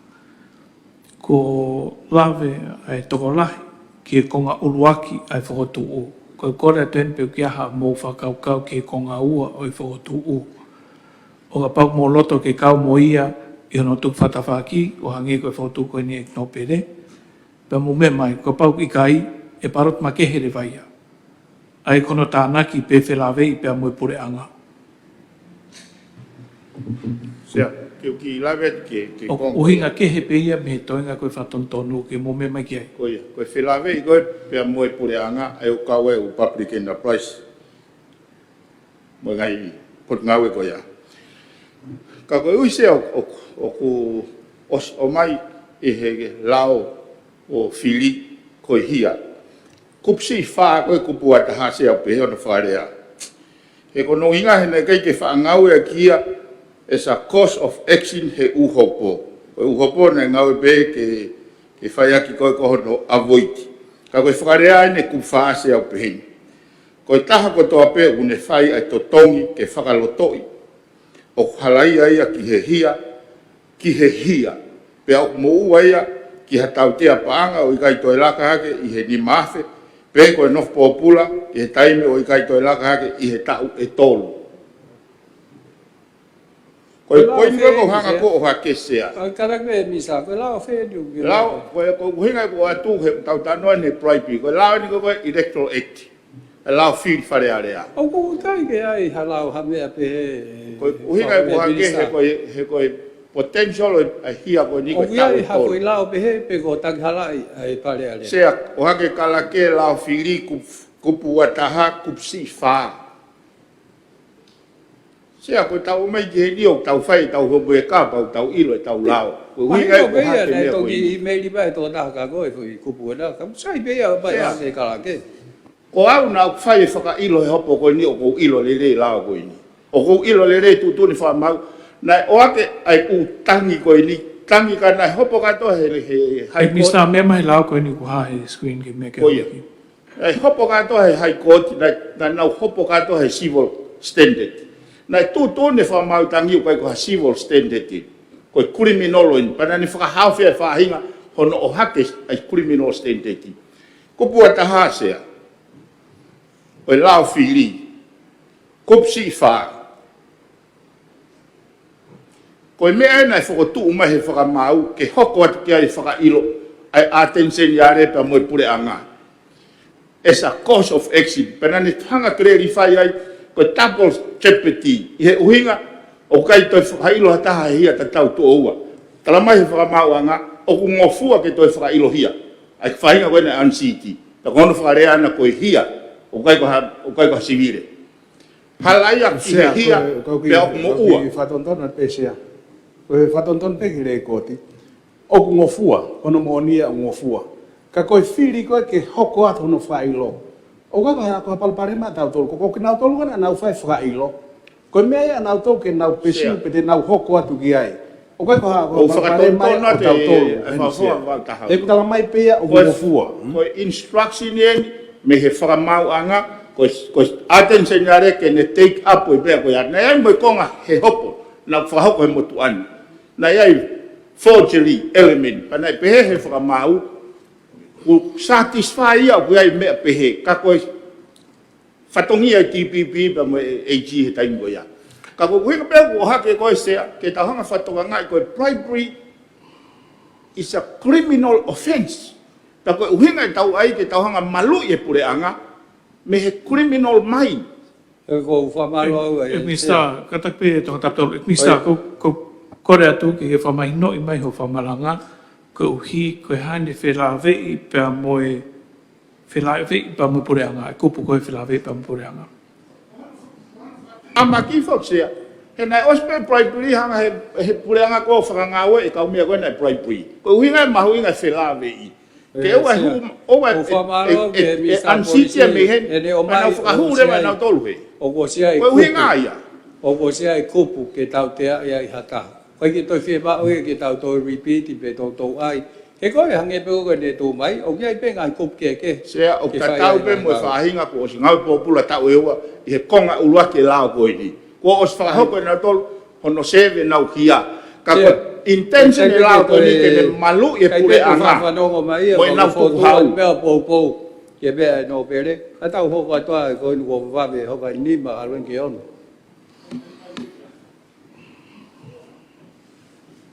Se, kape o whituna. O fu mau loa e mea ki. Hei kai ke mau hamoni ai. O fotua ke tolo I ko toi mea koe nik sea. Koe ake uhinga koe nik sea. Toloi ka tau mea tohe ko hulun e te wolo he loto whare o whituna.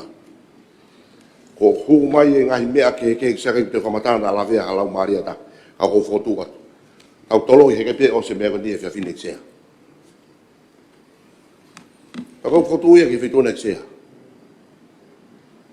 Koe whakakiki koe puri anga te nau ngongo I lahi a pito ai mea koe no kuate kau meni pa.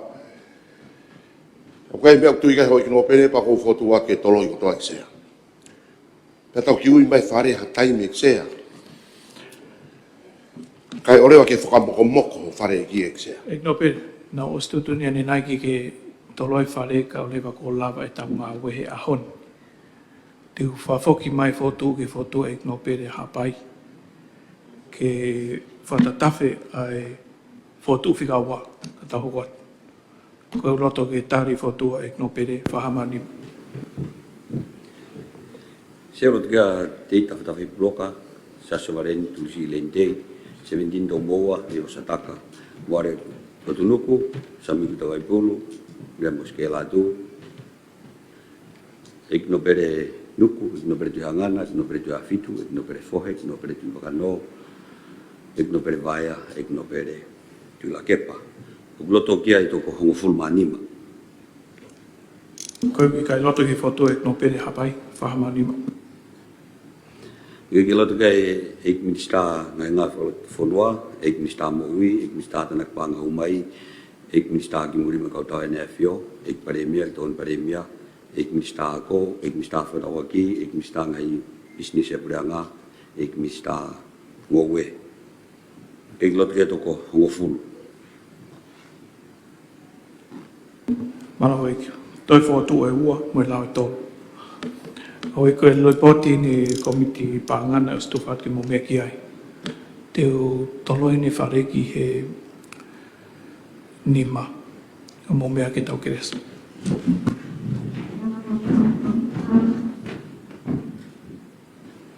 Koe kesta ki o sisu ka esmo whara tō tamai, whio la mari manioni, ke ti tato tō he hoan, whaipe tangata. Amen.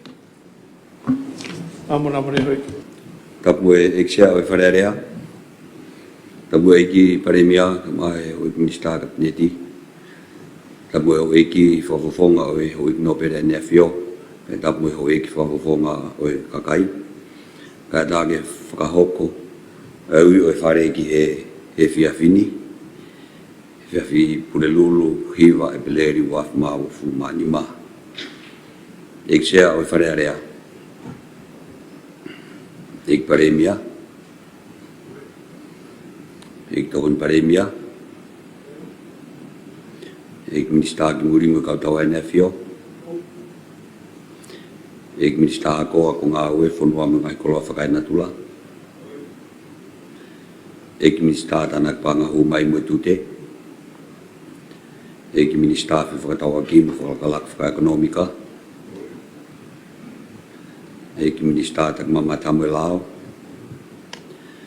Ik minister ke ngahi business e breanga polisi tamatea fi mo e me fa. Ik minister mo ui. Ik minister ngoe me tokoni mo vatata.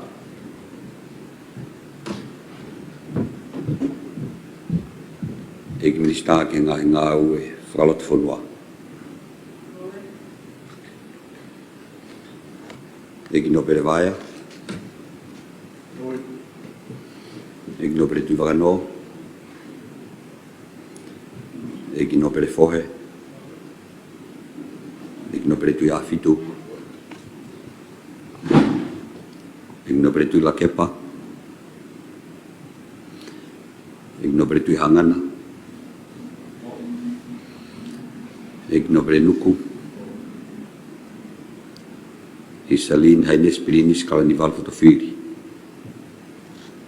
Telita fata fei puloka. Sias ofangiva folau sawareni. Tulsi leintei. Johnny Platten vaya tayone. 17 tomboa. Vivosa light of life taka. Moreu tunuku. Sami kuita vai pulo. Via moske latu.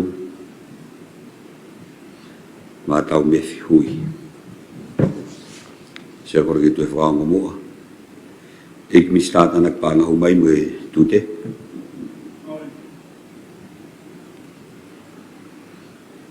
Ik mistat ngowe me toko ni mo vatata.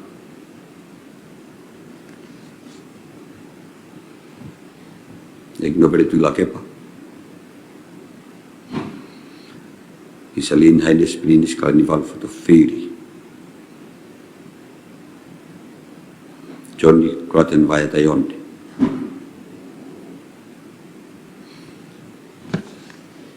Isa ko ngatanga tariwi. Ku ke hokat pe pokia ekmista tak mama tamula. Au ke hokat me pokia va tau me hui. Ko ni ho men ba ko ke tari na wi. Ko du na me to mu mai be. Se ko ek no vere la ke pa ne heni dai mi. Malavito.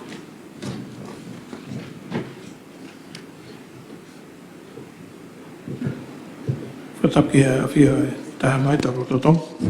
Tapa mo tamatui po ono ka matani puini kuini na naspau.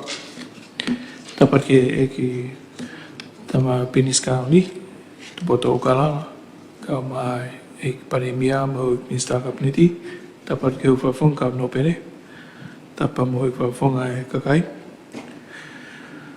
oi ke ko famaloto mo ke mea peheni ko hiko tolo mai whare me he hawhi ni ma ki he ni ma o mātunga pe i he ngahi lau mau inga koe ni whi mau ke whakakato e aho ni mo mua pe tau snita koe whika wha lipoti komiti lau whika tahu a wawhi o ni ma ai au ku rotonga whaike a whime aki nei kai tāri ai fotu whika ua ke te pire wā pēr nai toloi e fotu whika wā toi pēni fotu e ua e fotu whika tolu me fotu whika wha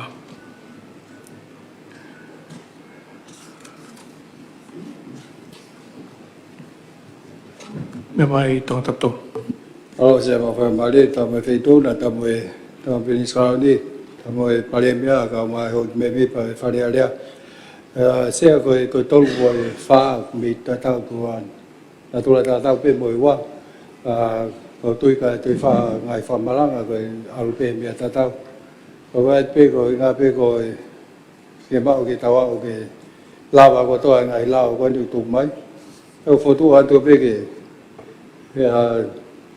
fa to nga e pe ngai fo tu e tolu e fa aro se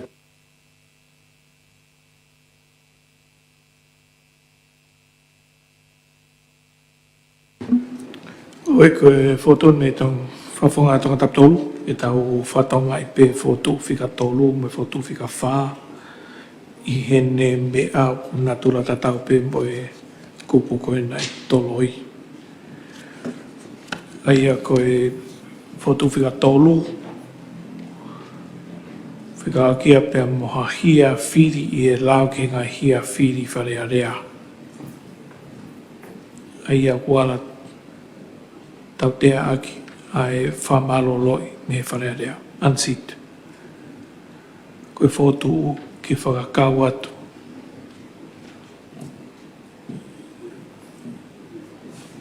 Moe tau tea koe ni i ono whatontono ai kupu ono tolu kupsi ua me kupu ono nima. Koe fotu whika wha. Fotu ke whatontono ai kupu ono tolu kupsi ua me kupu ono nima ko nistu tone ke whakau atu i he ngai. Whakataptapui o a taha e hoko kwa kan teit whiri whare area a taha o ia e hane mo ua tu hau. Aia koe tānak who'o i he whotu whika wha ai mo ua tu hau. Ine tūro tonga koe mo ua pe i he whamau anga. Ai koe whotu e niku mai whika wha pa mo e whotu e whika tolu. Ke mo i pe whotu a tonga taptolu ke tau tu whatawha ki ngai whotu koe ni pe whatonga pe whare tu ke kapau ki a ni unau loto ke tamtari. Me mai Mr. Police. Sia ko ha pe au he kai kia whainga ta fe ia ngai fotu koe ni. Ngai fotu koe ni koe safeguard pe. Ko yo ngai le mo hambe o ku kai ai ke popo ki ai ai whawhonga tonga taptolu. Ke whakakau atu i ngai whakalelei koe ni. Ko safeguard ke malu. Ai hala whanonga e whanuani. Ka pate ke whatonga i ke fotu whika tolu i he ripoti. Oku ai lau maare o mai aki. Ke hiki e tuunga o e whare area o tonga. Ke toi maalunga ange. Pea kamata i hono sivi o ni ihi o huki ai. Ta tau pe i kai kau. I he kau whafofonga o e kakai mo e hoi no pere. Ai safeguard pe ke malu. Sea ko whakapapau atu. O lelei ange ai tau composition i loto whare ni. Lelei ange ia me ai tawhi ke kakai whanua. Merino, nonga, fia kakai. Ko e kakai lau pis eiki eni. Te whakapapau atu sea. Ko hau eni motuani eni. Ai whahinga. Ko e nau iloko koe ko hanga eni a fio whakanofo au. Ko e nau minister. Neonga na nau whihi ai au ki mua. E nau lau pisi. Au ke anea tāmai ki motua nei hau me nusira. Mei kolo motua. Oku mai mua ki e tau... Sau te iau sea, mai panga tahafi. Koe ne fia pe. Ko koe ngā sea, ai mahu e ngai tau fo i lao, ke tau hanga. Sea. O monti. Whare tau i... Nai peke u tokoni ka te whatontona reo ka tau o what. O wasi lai au, anga ka lau koe tōni pare mea ki mua. E minister, na ke vea mai nai wai kupu o slava tau tea iai. O siai whimea aki, o ko siai koe kupu, o tau tea iai ki nau tolu ansiti, ake koe tō, nau whai maari e ke nau whiri e tau nimu.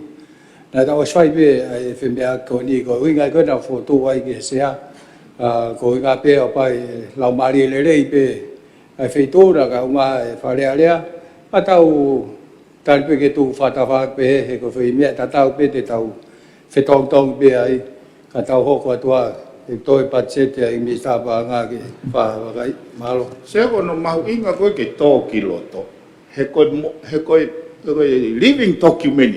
O koe ke pehe koe ne tō pe ki loto pe a lokai. Sayang e ne tō ki loto.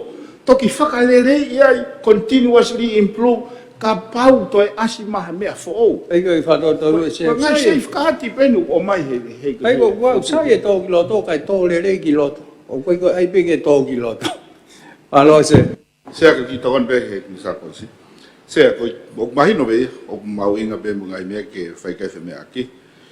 Ko ki vai pe e se na e. Ele me mo doani. Fale ni. Ma mai ai ma tu ani kuna kau fafonga lao na nau fale area. Na nau kona malai na kau fafonga lao. Mo kau tanga dai kau no pe hoi no pele me kau. E se ko kau me na nau fa. Nengo pe ko e fa ala ke kon istutone mo ngai me pe. Na nau fu kakahalea ke alasi mau pe me ko istutone. Ke pe ko fai hano liu. Ko fu me ala. Nengo pe ko ha pe ka pau ko hange ko hinga na watu nai ke to fa no wakai fa le lei pe ka pau ko ai pe ko safeguard ka ko liu ko istutone se ta wala ke ko istutone fo noa ko ngai kupu ko si la ta mo pe ko le pe a ku hange me ke sta mau inga pe pa pa ko ai pe ke fai mono kiloto ka ko mau inga ia pe ko wat pa ko ki vai ko me ko ya las ta te pe ko istutone tonga ai ha kupu ko istutone ko ha uinga o pau ke tau mai no ko fu me ala me mau ing ke tau wala ke ko istutone anole ka ko ngai ko ni ko ngai o mai ko ni ko foi a me u foto nai ko mono ke ko hage pe ni alo ke tau ki mia pela to ku mono ki lat ke ko istutone ka ko hage pe ko except bon ga ke sta polisi ke tau fato ka ngai pe hage pe ko la mali me ai foto ata nai tau ke ele pe hage hunga na ko mai le pe tu ulolo tonga ai mo me ka fato ka ngai pe fale ale ko tau wala ke tau walas ke liriu haku ko istutone ku ta ai ke tau ke mahu ing pe o te tau fa pe ke ana mahen ya pe age pe tau ala ke ko istutone liriu ala ko kwa ke pe ai me ne mate aki mai he matu ai ngai tai ana hange ko na me ke ala ka ke winga ia kai ha winga lele ke liu ko to kon pe ke sta polisi hange pe ko me ko ai pe ke safeguard kilot tu pe ai pe ke to fa no to vakai fa lele ngai me ko mo yang ai tau fononga ko ni kamal ko lau mari pe fo tu pe ko tai to kanga ka ko tu ku ang pe ke fa no to vakai fa lele pa ka fu fe ma ke ta wala ke ko ni stone li ko ta wala ki ai ke mai no ko smela malo sa e to babi Sia ke tua pe ke fa ho kwat. Wei ka pau ke me ai ma wai me ri no mo e fio fo fani. Tau po ke fo tu ko ni mo mai to tap to. E ko e hala fo no nga ke to e lahi pe lo. Te tau fo wa tu pe ai. Ko me pe mo nga ke tau fo wa tu o ke mo oni mo toto. Po ko vai hala ni. E tau fo wai. Tau to va kai ai. mai na hoi kar ke tau paro te foto a to tap tolu e tau fatonga i pe foto figa tolu mo figa fa tangi ko fa malanga ki to ki vakai at hatai fa ma ni ma Sia ya te to bloka sa somaleni tusi dente 17 tomo vi osataka mo re nuku sa mi buto do via moske ladu egi mistanga nga fo fonwa egi mistama ui egi mistata na panga umai egi mistata mo ringa kau tau nefio egi premia ton premia egi mistata ko egi mistata fo dogi egi mistata ngai business e branga egi no pere nuku egi no pere tu hangana egi no pere tu afitu egi no pere fohe egi no pere tu vano egi no pere vaya sia lo to ko to ge o egi ko ni to ko o fumato Maroiki, mai no rewa tau lava o whakakato a ngau ne tuk mai mi he komiti tumage lau. I he nau report whika tahau o wawhi wanima. Kore wiki he karaki ki tau palo te hono lau tōtolu, whataha me ngai whatonton nei tari komiti. Koe bloto ki hono lau tōtolu ai lau whangau whatonton whika ulua ki konistu tone tonga, whahamau nima. Sia lo tuka te vita whatawi bloka, sa sovareni tulsi le dei, 17 tomo a vivo sataka mare tunuku sa mi kuta vai pulu dem ladu ek mistang nga folot funwa ek mistang moi ek mistang na pang humai ek mistang mo mo kauta nefio ek premia ek ton premia ek mistang ko ek mistang fevarawagi ek mistang ai business e buranga ek no pere nuku ek no pere tu hangana ek no pere tu afitu ek no pere fohe ek no pere tu bakano ek no pere vaya lo to ge ko ek ko ni ko to ko fu mato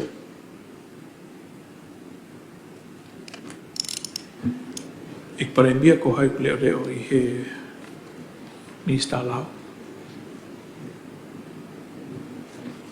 Ik tom paremia. Seu no ve fa malo atu he fare ikil e ne ngo fai tau talanga ko fa malo atu be ki he tare la ko ni ke hokota ki hala funonga o tau fa amu ki tau funonga ia malo se Maro eki ta hokot lewe ki fika nima ta asanita ko di pot komit lau fika ta tolu wa fiu nima fika akin pa me lau fika ta fitu a wa fiu tolu la fa nga fa tonton fika ura ki fi fare area kala ki lau mai tohi fa hu mai me se komit lau. Di bot ko ni fra ya fa abeleri waf ma fu manima lot fra fanua exer falere tonga ngolofa exer di bot fika hong ful ma tol waf ma fu manima a komitu ma ki lao ku fra papa mo fra hokwa to ri bot fika hong ful ma tol waf ma fu manima a komitu ma ki lao o fika wat ri boti mo la fra nganga fika hong ful ma fitu waf ma fu ma tolu la fra nganga fra don ton fika luaki ke firi fare area wa fema wo fulmatolu fra babatu fra moni na bolsa mi kuita vai pulu se a komitu mau ke lao Kala ki lau mai ripoti pui toa mo fa ma popo. pui tua pe pestolu konga fa ko la fra nganga fika hong fulma fitu wa ma wo fulma dolu ne fra hu mai ona bolsa mi ku ta vai pul ko minista la mo prison yo ya ko ya hong fulma ni ma november wa ma wo fulma dolu na de bide ya la fra nganga ni fra area ya hong fulma wo february wa ma wo fulma fa pena tu gui foi e exia o fra area la fra nganga ni ki ko mit lao hiri hono la uaki ke vakai o fa tau ke tu tun teu tu fulma taha mo te au fitu mo fulma ni ma kupusi iwa o to hitu ni ma ko la fa ngang ko ini ko ta ya nga hila fa nga e fitu e pure anga o fe ka wa ki mo fiti fare area parliamentary elections aya ko la fa nga fika ho fulma ta a ki he ho fulma fitu a wa fe ma wo fulma ton yo no tu gifo mi fare area ki komti ke vakai o fata tau ki tutun te au tungu fulmata na fuko tu wai e komiti ke fakahoko apolo kalama tala no mo kakai o fonua ke area i fakatahai anga hila fakanganga e fitu koia ko famatala apolo kalama tala no mo kakai o watuia i fakalahi e ono ko ola anga apolo kalama tala no ke nga hila fakanganga e fitu ko ini o kuripoti taha tuia e la fra nganga takita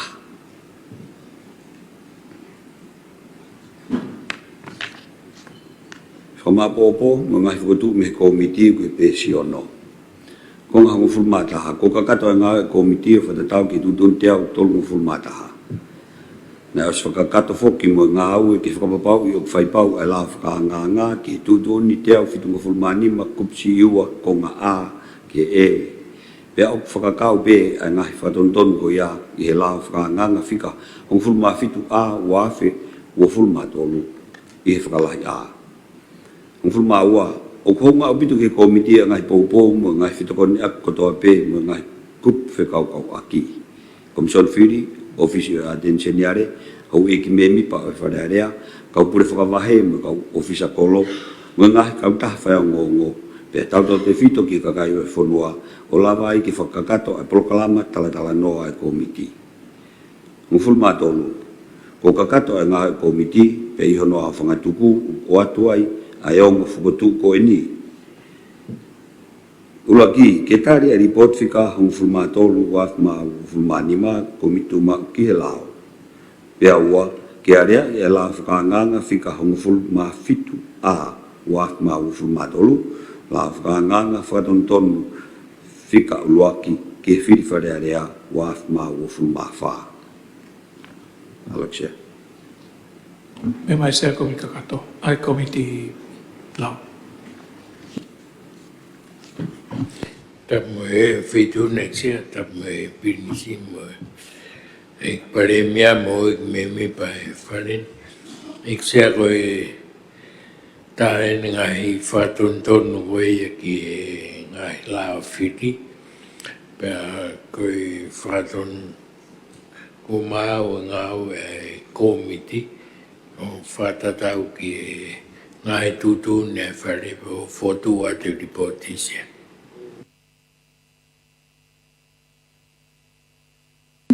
Kaki kaki taparoti ripoti komiti lao. Se ko ki feu pe ki se a. Koe komiti lao. Koe ha maka tuunga ku tamte e kufa. Koe kufa u ne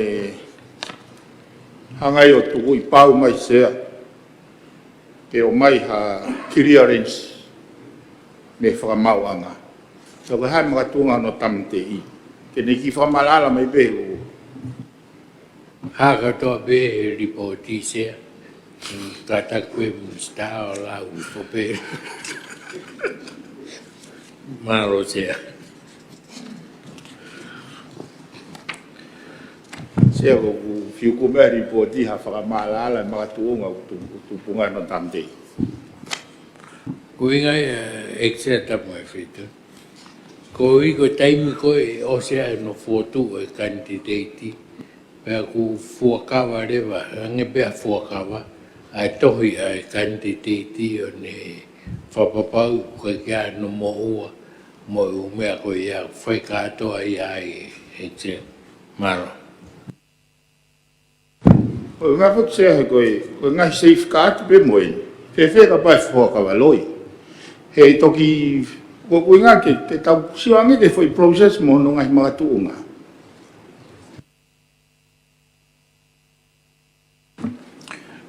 O iki ko whai whemea kia I he kakano o e lao. Tau tari tau tolo e ripoti komiti lao. O kia e nau ngahi whatonton whatatau ki nau tala whatongia.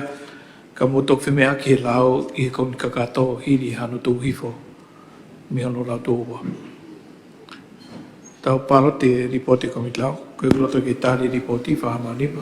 Sia utuka te ita whatawi puloka, sa sovareni tulsi leitei, 17 tau mua vi o sataka, moare o tunuku, sa miku tawai pulu, demos ke latu, e kinista ngai ngai whalot whanua, e kinista mo ui, e kinista tanak panga humai, e kinista ki muri me kautawa nefio, e paremia, e toon paremia, e kinista ako, e kinista whatawaki, e kinista ngai business e puranga, e kinopere nuku, e kinopere tu hangana, e kinopere tu afitu, e kinopere tu wakano, e kinopere vaya.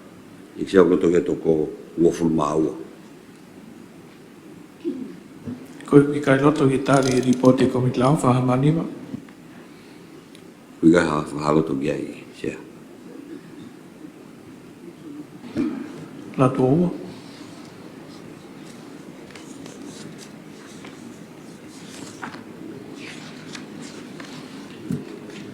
La whakanganga whatontonu whika uruaki ke whiwharearea waf mau fulu maa whaa.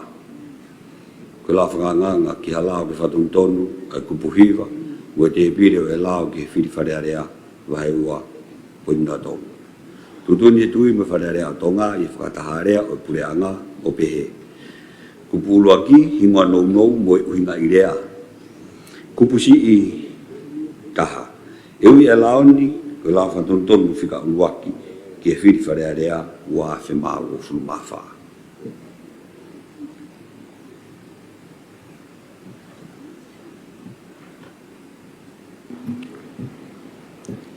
Hau e kia pak mo whaam ke tuhifan ke kom kakato koe whangamarien ka pai kai te hokatai mo e paroti.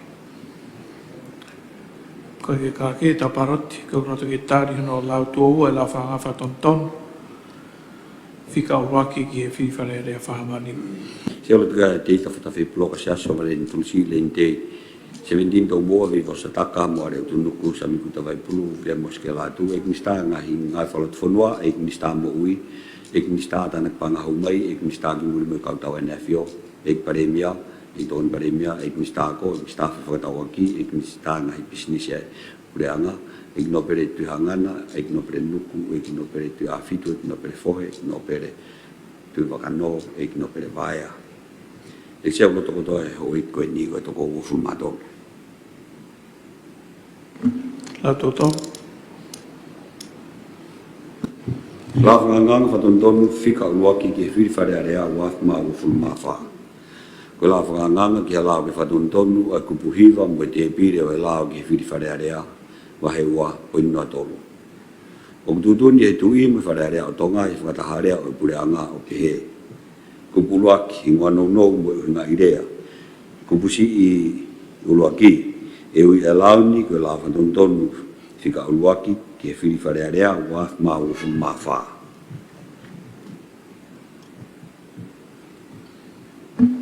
Mr. Polis.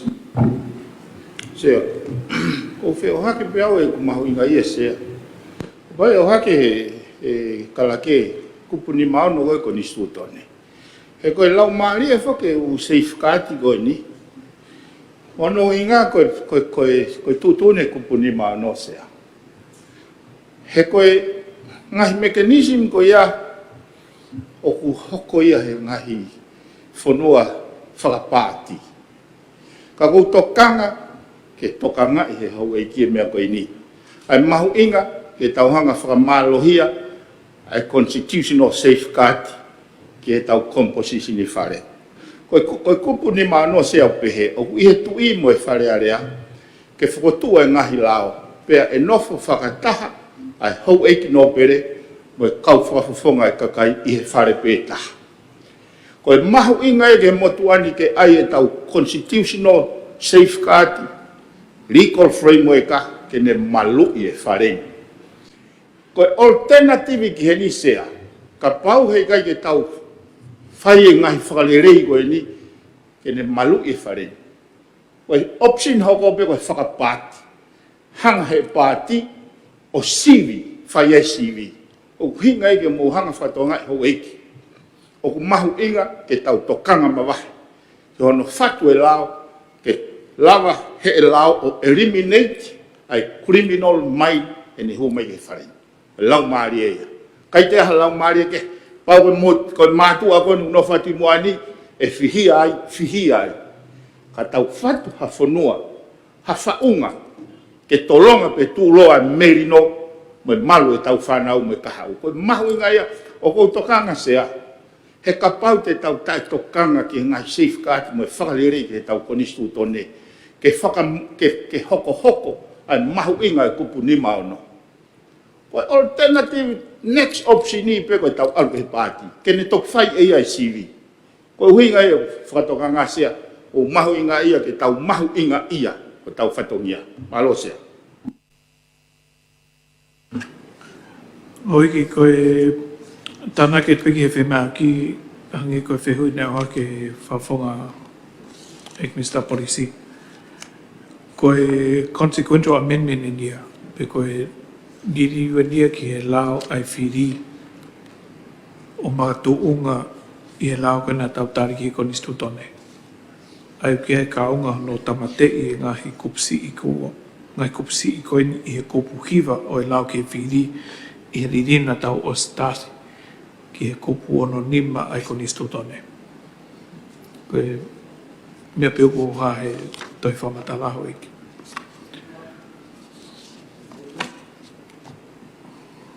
Mano? Se koe kuhinga, he o hanga he foi amendment koe ni, kātak pe he whakaloloa. On e remove foi safeguard. Koe safeguard i, pau ke raki whakamori mai whakamaulahi o wikai ke hai hao, mo ua hoku. O furihi e nia ke tau o mai o fuakawa tokua he fomu. Whe ka pai toki mau hake ki mui, o kuiai e ne mo ua ana. E whamauanga. Te tau toi lele loa o sto mai ki loto. Koe uhinga peu ki ho haa ki ai, koe hai rational, koe hai makatuunga, uhinga lili. Whakamaalala mai pea he sea ko milau, whakawofu, tau tui gātoa peke, continuously improve it our system.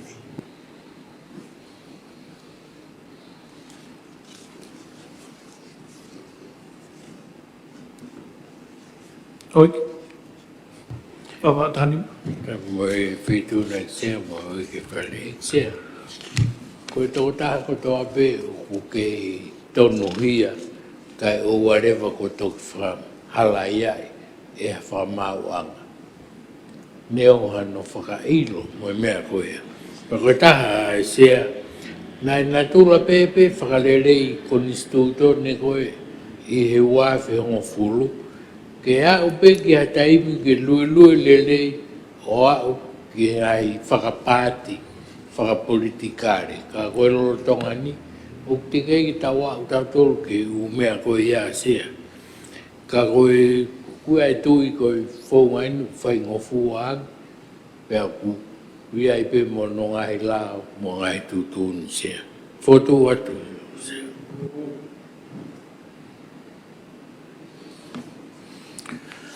Koe hoi ange koe ko whamatāat ki moa koe whatontono e niau whelawe i mo e kupu e konis tūtone na tau stari. Koe ko slauto tonu, koe ke tau paroti, koe roto ke tare no lauto tonu e la whaanganga whatontono whika waki whiri wharea rea whaamauni. Se o tuka te tawhatawe puloka sa wareni tu si lentei, se vendin tau moa ve o sataka, moare tu nuku, samiku tawai pulu. Dia moske la tu, ek mistanga ngai whalat whanua, ek mistanga mo ui, ek mistanga ki muri mo ka tawa e nefio, ek paremia, ek ton paremia, ek mistanga ko, ek mistanga ngai pisini se preanga, ek no pere fohe, ek no pere tu afitu, ek no pere tu angana, ek no pere tu wakano, ek no pere vaya. O loto kia e toko ua fulu, ua noa. Koe wika loto ki no lauto tonu e la whaanganga, whaamanima. Uiga haloto pehe ikse. Tuota. Uiga loto gai ik ni staff katawa ki se mo ik ni staff na panga ho mai. Ik no pere nuku. Uiga loto gai to to. Ki tola hinga pe kau loto ki ai, e ne pehe kua pasi la whaanga koe ni. Hei tōn paria. Se whamalot ki ho whare iti, he tāre lao koe ni, hai peko ne whamalanga ni nei, ue pe ngahi mea ke whainga whatonga, ko hiku hala whanonga e whainga mea mahu inga peheni, e tau while kau whafonga ma e whaere lea tonga, pa mahu inga pe ki tau whatonga, hai lao koe ni, ke whaia ki ha whanonga, uke e piho tau taimi, ke whaia ngai whakatontono mo whale lei, i he tau hanga atu, ki he kaha upa mo no ngahi taha au, whamalot se.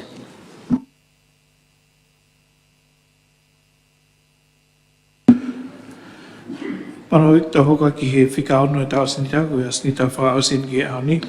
Lipot komit panga whika o waki wafi wanima, whika kumai lao whika ua wafi wanima, la whaanganga whakalahi, ke wha hu atu ai panga wafi wafa ke wafi wanima, ki ngai ngā pureanga. Kala ki lau mai toi wha humai mea se komit panga.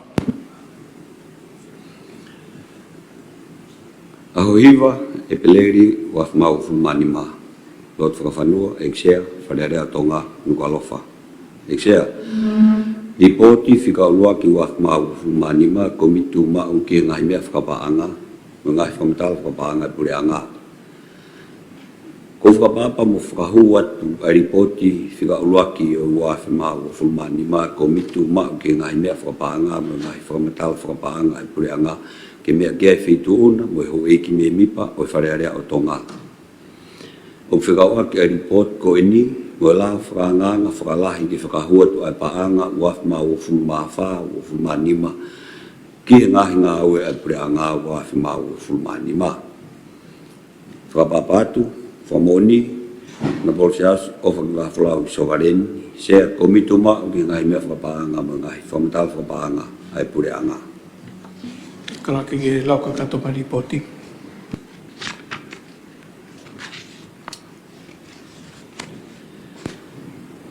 Tala teu pes tolu. O whakahoko te he ripoti ni ai ola o ngā e komitu ma ki ngai mea whakapahanga, me ngai whamatala whakapahanga e pureanga, komit pahanga. O whakawaki mo la whakanganga whakalahi ki whakahuat ai pahanga waf ma u fulmawha, waf ma u fulmanima, ki ngahi ngau e pureanga waf ma u fulmanima, la o whakanganga.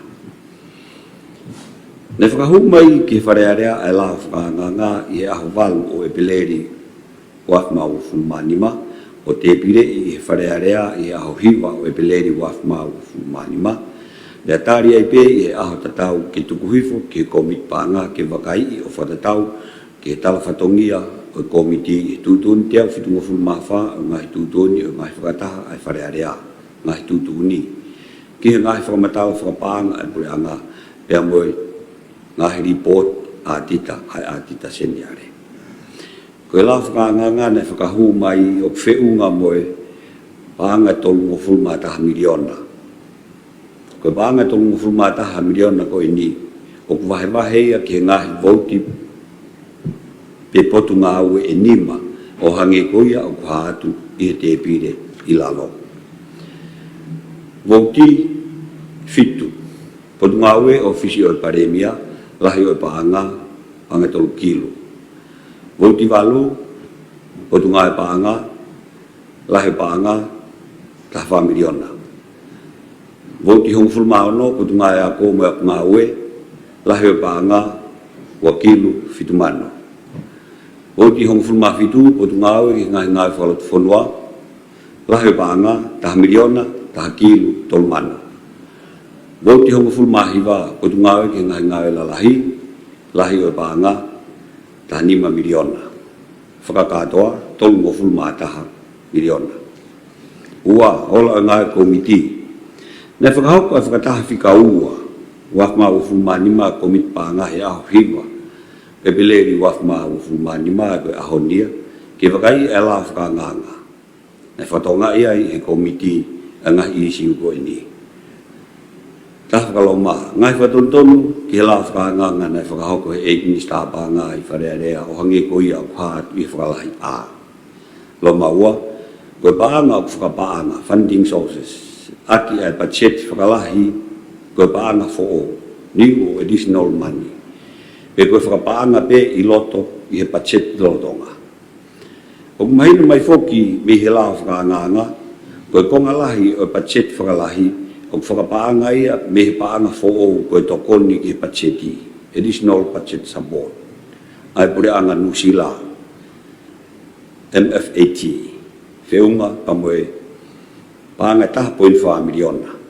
Pea moe paanga fo'o koe tokoni ki he pacheti, additional budget support, ai pure anga Australia, TFET, whiunga, moe paanga hongofulmafitu 0.3 miliona.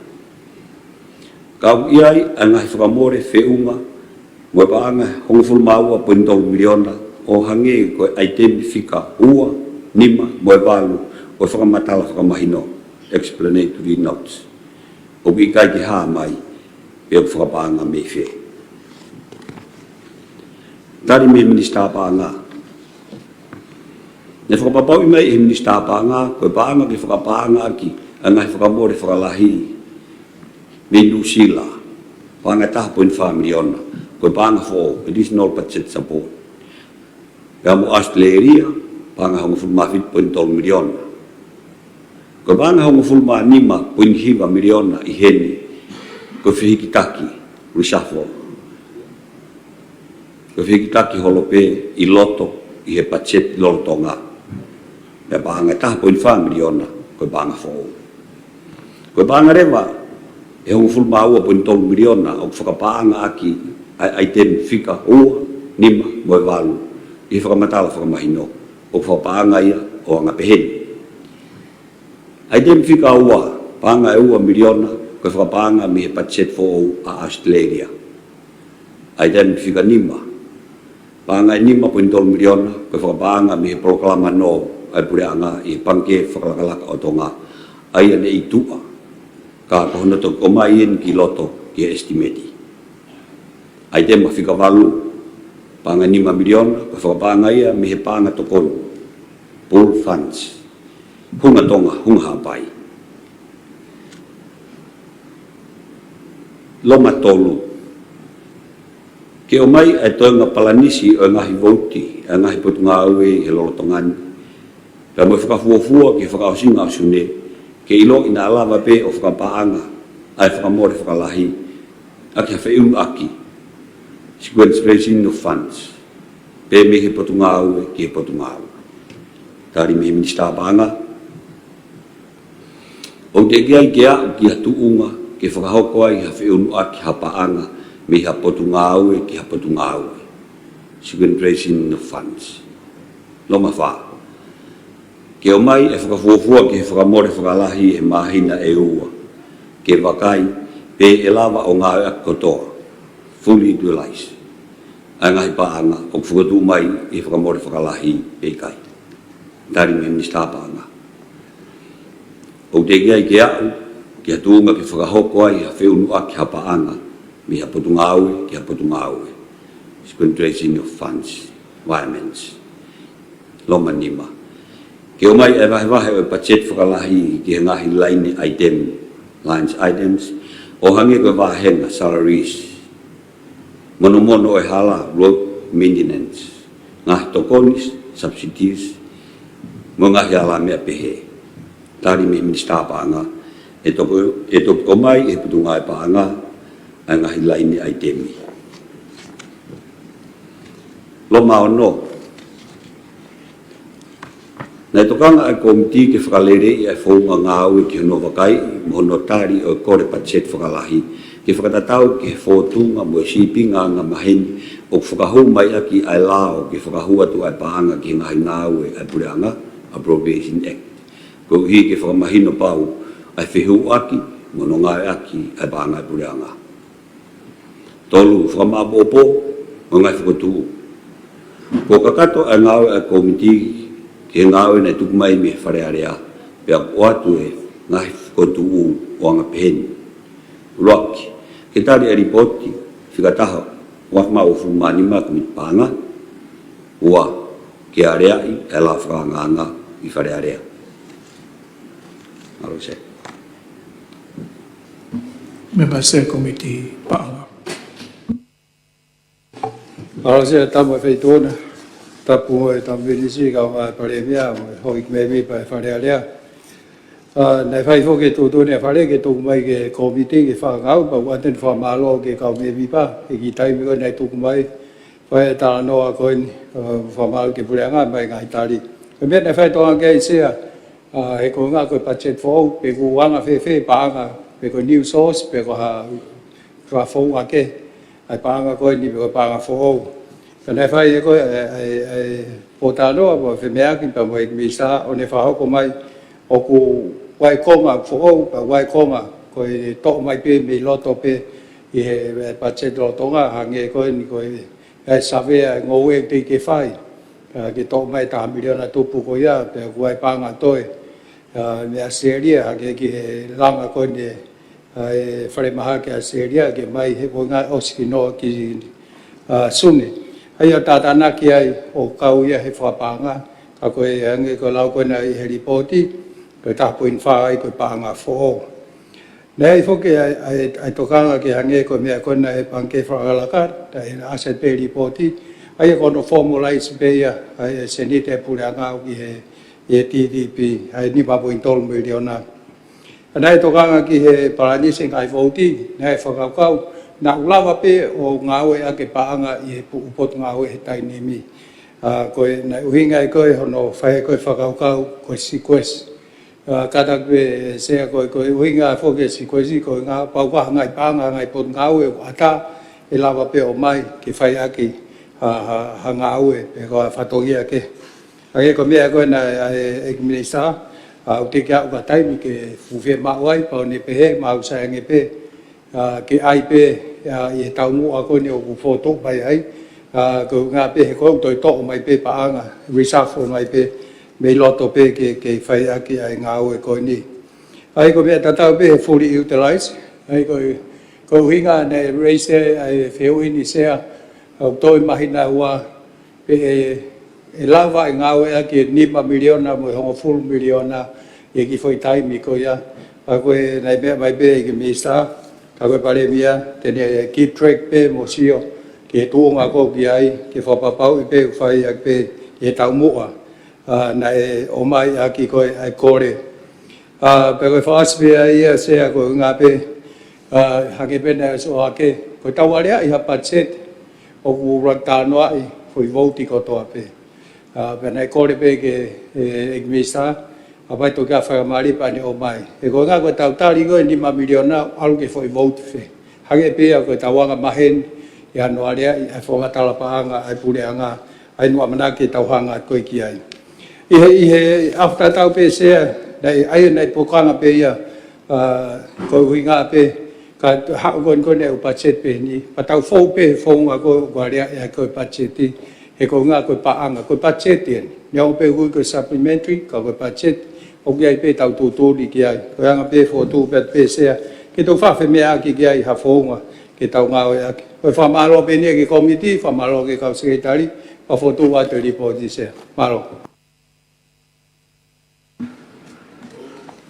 ko roto ki tari report te committee panga fa mani Siapa kia sa somarin presidente 17 tomua yo sataka mo nuku sami kuta vai pul temos que lá tu está ngahi ngai folot fonwa ek está mo ui ek está ta pa na humai ek está di murim ka to na fio ek pandemia ek to pandemia ek está ko está ka to gi está na business na buranga ek no pere nuku ek no pere hangana ek no pere ya fitu no pere fohe no pere tu no ek no pere vaya se o to gi ai o iko ko to ko o fulmaua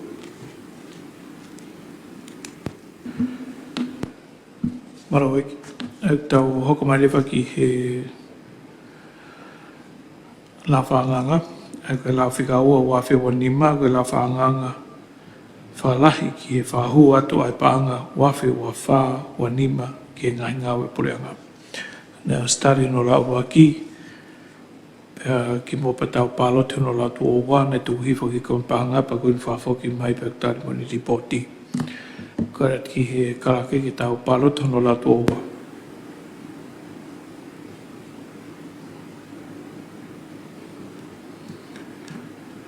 Ai tau palo tine no la tuowa, whatamari ngai whaton tono ai nei os whahu mai aki i kamata. Kau rato ki no la tuowa, whamani. Siapa kia sa somarin presidente 17 tomua I vosa taka mo le nuku sa mi kuta vai pulu dia mo skela tu mista na na fola fonua e mista mo ui e mista ta na panga ho mai mitute e mista ki muri vai ko dai na fio e premia to bon premia e mista ko in sa ko ta ki e mista na business e buranga e no pere nuku e no pere te hangana no pere te afitu no pere fohe no pere te no e no pere vaia se o toko toke o ikoni toko o fulmaua la tuton la whanganga whakalahi ke whakahuat ai paanga wa mau fulmafa wa mau fulmanima ke ngahi ngaue ai pureanga wa mau fulmanima ko la whanganga ke halau ke whakahuat ai paanga ke ngahi ngaue ai pureanga o tutuni tui me whareare o tonga I whakataharea o pureanga o pehe. Ko puuluaki eui e laoni, ko la whakanganga, whakalahi, ke whakahuat ai paanga, waf mau fulmawha, waf mau fulmanima, ke ngahi ngau e pureanga, waf mau fulmanima.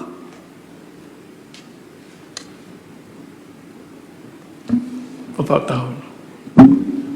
Kap mo e feito na xe tap mo e tamprinisi o me mi pa e kapneti sia ko tu pe matuani ma mahino pe tu nga ko ai la fa ko ni tau fai popo ke ai ko nga ko tau mo ke nga o ai ke fonua fa lo fua ko ki feu be o ha ke ko o nga he nai mahino e matuani ai to kon ni ko a ma asleria nai ko ngai na nau tu pa ki fare mahaki o vava pe ko feu pe ke ekipare mia pe ko wesia nai I he fe unwaki ko ni ai ngawe ko ia pe a ko no wa pe sia ko time frame ko ke fa ha ko ngawe ko ni hange pe ko me na fa ha ke mo ta po pe ki ai ka ko fonga e fa ha ko ai ki ai fa ha ko ngawe ko ni pe a mo amana klere pe e fai ngawe ko ni o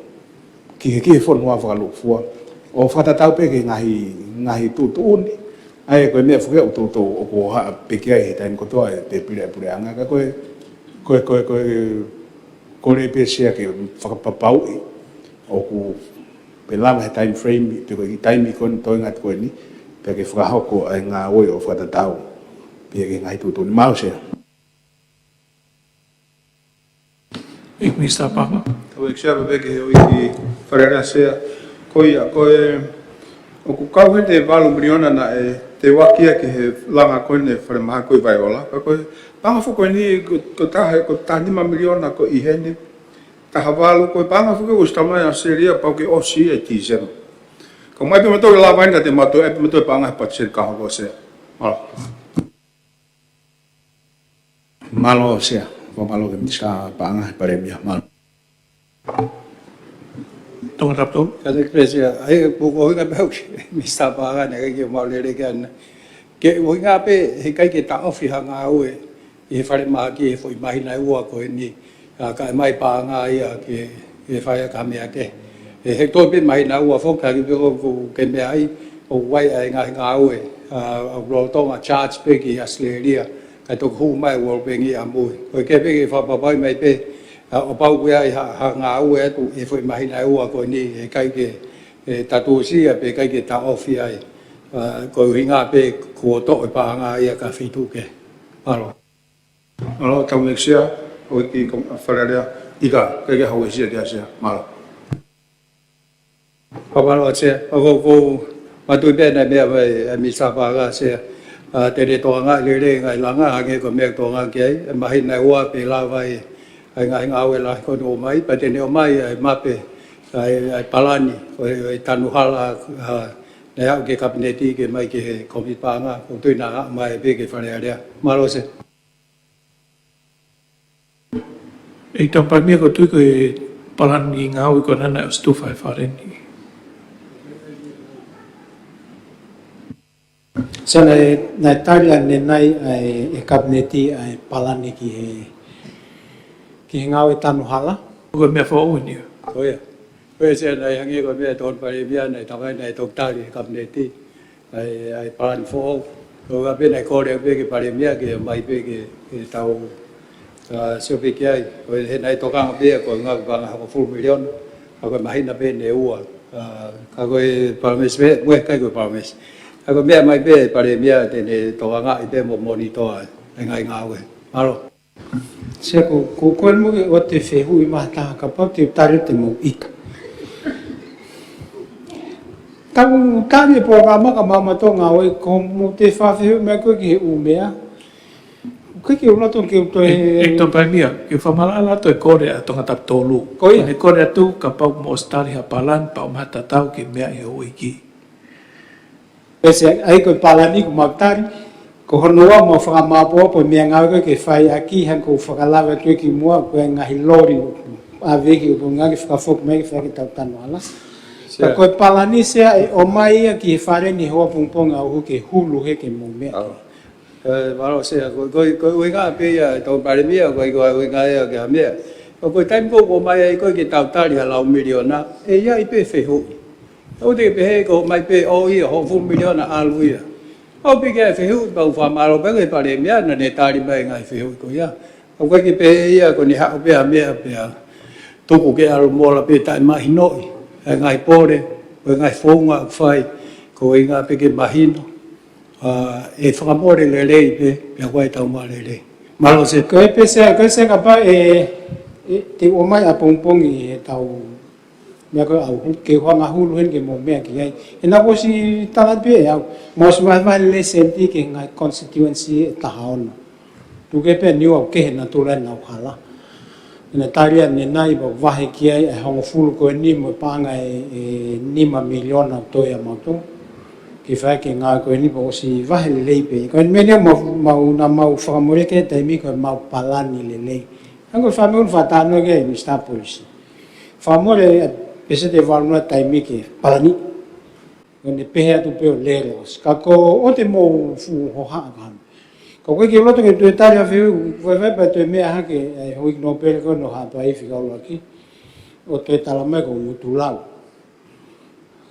Ka koe mea no mo uhinga mai ki ai ko me tatau pe ko uhinga tu ki ai e fai ka to pe mo loto ka ko hi ka pa ko me kana mo ki ai ko mape ko ni mo ti te la mo mia ka pa te mo mia anga ko ma ofisi ko hanga hulu ke mo mia ke ka pa ka ko hi fo ka pa ku le tau fa ya po mo la pe ma hulu he Sea, ai au whala ala pike pare mea, i hene mea mai, ai ngai mea koe nā mau whehu ia.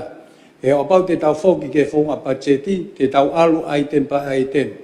O tau kai nai mau tāri pe, ai whamaranga mai pa mai tāri ai pare mea, pa ko kore tau sea, tau palo tia he tolu, koe kua toi, ia mea ia whehu ia nā toi lolo ai malanga ia, toi pare mea. Sea ki Mea mai tangata puruaki. Sea popo a pito au ki he whakotutu o koni ko whai he pureanga, ki ngā sirinu koni. He kumahino ki a te au, sea na mawala o ngā au ake e maupaanga koni whakawā he ngā tanu hala. Pea kuai e ku maha mahal, mo e ku hu, te mau totongi whakafoki mai e mau sirini koni, aini puhongo fulu miliona koni ku mau whakamoreki, i he tanu aki koe hala pureanga. Malo sea, popo atu au. Sea koe kupu anō koe koni sutoni, koe ki te whafoki ki mui. Koe a honi pe ia ki mua. Ka mo o mai ho mo whanalake mo tuani ko si mau e ngahi mape mo mea. Te watu tahataha ko mo ngahi email ke mo mea ki nei. Ka e anga e kusio o ko whoki mana tu ki he vahe taha. Pau pehe pe tau mea. Paki ula noa pe te utoi sio ka ha mea. Tau ai pe mea ka ato ke tau meri no ai. Mea mau inga pe nei e whakahau koe kawe, pa hange ko mea e pare mea, pau ke whakahau ko whatatau. Ka ko mea pe na mau inga ia e komiti ia, ke taramai pe anga whewhe mau e se niti, pe koe so fan. Ka koe nai whakamahino mai e pare mea, koe tō mai pe konga pe loto, pe koe ki mea mei tua, al pe. Ka ko mahino e to pe ia sea, ai foto tō ko ni, ko rea te peo ke tau malo. Ngā sea, nyango whihia i au mo fitu kai. Ki anga tu pe mea ai, kai ke tau whi ai. Hapai tātou. Tapau e whetuna eksea, tapau e whare ekin. Eksea ko bobo atu ki he ngahi pacheti ko wahe ki he tokon pare mia. Eksea o gei e ko ki wafu i ha ano. Koe ki paanga pe hi apsisi ke koe whemau ke aihono ki rem. Ke aulatu ke mea i pe eksea. Koe taimwe alata e pāch i motu. Ke iai peha mea ke hiri ai hono tāpuni whahifo ai whangi i mea lere ka kore atu sia ke whakakau i he tānima miliona koe ni ai tokon pare mea. Malo tokon pare mea. Malo se. Talu e kulere me ke whaleni te eki e pōpō tō taha pai tātou ka mea. Koe tō pōpō mai ni ka au e he mea koe ni. Ka kou tari lere i pe au ea e tōko ua. Kai ki aha kuloto kuia. Te whai o loto ko hi ko patset fo o koe patset koe whanki wafu. O si sawea matoi hapa mao ko tui ko tolu mahana e ai tau whapango ko. Pa ko no muka ina ko lele.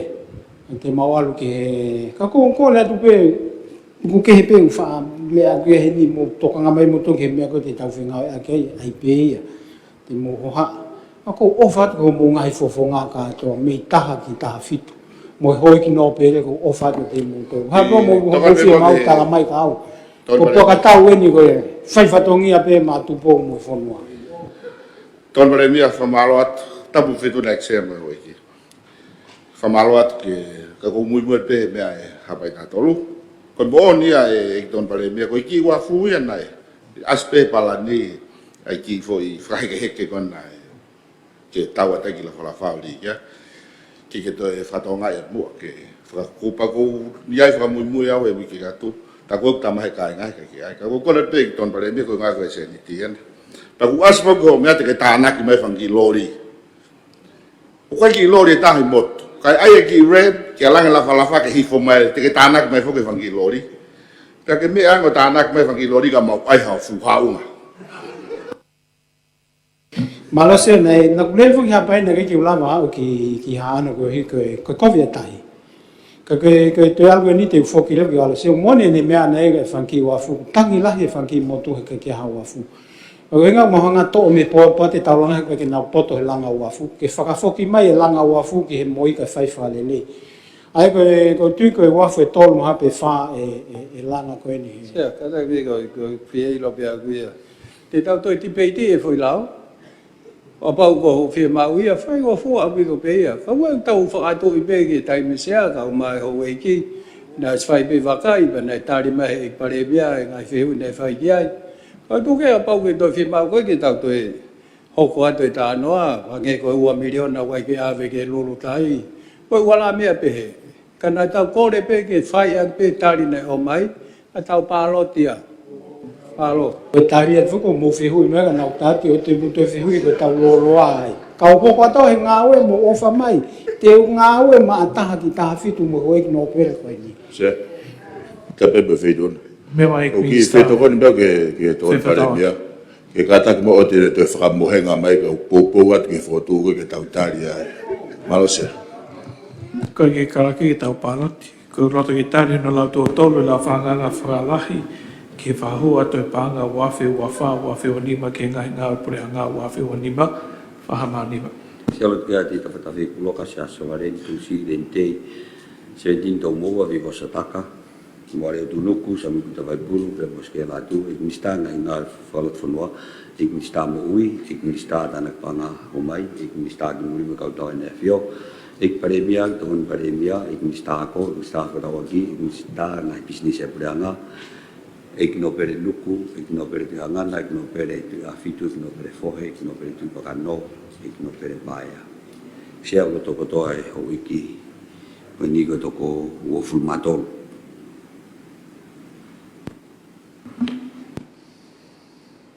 Me mai Mr. Panga. Tau me sia be ke ho ki wharerea atu whamalo o honga, ko i koe lawa ai lawa ni kai hopa to rewa ai ngā oe malo pita. Oi ko whamaro atu he lawa tau asnita nai tuku mai ki he ahoni. Ko ne kakato e ngā ue wharearea ki he wikeni.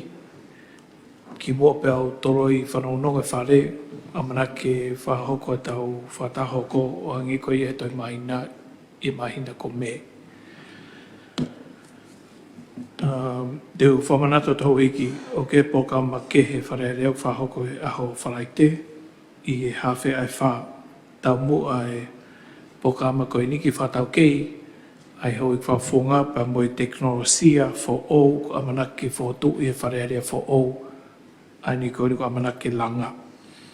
Koe pokama koe ni whaka mai ki ai ai kau hoa ngau e tō tupu e whanua koe whakaamuia office tarawhi kau lahi a New Zealand pēr ko kore ake hoi me mipa ke mō whawhainga maari e mai ki e whakataha ko ia ko i ke tau whahunga ia e tokoni e pore anga New Zealand pēr fo ke pore anga Australia o ngau whapaanga ai langa o amanake whahoko ki e wharearea whootonga. Whamanatu pēr hoiki ai koe hawhi wha i he wharaite. Tore whanononga whare hoik, mo mea ki tau keres. Koe keres tau iki, sisu kais, wa whrahe o tōka tamai, whio la Maria Manion, ke tita tōko tō hawan, whaipe tangata. Amen.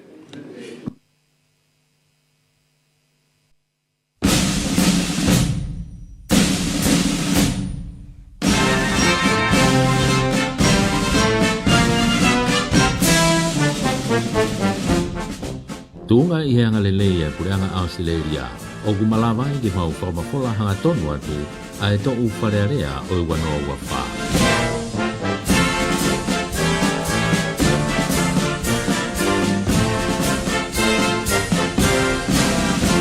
We are broadcasting the parliamentary deliberations for 2024 with the compliments of the Australian government.